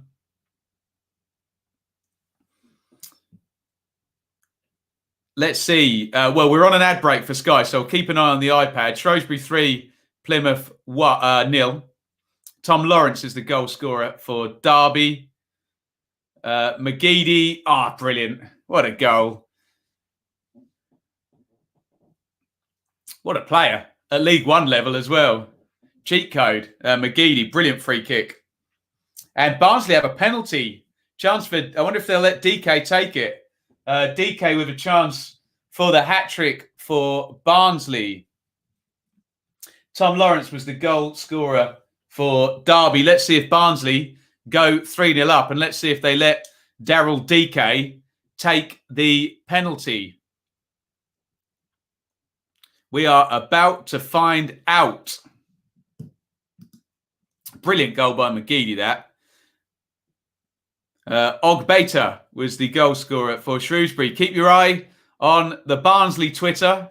They have a penalty and a chance to go 3-0 up. And if they're feeling all warm inside, they might let Daryl DK take it for the hat-trick. Bristol City, remember, have gone back to 2-1 in their game. Bet365 is telling me that Luton have scored. Was it a penalty round the other way, or is it just a penalty? I don't know what's going on. Bet365 are telling me it's Luton 1, Barnsley 2. I'm not sure whether that's a mistake or not. The Luton Twitter tweeted something about Simon Sluga. I think Luton might have survived the penalty and then scored immediately afterwards. Pass. If anyone knows what in God's name is going on in that game, but it appears that Barnsley had a chance to go 3-0 up and it's now 2-1. Here comes the Tom Lawrence goal for Derby. God, we've had some brilliant goals today. Tom Lawrence has just scored from miles out. Brilliant goal from Tom Lawrence there. Inside left position, touch, right foot. What a goal that is. We had Lawrence at Ipswich on loan and he scored a couple of those. Yes, indeed. So Barnsley must have missed a penalty and then immediately conceded up the other end because James Collins has scored for Luton. Let's find out what on earth went on. I wonder if they'll show us both incidents on Sky here. Wow. If Barnsley miss a penalty at 2-0 and then don't win this game, they are going to be furious. Let's find out what happened. So I think we're going to see... so DK goes down for the penalty first. And Barnsley have a chance to go 3 up. And DK does indeed take and miss. And then Hellick has a huge chance. Luton straight up the other end. Great goal by Collins, edge of the box. Drills it in. What a horrible minute for Barnsley there. Oof. And we have squeaky bum time all over the place now. Barnsley 2-1. Reading 2-1. Coventry 2-1 as well. All of those games that were comfortable 2-0 have just gone back to just the 1 goal deficit. Hopefully I've got everything ticking along the bottom there correctly. But what a minute there. Barnsley could have gone 3-0 up. Free shot a goal from 12 yards. DK for the hat-trick misses it. Collins scores just up the other end. There we go. Swansea 0, Preston 0. Luton 1, Barnsley 2, Reading 2, Derby 1. I'm going to stop because it's Rotherham 0, Wycombe 3. What a performance. Stick a fork in Rotherham. Today, they are done. Wycombe are 3-0 up. Tip of the cap to Wycombe. That's a tremendous performance. I'm just seeing the McGeady goal again. Brilliant. And Wycombe go 3-0 up. But squeaky bum time at Reading no more. Reading 3, Derby 1. It's raining goals. Hallelujah. Coventry 3, Bristol 1. Oh, my God. Squeaky bum time nowhere. Wow. Both of those sides just getting pegged back and both taking the lead. I can't keep up. Wheeler has put Wycombe 3-0 up. And then in the space of about 5 seconds, both Reading and Coventry have scored. Lucas Zhao, rested today after that horrible miss at Barnsley, has got the goal for Reading. I'm going to keep an eye on this and then we'll try and keep up. Lucas Zhao, great for him. He'd been taken out of the side. He's come off the bench and scored. Veljko Paunovic needs a big tick in the box there because Puskas, the guy who replaced him, and then Zhao off the bench have scored. We're waiting to see the Wycombe goal by Wheeler. And there was also a goal for Coventry in amidst that carnage there in that moment. So Zhao scored on 84 for Reading. I can't keep up. Gyökeres has scored for Coventry. Now we're now about to see that goal. That landed on 87 for Cov. They are safe, I think. 3-1 up on 87. The same for Reading. 84, their goal. We thought it had all tightened up then. Here comes the goal, and it's going to be another giveaway there by Bristol City. O'Hare, who's got loads of assists now, hasn't he? Touch and across to Gyökeres, who sticks it in. Wow. Well, it only went squeaky bum time just for all of those teams to score again. So, Derby got a goal back, then Reading scored again. Bristol City got a goal back, and then Coventry immediately scored again, or within a few minutes. Right, and we're finally going to catch up with Wycombe, who are surely going to be everyone's performance of the day here. Rotherham 0, Wycombe 3. Long goal kick forward. Ikpeazu flicks it on. Wheeler touch. Oh, good goal. Really good goal. First touch draws Johansson, the Rotherham keeper, out. And then he just slides it through the legs. Bit of a muggy celebration. But 3-0 up now. So the live league table hasn't changed too much.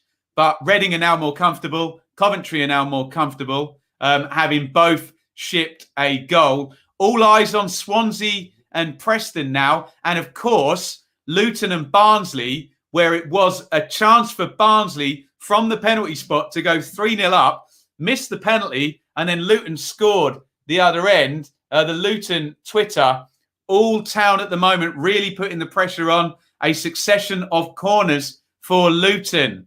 Wow.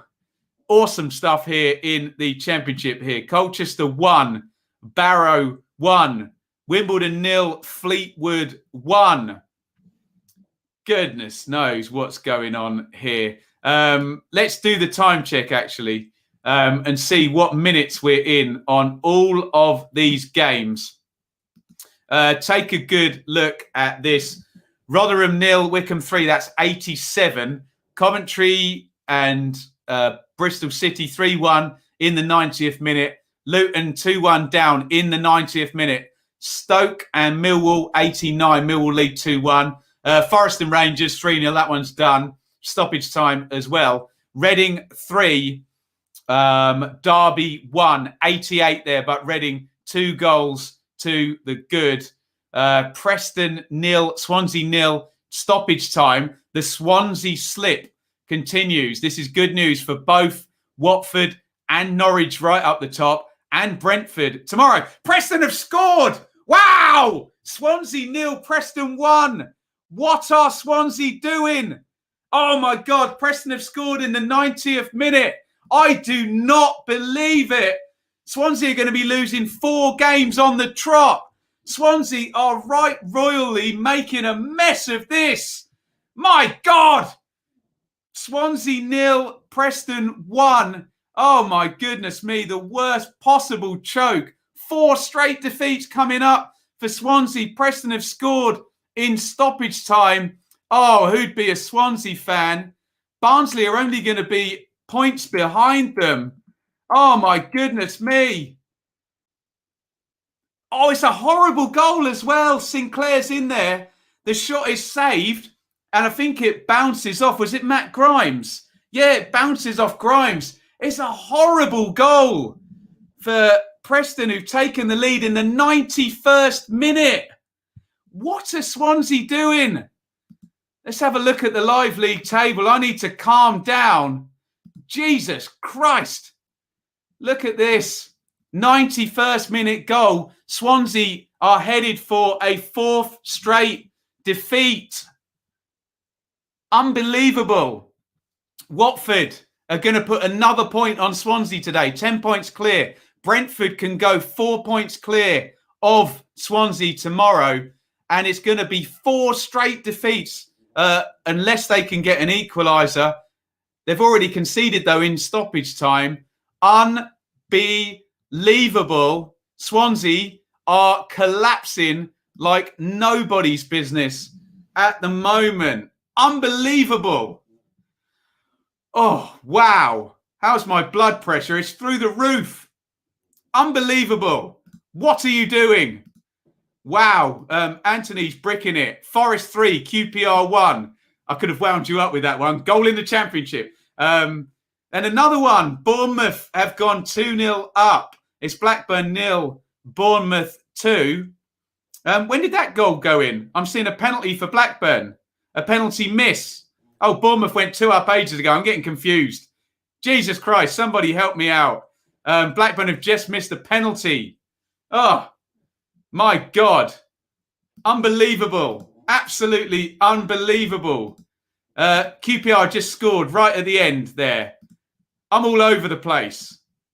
What a last 10 minutes we have had.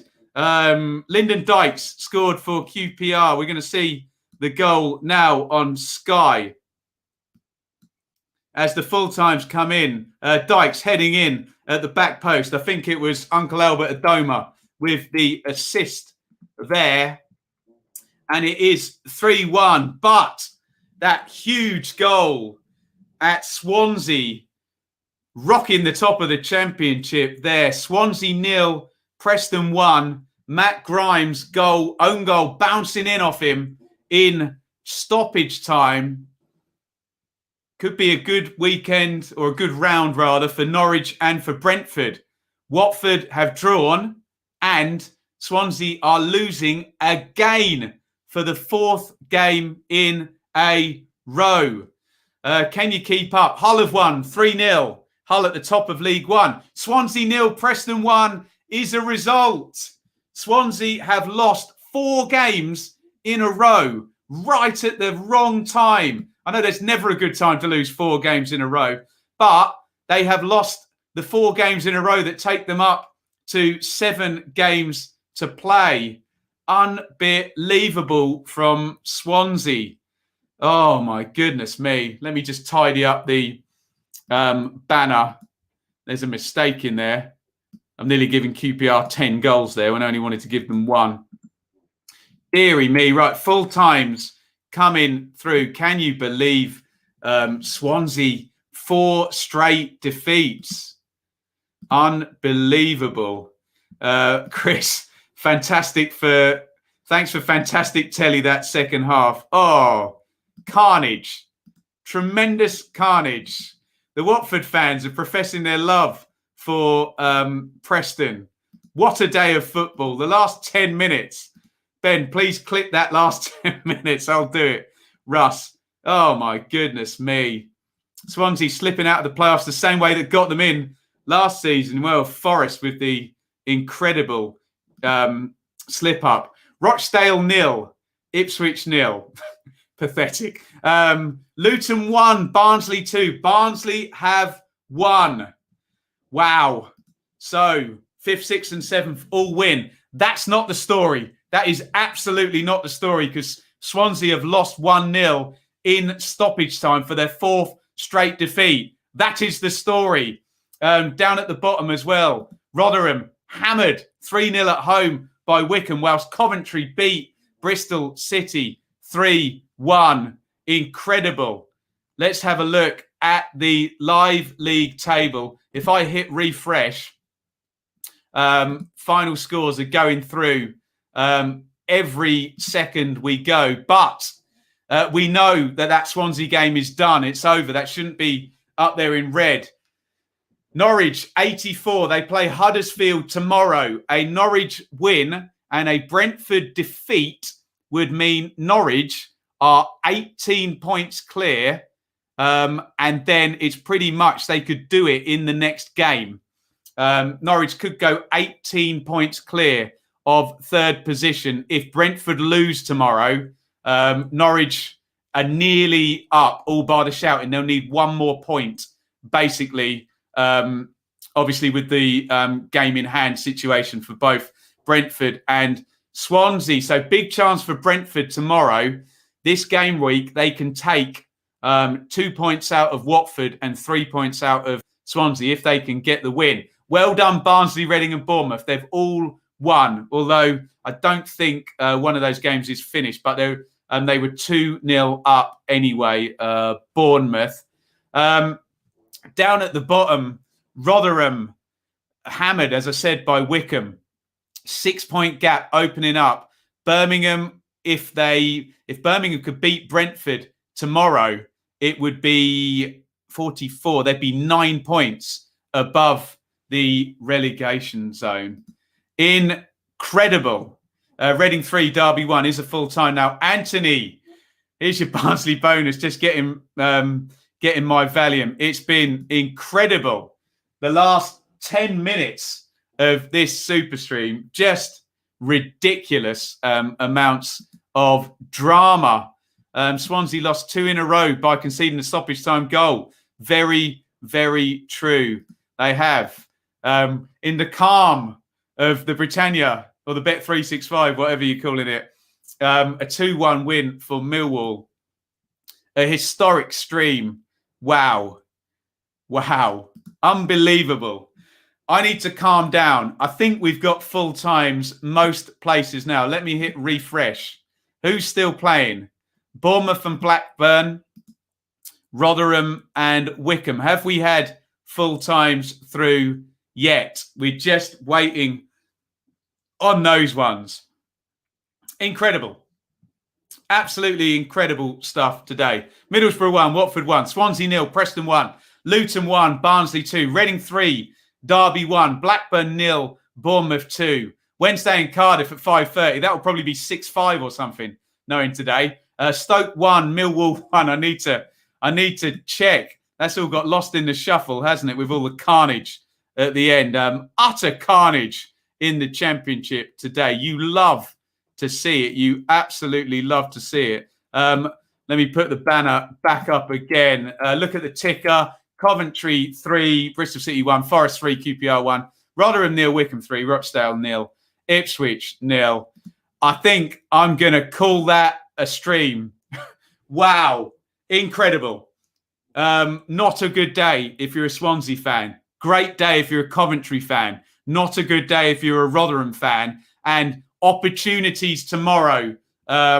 Norwich could be that close to promotion tomorrow if the results swing. They win and Brentford lose. Brentford could close in to 7 points on Watford with a game in hand, and Watford still to play Brentford. And Swansea, just the story at the moment.